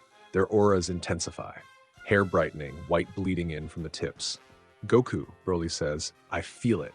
The apex state. It's right there. Push harder. We find it together. They push, and the transformation erupts. Green-white hair blazing, emerald lightning crackling through expanded auras, eyes maintaining consciousness despite overwhelming power. Apex legendary form. Both of them, simultaneously. We did it, Goku breathes. The energy is immense but stable. No berserker rage, just pure, focused, controllable power. The bond, when we're linked, our mutations treat us as a single organism, Broly says. Adaptation applies to both. Apex isn't just a higher form, it's a shared form. We can only reach it reliably when we're connected. They experiment, separating, trying to access Apex individually, possible but difficult, connecting again, easy, natural. And of course, the universe has a way of testing new powers. 3 days later, Frieza's ship descends through Earth's atmosphere. The former Emperor lands alone, waiting. Within minutes, they come. Goku arrives via instant transmission, Broly at his side. Frieza, Goku says, "You're back. Did you think I'd stay away forever?" Frieza smiles. "You taught me something valuable. Natural talent isn't enough. Even prodigies need to work." Broly steps forward. "Then stop talking and fight." Gladly, golden light erupts. His body shifts to gleaming gold, power shooting into god-level territory. Golden Frieza. Over a decade of training, impressed? Goku transforms into controlled legendary. It's strong, but I've gotten stronger too. They clash, and the fight is everything Frieza hoped for. Goku is powerful, but Golden Frieza is stronger and faster. "Your adaptation is impressive," Frieza admits, blocking a devastating kick. "I can feel your power climbing, but here's the thing. I've known about your little tricks since Vampa, and I've been preparing ever since." He attacks seriously. 2 minutes in, Goku goes down. Broly joins, and Frieza handles them both in Mastered Golden. "Disappointing," Frieza murmurs. Vegeta descends, blue aura blazing, Super Saiyan blue. Behind him, Raditz, also blue. 2 more with divine transformations? Frieza raises an eyebrow. Impressive. Blue versus gold. The exchange is spectacular. Vegeta's technique against Frieza's force. Raditz joins, 2 blue Saiyans working in coordination, and yet Golden Frieza matches them. "You're strong," Frieza admits. "Perhaps months of training with an angel does produce results," he smiles. "But did you really think Golden was my limit? That I'd come here without a countermeasure for legendary adaptation? I spent 4 months achieving Golden. Then I spent 10 years surpassing it. And the transformation is unlike anything they've witnessed. Golden light darkens, becomes something that absorbs light. His skin takes on this metallic obsidian sheen, purple highlights pulsing like corrupted veins. Black Frieza. The pressure alone knocks Vegeta to his knees. The lake behind them evaporates instantly. This is Black Frieza, the form I achieved specifically to counter your adaptation. By the time you catch up to this, you'll already be dead." He moves. Vegeta never sees the punch. One moment, Frieza is standing there. The next, Vegeta is embedded in a cliff half a mile away, blue transformation shattered. Raditz tries to react. Frieza's tail wraps around his throat and squeezes. Beerus and Whis arrive, monitoring through the angel's staff. "That's unexpected," Beerus says. "His power approaches mine. Mortal evolution pushed into divine territory," Whis observes. Goku struggles up. The ambient pressure from Black Frieza's aura is like moving through molten metal. "We need the apex state. Both of us, together." He reaches for Broly through their bond. Their energies link. The resonance activates. Apex legendary form. Deliberate, controlled. Through their bond rather than trauma. Both of them transform simultaneously. White-tipped green hair, expanded auras, emerald lightning. Frieza notices. Raises an eyebrow. A new transformation? Significant improvement. They attack together, synchronized by their bond. Every strike coordinated, every defense complementary. Frieza meets them blow for blow. Your teamwork is exceptional, and your power is still rising. But here's the problem with adaptation. He lands a devastating combination that sends both brothers flying. The gap is too high. Your adaptation rate is impressive, perhaps 3% per minute. At that rate, you'd need 30 minutes to match me. I'm not giving you 30 seconds. And this is the cruel mathematics of legendary mutation. Adaptation is exponential over time, but Black Frieza's power is so overwhelming that the starting point is too far behind. They're climbing a mountain that keeps growing faster than they can climb. Your mutations are remarkable, Frieza says, gathering energy. But against absolute power, incremental growth means nothing. The Death Ball consumes everything. When the smoke clears, both are down. Legendary transformations faded. Frieza held back. I want them aware when I destroy everything they love. Piccolo has been watching from a distance. While Frieza gloats, Piccolo moves. He reaches each fallen warrior with Senzu beans. By the time Frieza deals with Vegeta and Raditz again, the legendary twins are standing. Piccolo approaches the brothers urgently. The fusion, the Metamoran dance, you two need to fuse. We've never practiced that together. Your powers already resonate naturally. It might work instinctively. Vegeta and Raditz are getting beaten again. Goku and Broly prepare for the dance, mirror movements, Perfect synchronization, power levels matching precisely, fingertips touch, light erupts. The fusion is successful.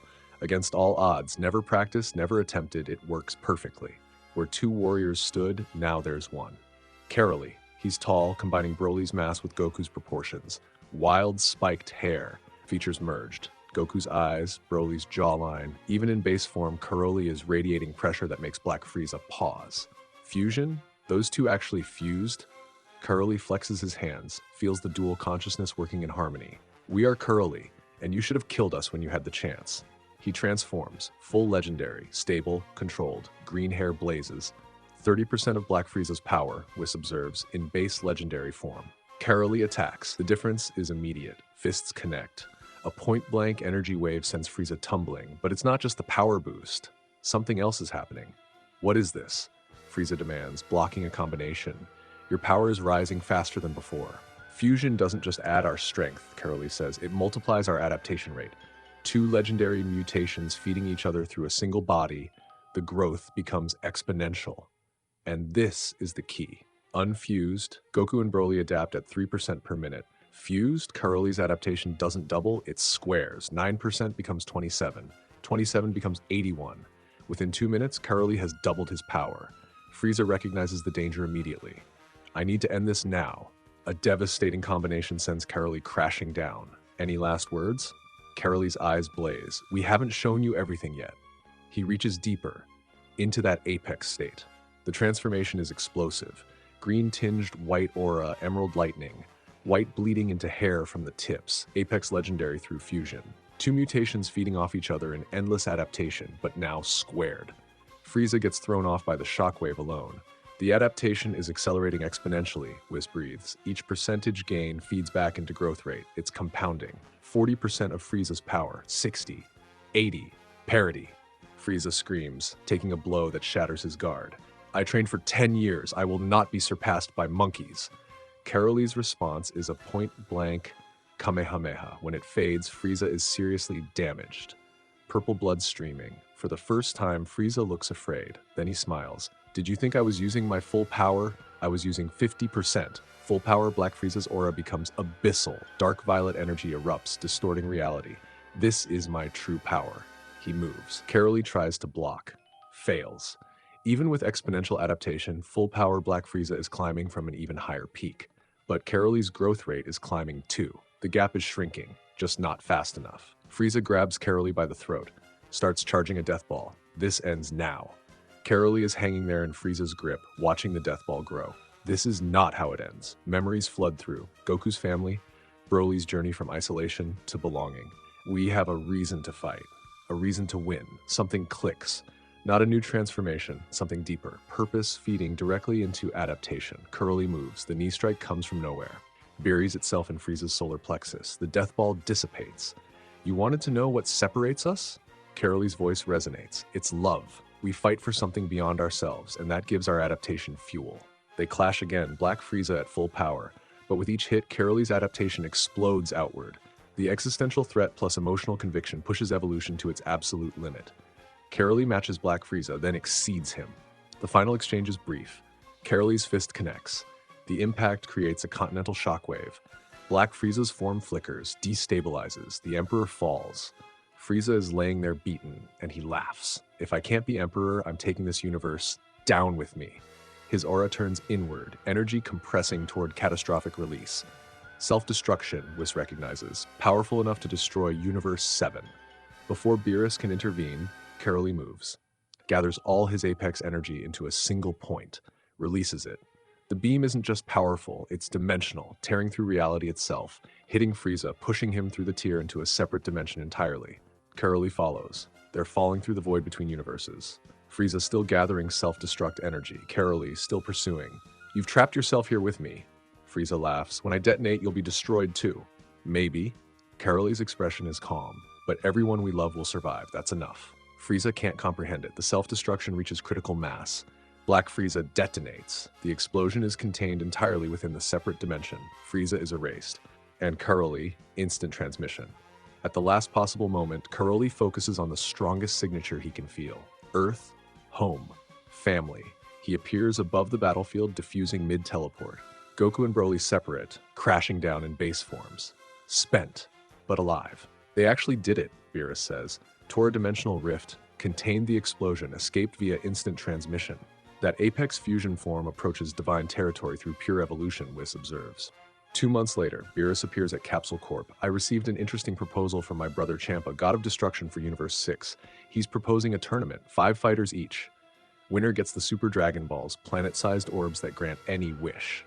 When? Goku asks. 1 week. Goku, Broly, Vegeta, Gohan, Raditz. The venue is a neutral dimension, a massive arena floating in void.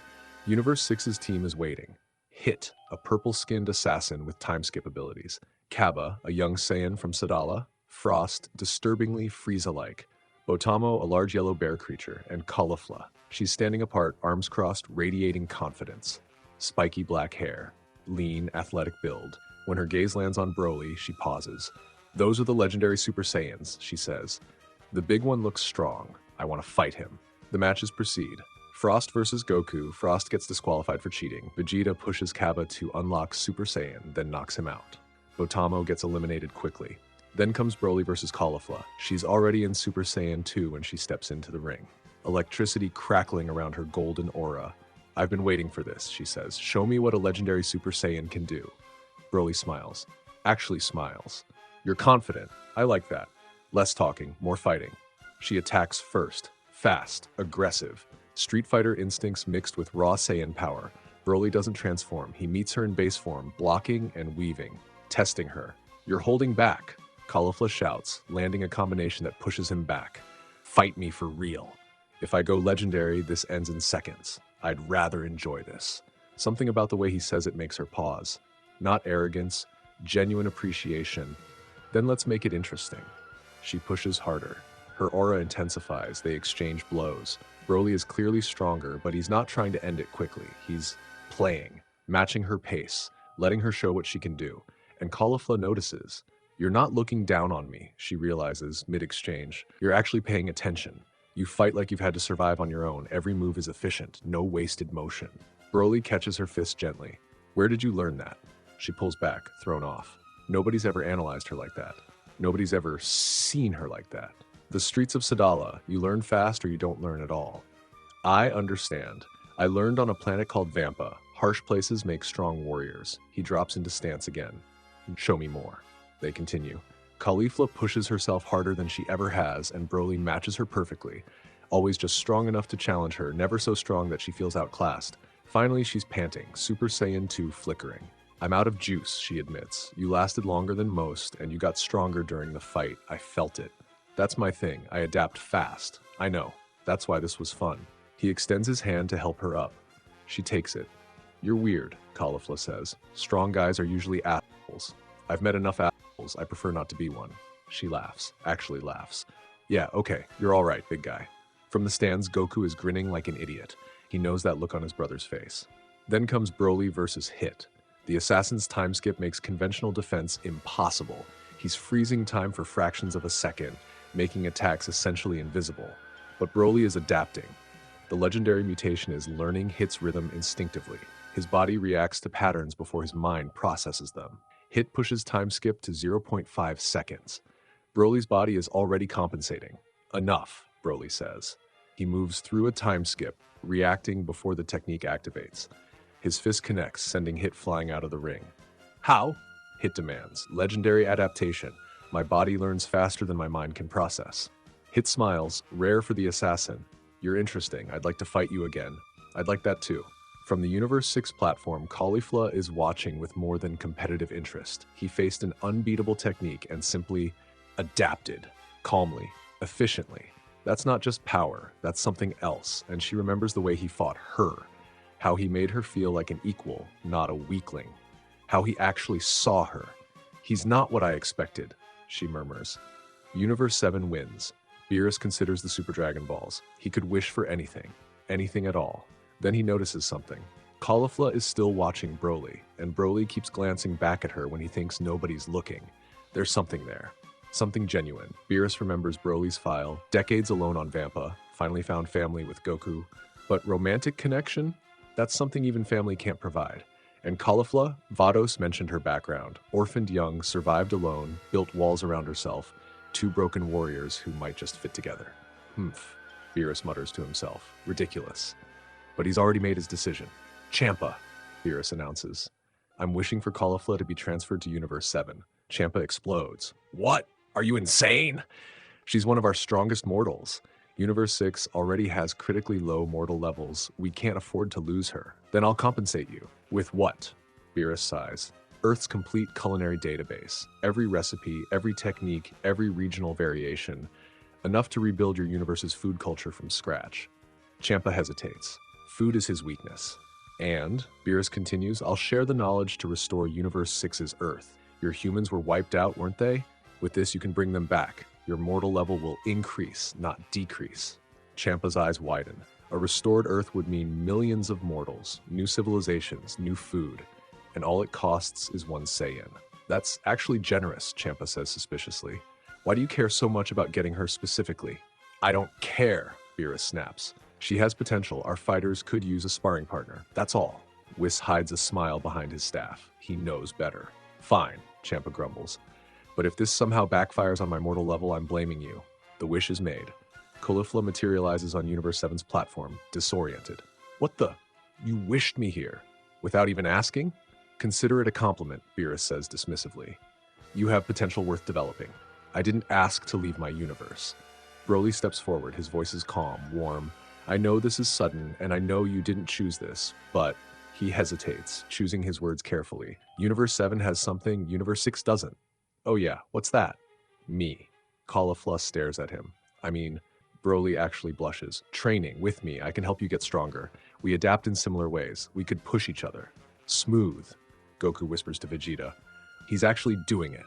Shut up, Kakarot.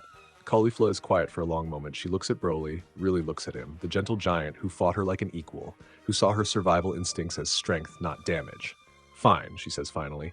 I'll stay, but you better not disappoint me, big guy. Broly's smile could light up a planet. I won't. Beerus watches the exchange, arms crossed. His expression is carefully neutral. Lord Beerus, Whis says quietly, that was remarkably thoughtful of you. I don't know what you're talking about. I simply acquired a useful asset for Universe 7. Of course. And the fact that you essentially played matchmaker, I did no such thing. Finish that sentence and I'm destroying your staff. Whis just smiles. 3 months later, Caulifla and Broly are training together daily. He's teaching her control techniques from Yardrat, she's showing him fighting styles from Sadala's streets. But it's not just training, it's connection. Broly sees her, not the tough exterior, but the loneliness underneath. You hold back, he observes one day. I'm going full power. Power, yes, but feelings, no. His eyes are gentle. I recognize it. I spent decades doing the same thing. His words stay with her. Private moment. Sunset over mountains, both sitting on a cliff after intense sparring. Vados told me some things, Caulifla says, about how you grew up. Is it true you couldn't speak properly until a few years ago? I learned late. My brother taught me. Words, feelings, how to be a person instead of just a weapon. That must have been hard. The hardest thing I've ever done, but worth every moment. He looks at her. You had hard times too? She stiffens. Then, I lost everyone when I was young. War on Sadala. I survived by being tougher than everyone else. I lost my father. Frieza killed him. I was alone for a very long time after that. But you're not alone now. No, I have my brother, friends, a family I never imagined possible. He hesitates, and now I have you. As a friend. The word should feel inadequate, but the way he says it makes it feel like more. Yeah, she says softly. You've got me too, friend. Her walls, built over a lifetime, start to crack. 1 month later, she kisses him first. After intense sparring, both breathing hard, she just acts. Grabs his face, pulls him down. Broly freezes completely. She pulls back, uncertain. Sorry, I shouldn't have. Do it again, he says. What? Please. She does. The extended Saiyan family gathers at Capsule Corp. Broly stands with Caulifla beside him. I have an announcement. Caulifla and I are together now. Together like Goku and Chi-Chi, like Vegeta and Bulma. Goku's face splits into an enormous grin. Brother! Chi-Chi is already crying happy tears. Another wedding to plan. Vegeta actually smiles. About time you found someone. Goku pulls Broly aside later. You happy? More than I ever thought possible. I never imagined I could have this. Family, love, Caulifla. You deserve it. Brother, thank you for everything, for saving me, for teaching me, for making this life possible. Goku hugs him. That's what brothers are for. The tournament is over. Frieza is gone forever. Caulifla has joined their family. What's next? Broly asks one evening. Caulifla beside him's, I don't know, Goku admits, Chi-Chi under his arm, but whatever comes, we face it together. Together, Broly agrees, always together. They have something stronger than any transformation. They have family, and family is everything. So yeah, that's part 9. Black Frieza represented what happens when limitless potential actually applies itself. Power so overwhelming that even legendary adaptation can't close the gap fast enough. The key was fusion. When 2 legendary mutations combine, they don't just add power, they multiply adaptation rate. Caroly's exponential growth was the only answer to Frieza's absolute strength. The legendary bond is biological. Their mutations resonate, amplify each other's growth. And Caulifla brings something new, recognizing the loneliness in Broly that mirrors her own. Note this, Gohan's Primal Legendary form, Part 6, is distinct from Apex Legendary. Primal is unique to his hybrid genetics, triggered by tragedy. Apex is specifically what the legendary twins achieve through their bond. Next time in Part 10, the Goku Black saga approaches, and the Tournament of Power looms, where losing means erasure. This is a big one. We're covering 2 major arcs here, the Zamasu saga and the Tournament of Power. Both of these push our legendary twins to their absolute limits, and one of them is going to unlock something that changes everything. Frieza's dead. Caroly proved that fused legendary adaptation can match even Black Frieza. Caulifla joined Universe 7 and she's with Broly now. This is the final part of this series. Let's get into it. A time machine materializes in Bulma's yard. The hatch opens and a battered warrior stumbles out.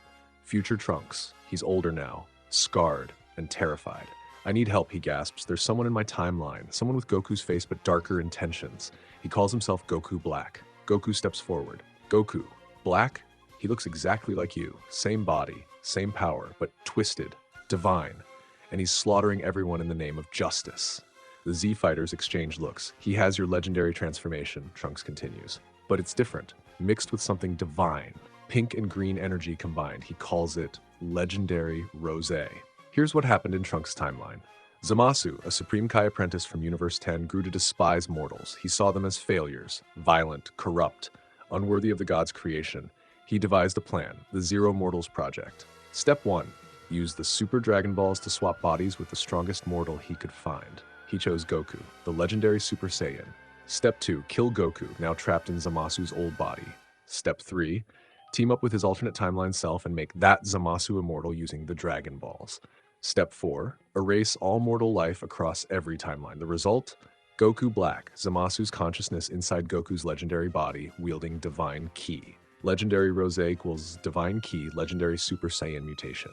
This is a broken combination. Divine energy provides god-level base power. The legendary mutation provides adaptive evolution during combat. The 2 stack, divine amplification on top of legendary adaptation. Goku Black is one of the strongest beings in the multiverse. The team assembles: Goku, Broly, Vegeta, Gohan, Raditz, and future Trunks. They arrive to devastation. Cities crumbled, skies darkened. Corpses everywhere, and floating above the ruins, Goku Black. He descends slowly. Same face as Goku, same body, but the eyes are cold, calculating. Divine contempt radiating from every pore. Ah, the original. I wondered when you'd come. Goku stares at his own face, twisted by hatred. You're wearing my body like a suit. I'm perfecting it. Your mortal soul was holding this body back. Watch. Goku Black transforms. Green-pink aura erupts. Hair shifts to rosé with crackling hints of legendary green bleeding through. Divine energy mixed with primal Saiyan power. Legendary Rosé. Beautiful, isn't it? Your mortal body perfected by divine essence. Vegeta and Raditz move first. Both in Super Saiyan Blue, they attack together. It's not even close. Legendary Rosé, Goku Black dismantles them. Every attack countered, every combination broken. His adaptation is working and he has divine power amplifying everything. Vegeta crashes through a building. Raditz follows. Pathetic. Black murmurs. Goku transforms. Apex legendary, green-white hair blazing, emerald lightning crackling. Let's see about that. They clash. It's a better fight. Goku's adaptation matches Black's adaptation rate. Same mutation, same body, same potential for growth, but Black has Divine Ki on top of that. The gap doesn't close. For every percentage Goku gains, Black gains the same, plus the Divine multiplier. Goku gets pushed back, overwhelmed. Broly joins, also Apex legendary. Now, it's a fight. 2 Apex Legendary Saiyans versus 1 Legendary Rosé. Combined pressure starts pushing Black back. Their resonance amplifies both of them. Two mutations feeding each other. Black actually has to try. Then Immortal Zamasu appears. Zamasu, the version from this timeline, floats beside Goku Black. Same face as the Supreme Kai apprentice, but eyes glowing with malevolent divinity. I granted myself immortality, Zamasu announces. Every injury heals, every wound closes. Death cannot touch me. The fight becomes 2v2, Goku and Broly versus Goku Black, the Z Fighters versus Immortal Zamasu. But how do you defeat someone who can't die? Gohan coordinates the effort. SSJ-2 blazing, he directs Raditz and Vegeta to focus fire on Zamasu while the twins handle Black. They blast Zamasu apart. He regenerates in seconds. They vaporize him completely. He reforms from nothing. Futile, Zamasu laughs. Justice cannot be killed. Meanwhile, Goku and Broly are holding their own against Black, but not winning. The divine amplification on top of legendary adaptation keeps Black just ahead. Retreat, Goku calls. We need a new strategy. They fall back to the time machine, escape to the present. Vegeta isolates himself. 3 days of intense training, pushing Super Saiyan Blue to its absolute limits. He replays the fight in his mind, Goku Black wearing Kakarot's face, using Kakarot's power, surpassing both legendary twins. His pride burns. When they return to the future, Vegeta finds Goku Black alone. Back for more humiliation, Prince? I'm back to show you what Saiyan pride really means. They fight. Vegeta gets beaten, again and again. Legendary Rose is simply superior to Super Saiyan Blue. Black taunts him. You could never surpass Kakarot, and now you can't surpass me wearing his body. You're third place in a two-person race. Something snaps in Vegeta, not breaking, evolving. His blue aura deepens, becomes denser, darker, more concentrated. Super Saiyan Blue evolution. Vegeta launches forward. This time his fist connects. Black stumbles back, shocked. What? You're not Kakarot. Vegeta snarls, pressing the attack. You're a parasite wearing his skin, and I'm gonna rip you out of it. Super Saiyan Blue evolution, Vegeta versus Legendary Rose, an actual fight now. Vegeta isn't winning, but he's competing, making Black work for every exchange. But Immortal Zamasu intervenes again, forcing another retreat. We change to the present timeline at Capsule Corp. We need fusion, Goku says flatly. Everyone looks at him. Black is too strong individually. Even Vegeta's new form just matches him, and with Immortal Zamasu backing him up, Broly nods. Curly. But that's our trump card, Raditz argues. Once you fuse.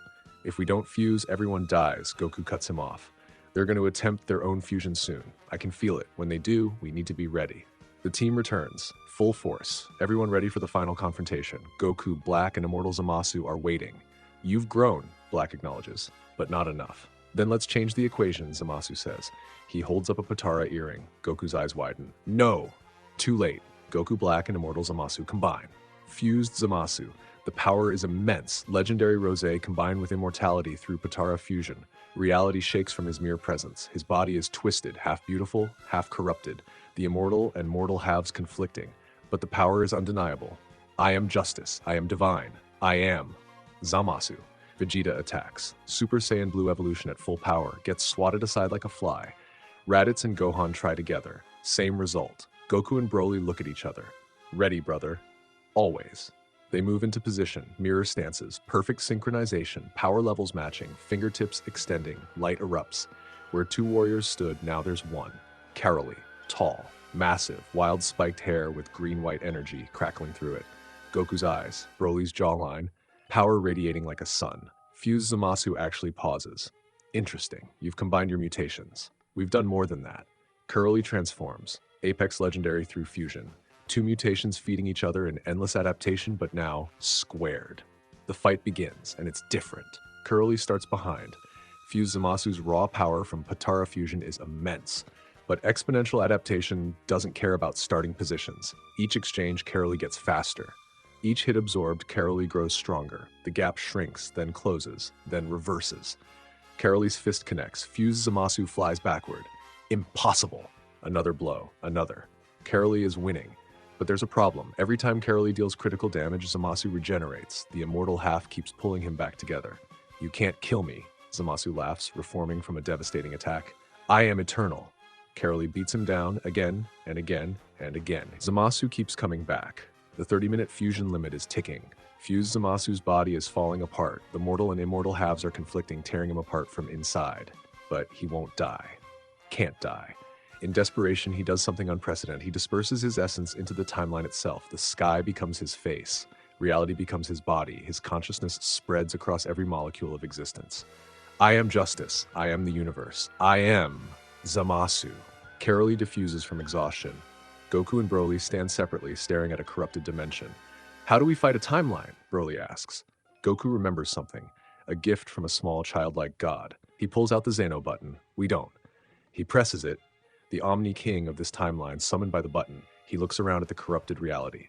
Zamasu's face stretched across existence. The sky bleeding purple. Reality itself infected. This is bad. I don't like this. He raises his hand. So I'll erase it. Light erupts. Everything. The timeline, the dimension, infinite Zamasu, all of it ceases to exist. The team barely escapes via time machine. They burst back into the present timeline moments before total erasure. Trunks stares at where his entire world used to be. Nothing remains. Goku realizes something. Future Xano is still there, floating alone in the void where a timeline used to exist. Wait here, he tells the others. He takes the time machine back, finds Future Xano drifting in empty nothingness. Hey, want to come with me? Future Xano tilts his head. Come with you? Yeah, there's another you in my timeline. You could be friends. He grabs Future Xano and brings him back. Now 2 Xanos exist in the present timeline. The Grand Priest appears, intrigued by this development. 2 Omni Kings, unprecedented. This will be interesting. Trunks and Mai have no world to return to. Whis offers a solution. I can create a new timeline, one where future Beerus is warned about Zamasu in advance. He'll eliminate the threat before it begins. But won't there be another me there? Yes, 2 Trunkses, 2 Mais, but your loved ones will be alive. Your world will be at peace. Trunks considers. His entire reality erased. Everyone he knew, gone. But in this new timeline, they're alive.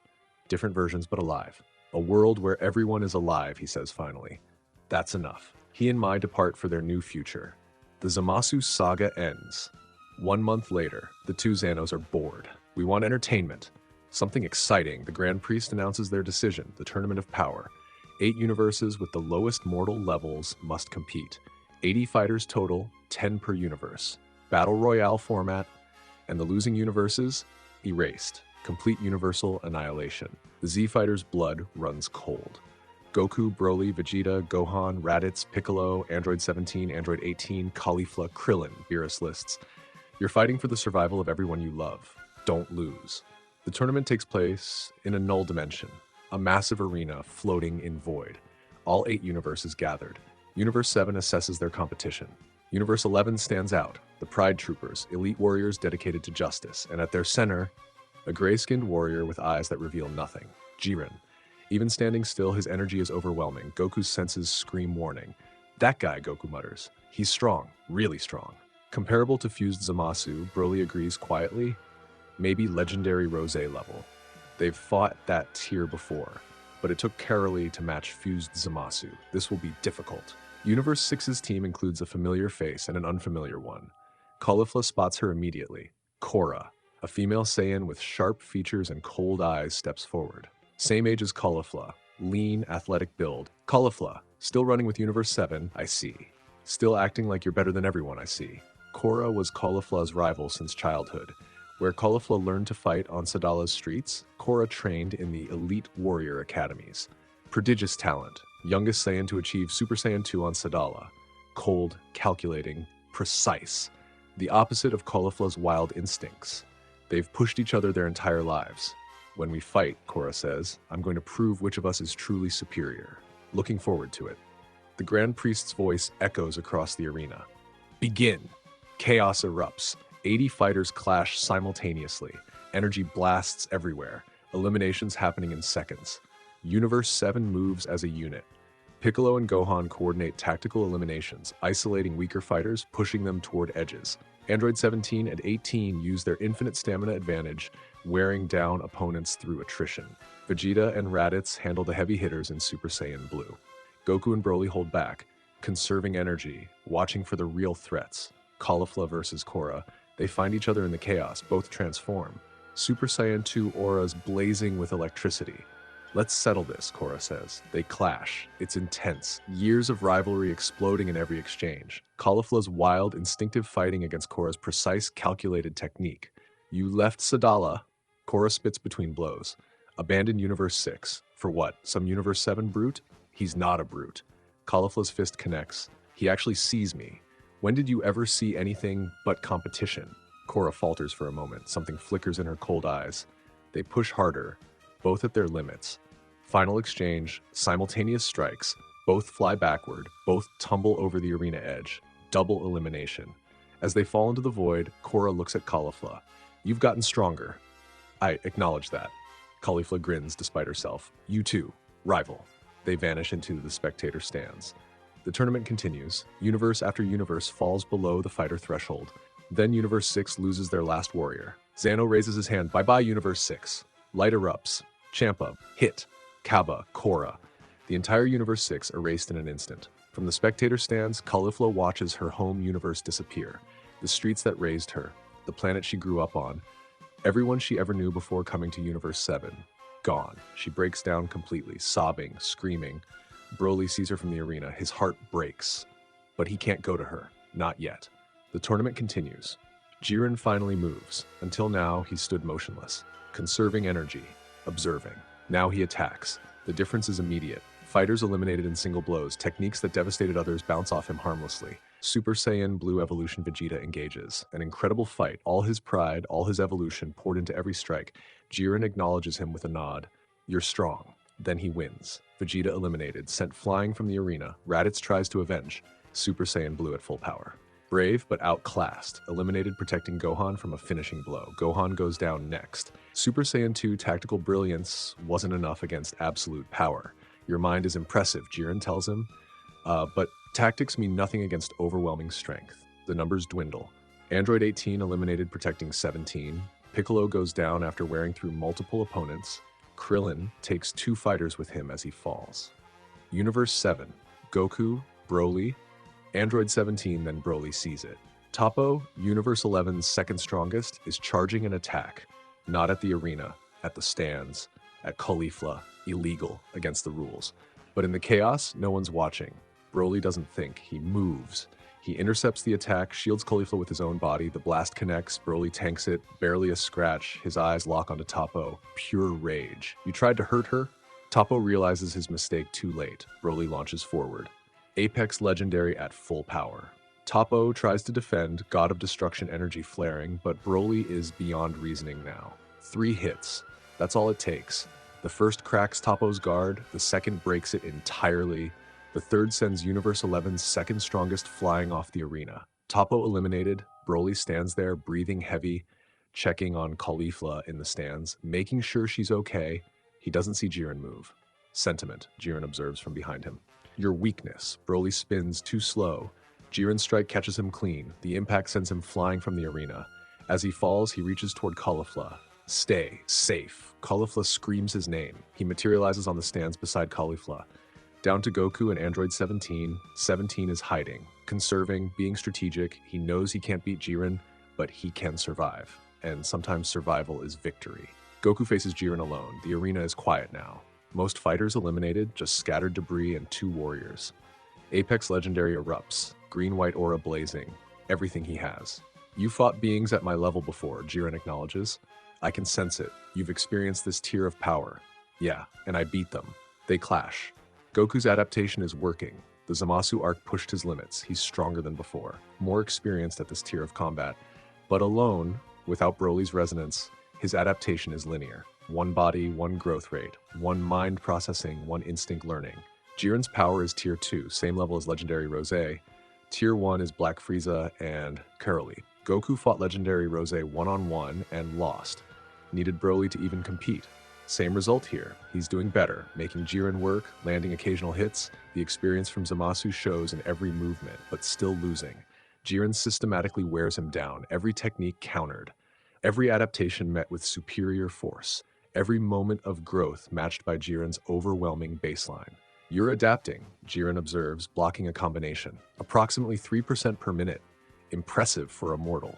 He lands a devastating counter. But I don't need to outpace your growth. I simply need to defeat you before it matters. Another blow. Another. Goku crashes through debris. You are not enough. Apex Legendary flickers. Fades. Goku lies in a crater. Broken. Bleeding. Done. Jiren stands over him. Stay down, accept erasure with dignity. Goku can barely move, his body is finished, muscles torn, energy depleted. The apex form gone, but his mind is racing. He thinks about everyone. Chi-Chi's smile when he comes home from training, the way she pretends to be angry but always has food ready. Gohan's proud face after unlocking Primal Legendary, his son surpassing him in his own way.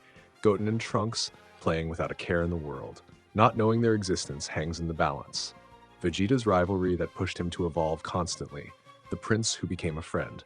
Raditz's redemption from enemy to brother. Proof that anyone can change. Piccolo, who went from trying to kill him to protecting his son.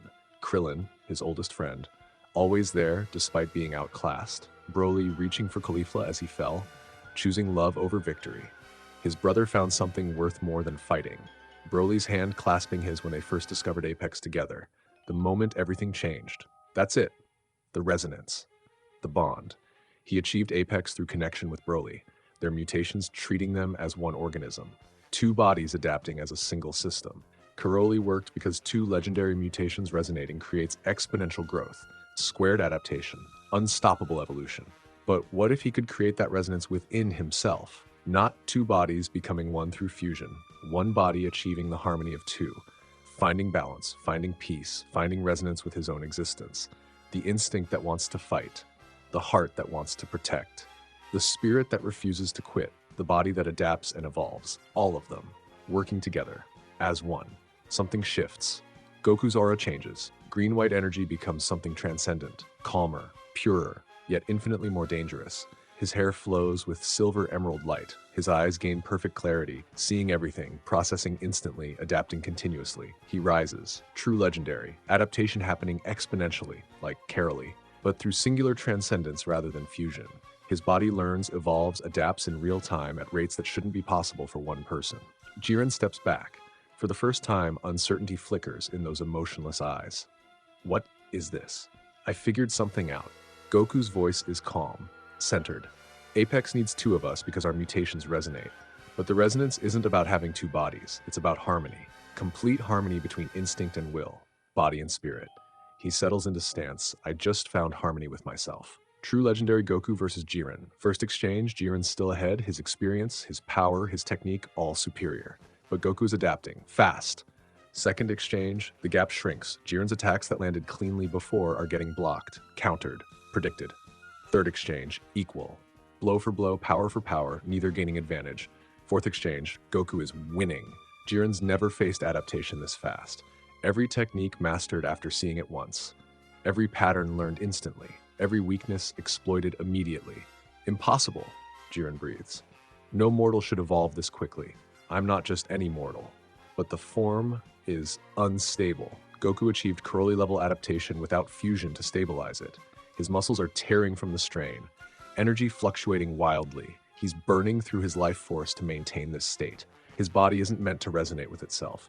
It's forcing harmony where biology says there should be one voice, not two. You'll destroy yourself? Jiren observes. Maybe. Goku grins. Same old Goku, even now. But you're coming with me.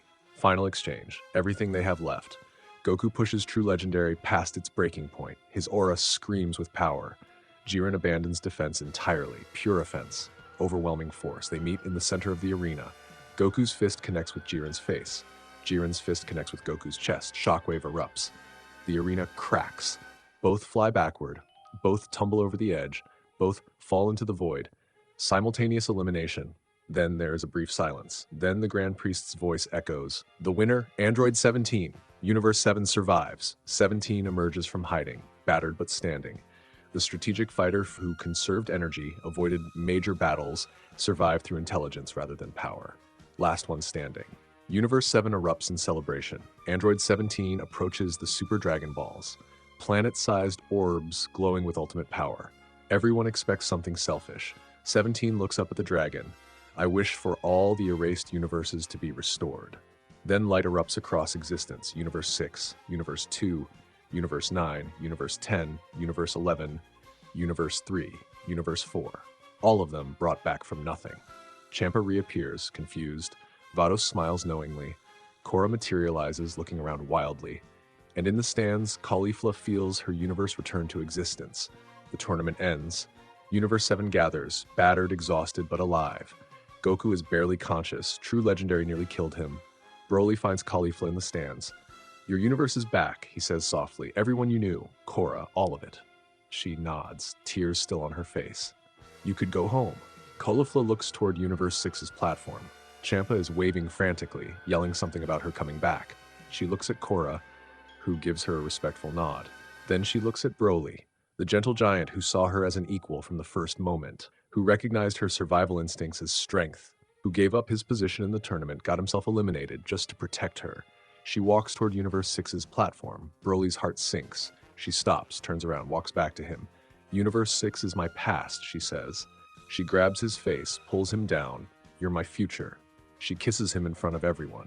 Champa, did she just... Beerus smirks. Told you she had potential in Universe 7. Whis hides a smile. Remarkable how things work out, Lord Beerus. Shut up, Whis. Goku recovers slowly. True Legendary nearly killed him. His body needs time to heal and grow into the form. The state exists now. He touched it. But accessing it again will require training, growth, mastery. His muscles remember the strain. His energy channels remember the overload. Something to work toward. Broly has a new goal too. Achieve what his brother achieved. True Legendary. Karoli level power without fusion. You did it alone, Broly says, sitting beside Goku's recovery bed. Found resonance within yourself. Barely. Almost killed me. But you found it. That means it's possible. Broly looks at his hands. I want to find it too. We'll train together, figure it out together. The twins continue their daily sessions, but now they're not just pursuing apex, they're pursuing transcendence. Caulifla officially becomes a permanent Universe 7 resident. Beerus personally approves the transfer, though he claims it's purely for strategic purposes. She visits Universe 6 occasionally. Her rivalry with Korra continues, pushing both to grow. But her home is here now, with Broly, with family. Chi-Chi insists on teaching her to cook. If you're going to be part of this family, you're learning how to feed a Saiyan appetite. Caulifla grumbles but secretly enjoys it. Vegeta trains harder than ever. He touched Super Saiyan Blue evolution during the Zamasu arc, but Jiren still surpassed him. There's another level. There's always another level. Raditz focuses on mastering Super Saiyan Blue completely before pursuing evolution. No point reaching higher if the foundation isn't solid. Gohan balances training with his family. Pan is growing up. He wants to be strong enough to protect her, but also present enough to raise her. Android 17 gets his boat any way that he wanted. Bulma builds him a luxury yacht as thanks for saving the universe. Not bad, he admits, sailing across the ocean. Not bad at all. The Tournament of Power ends. All universes restored. Universe 7 stands as champions. And somewhere, the two Xanos are already planning their next source of entertainment. That was fun. Very fun. What should we do next? The Grand Priest smiles mysteriously. Perhaps a tournament between all universes? Not just the weakest 8? The Xano's eyes light up. Yes, do that. But that's a story for another time. So yeah, that's part 10. The final part. What a journey, y'all. We started with two brothers meeting on Vampa. Goku finding Broly, teaching him to speak, to feel, to be a person. We watched them grow together, unlock Controlled Legendary, then Apex Legendary, then Karoli. We saw Broly go from a feral weapon to a gentle giant who found love. The Zamasu arc showed that even overwhelming power can't defeat an enemy fused with reality itself. Divine intervention was required. Karoli was needed for Fused Zamasu, establishing that Tier 1 threats require fusion. The Tournament of Power established Jiren at Tier 2, comparable to Legendary Rose. Individually, Goku and Broly could challenge him, but not beat him. True Legendary was the answer, achieving Karoli-level exponential adaptation through singular transcendence rather than fusion. Caulifla lost her universe, got it back, and still chose Broly. That's love. And Android 17, sometimes strategy beats power. Sometimes the quiet survivor wins. This story was about family, about bonds, about finding people who see you for who you really are. Goku found a brother, Broly found a life, Vegeta found humility, Raditz found redemption, and Caulifla found home. Thank you all for sticking with this series. It's been a blast doing it. But, quick question for y'all. Do you want a bonus part? Not plot stuff, no new villains, no tournaments, no universe-ending threats, just life, slice of life stuff. Broly and Caulifla's wedding, Goku training with his sons, Vegeta being a stubborn dad, Raditz and Launch raising little Taro, Nappa running his dojo, teaching the next generation of fighters, Chi-Chi and Bulma wine nights complaining about their Saiyan husbands, Piccolo babysitting Pan, Krillin and 18 double dating with Broly and Caulifla. Just our heroes living their lives, being happy, being family. Let me know in the comments if you'd want that. No pressure, the story's complete either way. Thanks for watching. Stay safe out there. Peace. All right, y'all, you asked for it. Here's your bonus chapter. No villains, no tournaments, no universe-ending threats, just our heroes living their lives. Being happy, being family. Let's get into it. Goku wakes up to the smell of breakfast. Chi-Chi's already in the kitchen. Rice, fish, eggs, vegetables, enough food to feed a small army. Which, considering her husband and sons, is accurate. Boys, food's ready. Goten comes running first. Teenager now, but still has that same goofy energy. Gohan arrives with Pan on his shoulders, Videl right behind them. Where's your father? Chi-Chi asks. Training spot, Gohan says. I'll get him. He finds Goku in the clearing behind the house. Not training, just sitting, watching the sunrise. Dad, breakfast. Yeah, just give me a minute. Gohan sits beside him. Everything okay? More than okay? Goku smiles, just thinking about how lucky I am, got a family, got my brother, got friends who die for me. He laughs. Almost did die, actually. Multiple times. That's not funny, Dad. It's a little funny. They sit in comfortable silence, father and son, watching the sun climb higher. Mom's gonna yell if we don't get back, Gohan finally says. Yeah, let's go. Now we get to Nappa's dojo. The sign outside reads, Saiyan Spirit Martial Arts, Head Instructor Nappa. Inside, a dozen students run through basic katas, human students, all ages, all skill levels. A grandmother learning self-defense, a bullied teenager finding confidence, a former office worker rediscovering purpose. Nappa walks between them, correcting stances, adjusting grips. He's patient, gentle, even. A far cry from the warrior who once terrorized Earth. Hips lower, Kenji. Power comes from your core, not your arms. Yes, Sensei. Better, much better, again. After class, students bow and thank him. Some stay to chat. One kid, can't be more than 8, shows Nappa a drawing he made. It's Nappa in Super Saiyan form. That's me? Yeah, you're the strongest, Sensei. Nappa takes the drawing carefully. This is going on my wall. The kid beams. Later, Nappa sits in his office. Photos cover the walls, him with various students at tournaments, graduation ceremonies, community events, a small trophy case, nothing fancy. The drawing joins the collection on his corkboard. A knock at the door. Vegeta enters. Nappa. Prince Vegeta. Old habits die hard. Vegeta looks around, takes in the modest space, the children's drawings pinned to the corkboard, the participation ribbons alongside actual medals, a thank you card from a parent whose kid finally stood up to bullies. You've built something here, Vegeta says. Not a question. I peaked at Super Saiyan. We both know that. Nappa shrugs. But I can still teach, still pass on what I know. These kids, they'll never fight gods, but they'll have discipline, confidence, strength, something I never had at their age. Vegeta is quiet for a long moment. That's not nothing, Nappa. No, it's not.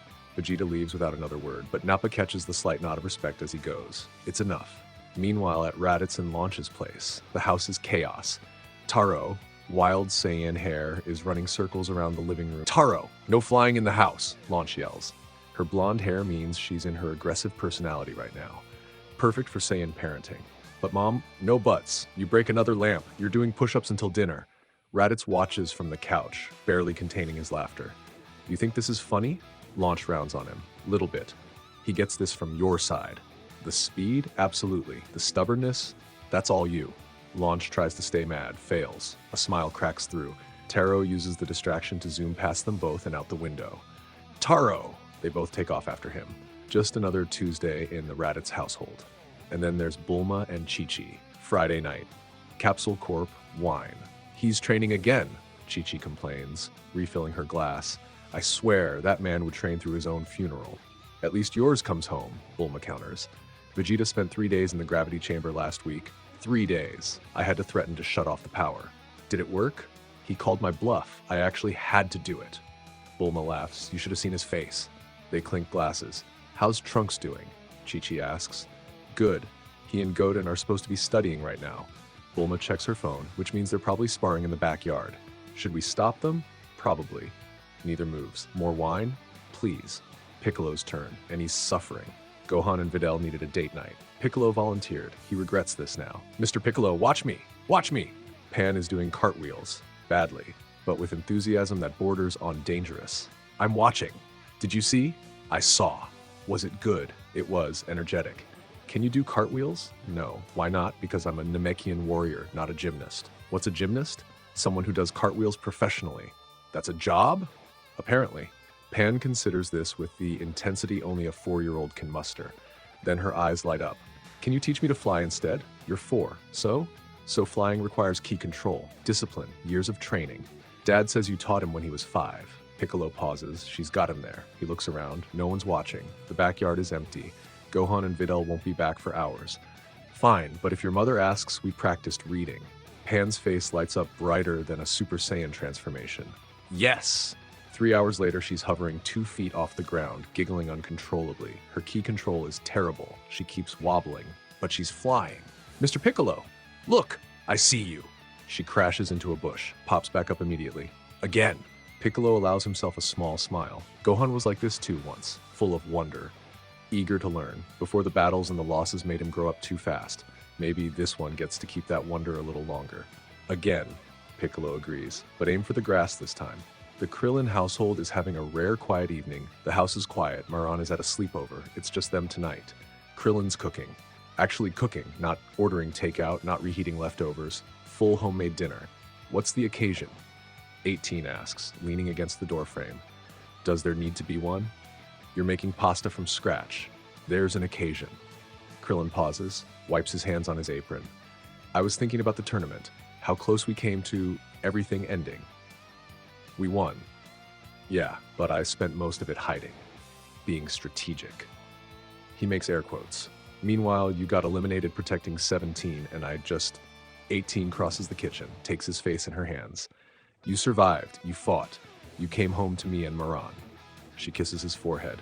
That's not nothing. Broly took out Toppo, Goku unlocked a whole new form. I took out 2 random fighters nobody remembers. And if you hadn't, maybe we lose by 1 elimination. Maybe the whole thing goes differently. She shrugs. Every elimination mattered, including yours. Krillin's quiet. When did you get so wise? I've always been wise. You just talk too much to notice. He laughs. Actually laughs. First real one in weeks. Now finish cooking. I'm hungry. Yes, ma'am. 17's doing his own thing, as always. Middle of the ocean, no land in sight. Perfect. 17 sits on the deck of his yacht, the one Bulma built him after the tournament. Cup of coffee in hand. Book open on his lap. Complete silence except for waves. His phone buzzes. Text from 18. Family dinner Sunday. You're coming. He considers ignoring it. I know you're reading this. I'll be there. Bring dessert. He sets the phone down, returns to his book. An hour later, another buzz. Goku this time. Hey, 17, want to spar? No. Come on, just a quick one. I'm on my boat. I can instant transmission there. 17 turns off his phone. Peace and quiet. He's earned this. All right, the moment you've been waiting for. 3 months after the Tournament of Power. Broly stands at the altar. He's wearing a suit for the first time in his life. Goku helped him tie the tie. Took 4 attempts. Stop fidgeting, Vegeta mutters from the groomsman line. I'm not fidgeting. You've adjusted your collar 6 times. That's not... Broly catches himself doing it again. Okay, I'm fidgeting. Goku grins beside him. Relax, brother. She said yes already. The hard part's over. What if I mess up the vows? Then you mess them up. She's not marrying you for your public speaking skills. The music starts. Everyone turns. Caulifla walks down the aisle. She's wearing a dress. An actual dress. Broly's never seen her in one before. She looks uncomfortable and beautiful and absolutely perfect. Korra walks beside her. Maid of honor, brought over from Universe 6 for the occasion. Their rivalry put aside for one day. Caulifla reaches the altar, looks up at Broly. You clean up okay, big guy. You're beautiful. I know, but she's blushing. First time he's ever seen that. The ceremony is short. Neither of them wanted anything fancy. When it comes time for vows, Broly speaks from the heart. I spent most of my life alone. Didn't know how to talk, didn't know how to feel. My brother taught me words, but you taught me what they mean. He takes her hands. You're my home, Caulifla. Wherever you are, that's where I belong. Caulifla's eyes are wet. She'll deny it later. I grew up thinking strength was everything, that connections made you weak. She squeezes his hands. You showed me that's backwards. Loving someone doesn't make you weak. It gives you something worth being strong for. The officiant smiles. You may kiss, Caulifla is already kissing him. Cheers erupt from the crowd. Goku's the loudest. Let's move to the reception. Capsule Corp's backyard transformed into a party venue. Bulma went overboard. Nobody's complaining. Tables everywhere. Food from every cuisine on Earth, and a few alien dishes Whis recommended. Open bar, live band, the works. Goku and Chi-Chi are dancing. Well, Goku's trying. Chi-Chi's leading. You're stepping on my feet. Sorry. Left foot, Goku. Left. I said sorry. Saying sorry doesn't unstep on my toes. Despite the bickering, they're both smiling. Vegeta refuses to dance. Bulma drags him onto the floor anyway. He grumbles the entire time but doesn't actually resist. This is undignified, he mutters. You fought a god wearing a cat costume. This is fine. That was battle. This is swaying. Shut up and sway, your highness. Raditz and Launch are teaching Taro how to do the basic waltz. He keeps trying to fly instead. Feet on the ground, Taro. But flying is faster. Dancing isn't about fast. Gohan and Videl sway slowly in the corner, watching Pan show Piccolo her dance moves, which mostly involve spinning until she's dizzy. She's gonna throw up, Videl predicts. Piccolo will handle it. You're a terrible father. I learned from the best. Gohan nods toward Goku, who just stepped on Chi-Chi's foot again. Krillin and 18 sit at a table with 17, who's nursing a drink and pretending he's not enjoying himself. You could dance, 18 suggests. I could also not. There's that girl from the catering company who keeps looking at you. Good for her. She's pretty. I have a boat. I don't need complications. Krillin snorts. Same old 17. The boat doesn't talk back. The boat doesn't have expectations. The boat is perfect. You have issues. I have peace and quiet. There's a difference. At the main table, Broly and Caulifla sit together, watching their friends, their family. We actually did it, Caulifla says. Got married? All of it. Survived the tournament. Didn't get erased. She leans into him. Found each other. Broly wraps an arm around her. Thank you, he says quietly. For what? For choosing me. You could have gone back to Universe 6, to everything you knew, but you stayed. Caulifla looks up at him. Universe 6 was where I existed. Universe 7 is where I live. She kisses his cheek. Big difference. Goku appears, slightly out of breath from dancing. Brother, great party. Thanks to Bulma. Yeah, she's terrifying when she plans stuff. Goku drops into a chair beside them. So what's next for you two? Broly and Caulifla exchange looks. Training, they say simultaneously. Goku laughs. Perfect answer. Later that night, after the guests have gone home, Broly and Caulifla sit on the roof of Capsule Corp. City lights spread out below them. Stars above. You ever think about the future? Caulifla asks. Sometimes. What do you see? Broly considers. Training with my brother, getting stronger. Maybe one day I'll unlock true legendary like he did. He pauses. But also this. Quiet moments. You beside me. Family nearby. That's a good future. What about you? Caulifla grins. I'm gonna surpass you, both of you. The first female Saiyan to hit Super Saiyan Blue. You think so? I know so. I've got the best teachers in any universe. She nudges him. Plus, I'm stubborn as hell. That's true. Shut up. They sit in comfortable silence. Somewhere below, Goku and Vegeta are arguing about something trivial. Chi-Chi and Bulma are sharing one last glass of wine. Godin and Trunks are sneaking snacks from the leftover buffet. Piccolo is meditating in the garden while Pan sleeps on his lap. Raditz and Launch finally got Taro to sleep. Nappa headed home early, morning classes at the dojo. Krillin and 18 are walking along the beach. 17's back on his boat, probably. Everyone in their place. Everyone happy. Broly looks at Caulifla, his wife, still getting used to that word. Hey, what? I love you. Caulifla's face softens, the tough exterior dropping for just a moment. I love you too, big guy. They stay on that roof until sunrise. No training, no fighting, no world to save. Just two people who found each other against all odds. And that's enough. That's it, Zenkai Gang. The end. What started as what if Goku had Broly's potential became something bigger.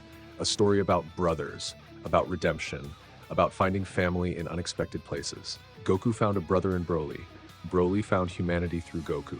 Raditz found redemption. Vegeta found humility. Caulifla found home.